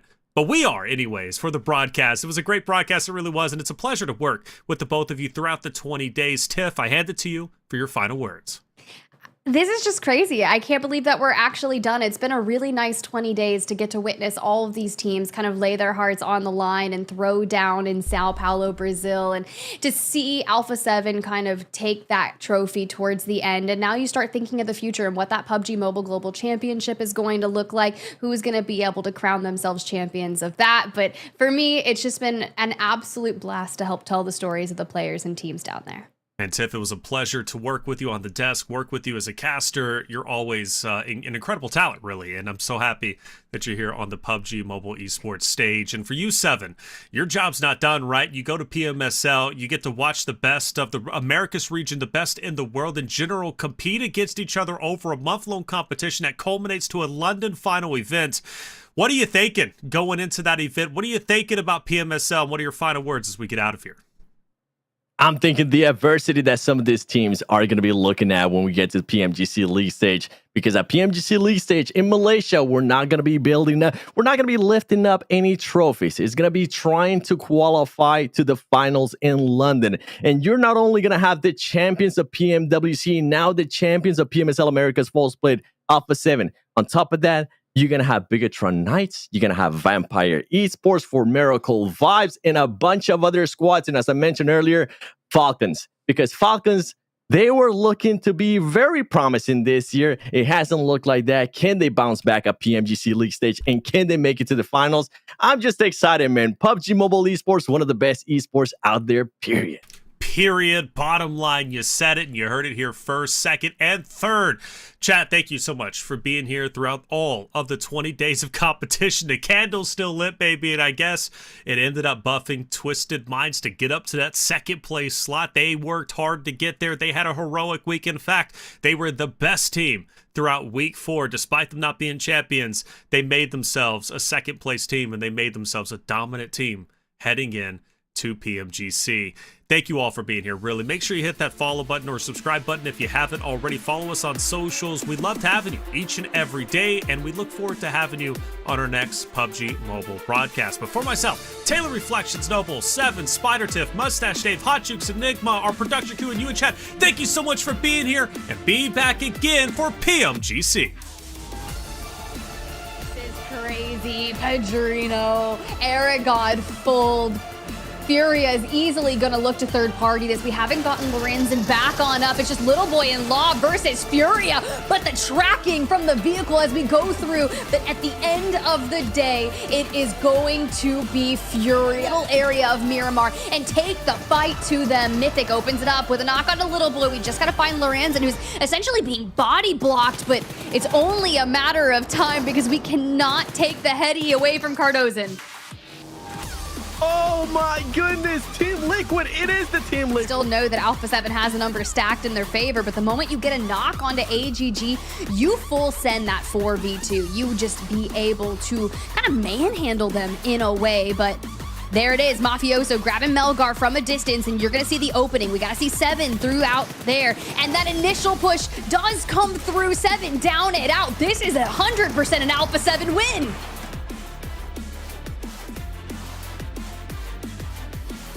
Good for y'all, but it is a true 3v3. Health on the side of Inco Gaming has recovered a bit, but this knock onto Baton changes things, brings it to a 3v2, and now Havlik, FSS, they have to clutch on up, but you can't when you're losing space, and just like that, we are one elim away from Inco's third victory of the entire America. Might end up seeing what happened here at the end of the final Miramar in PMSL America's Fall Split, as Federal is going to end up getting pushed, but it's just too much. AGG had the numbers of him be massive in the game. He's wanting to see if he can close this out. He has 3 grenades to his name. It's going to be a little bit tough, though, considering there is 3 players of Loops Esports, and on top of that, they have the car meta going their way, too. They're just going to start driving back and forth here within where he's currently at, and he finally gets spotted. And RG Fate gets eliminated, and it's none other than Loops Esports. That's to all those teams, but here you go, Reflections, the moment. The moment they lift the trophy, Alpha7, you gotta give them respect. They fought hard to lift that very trophy before you, and they absolutely earned the moment.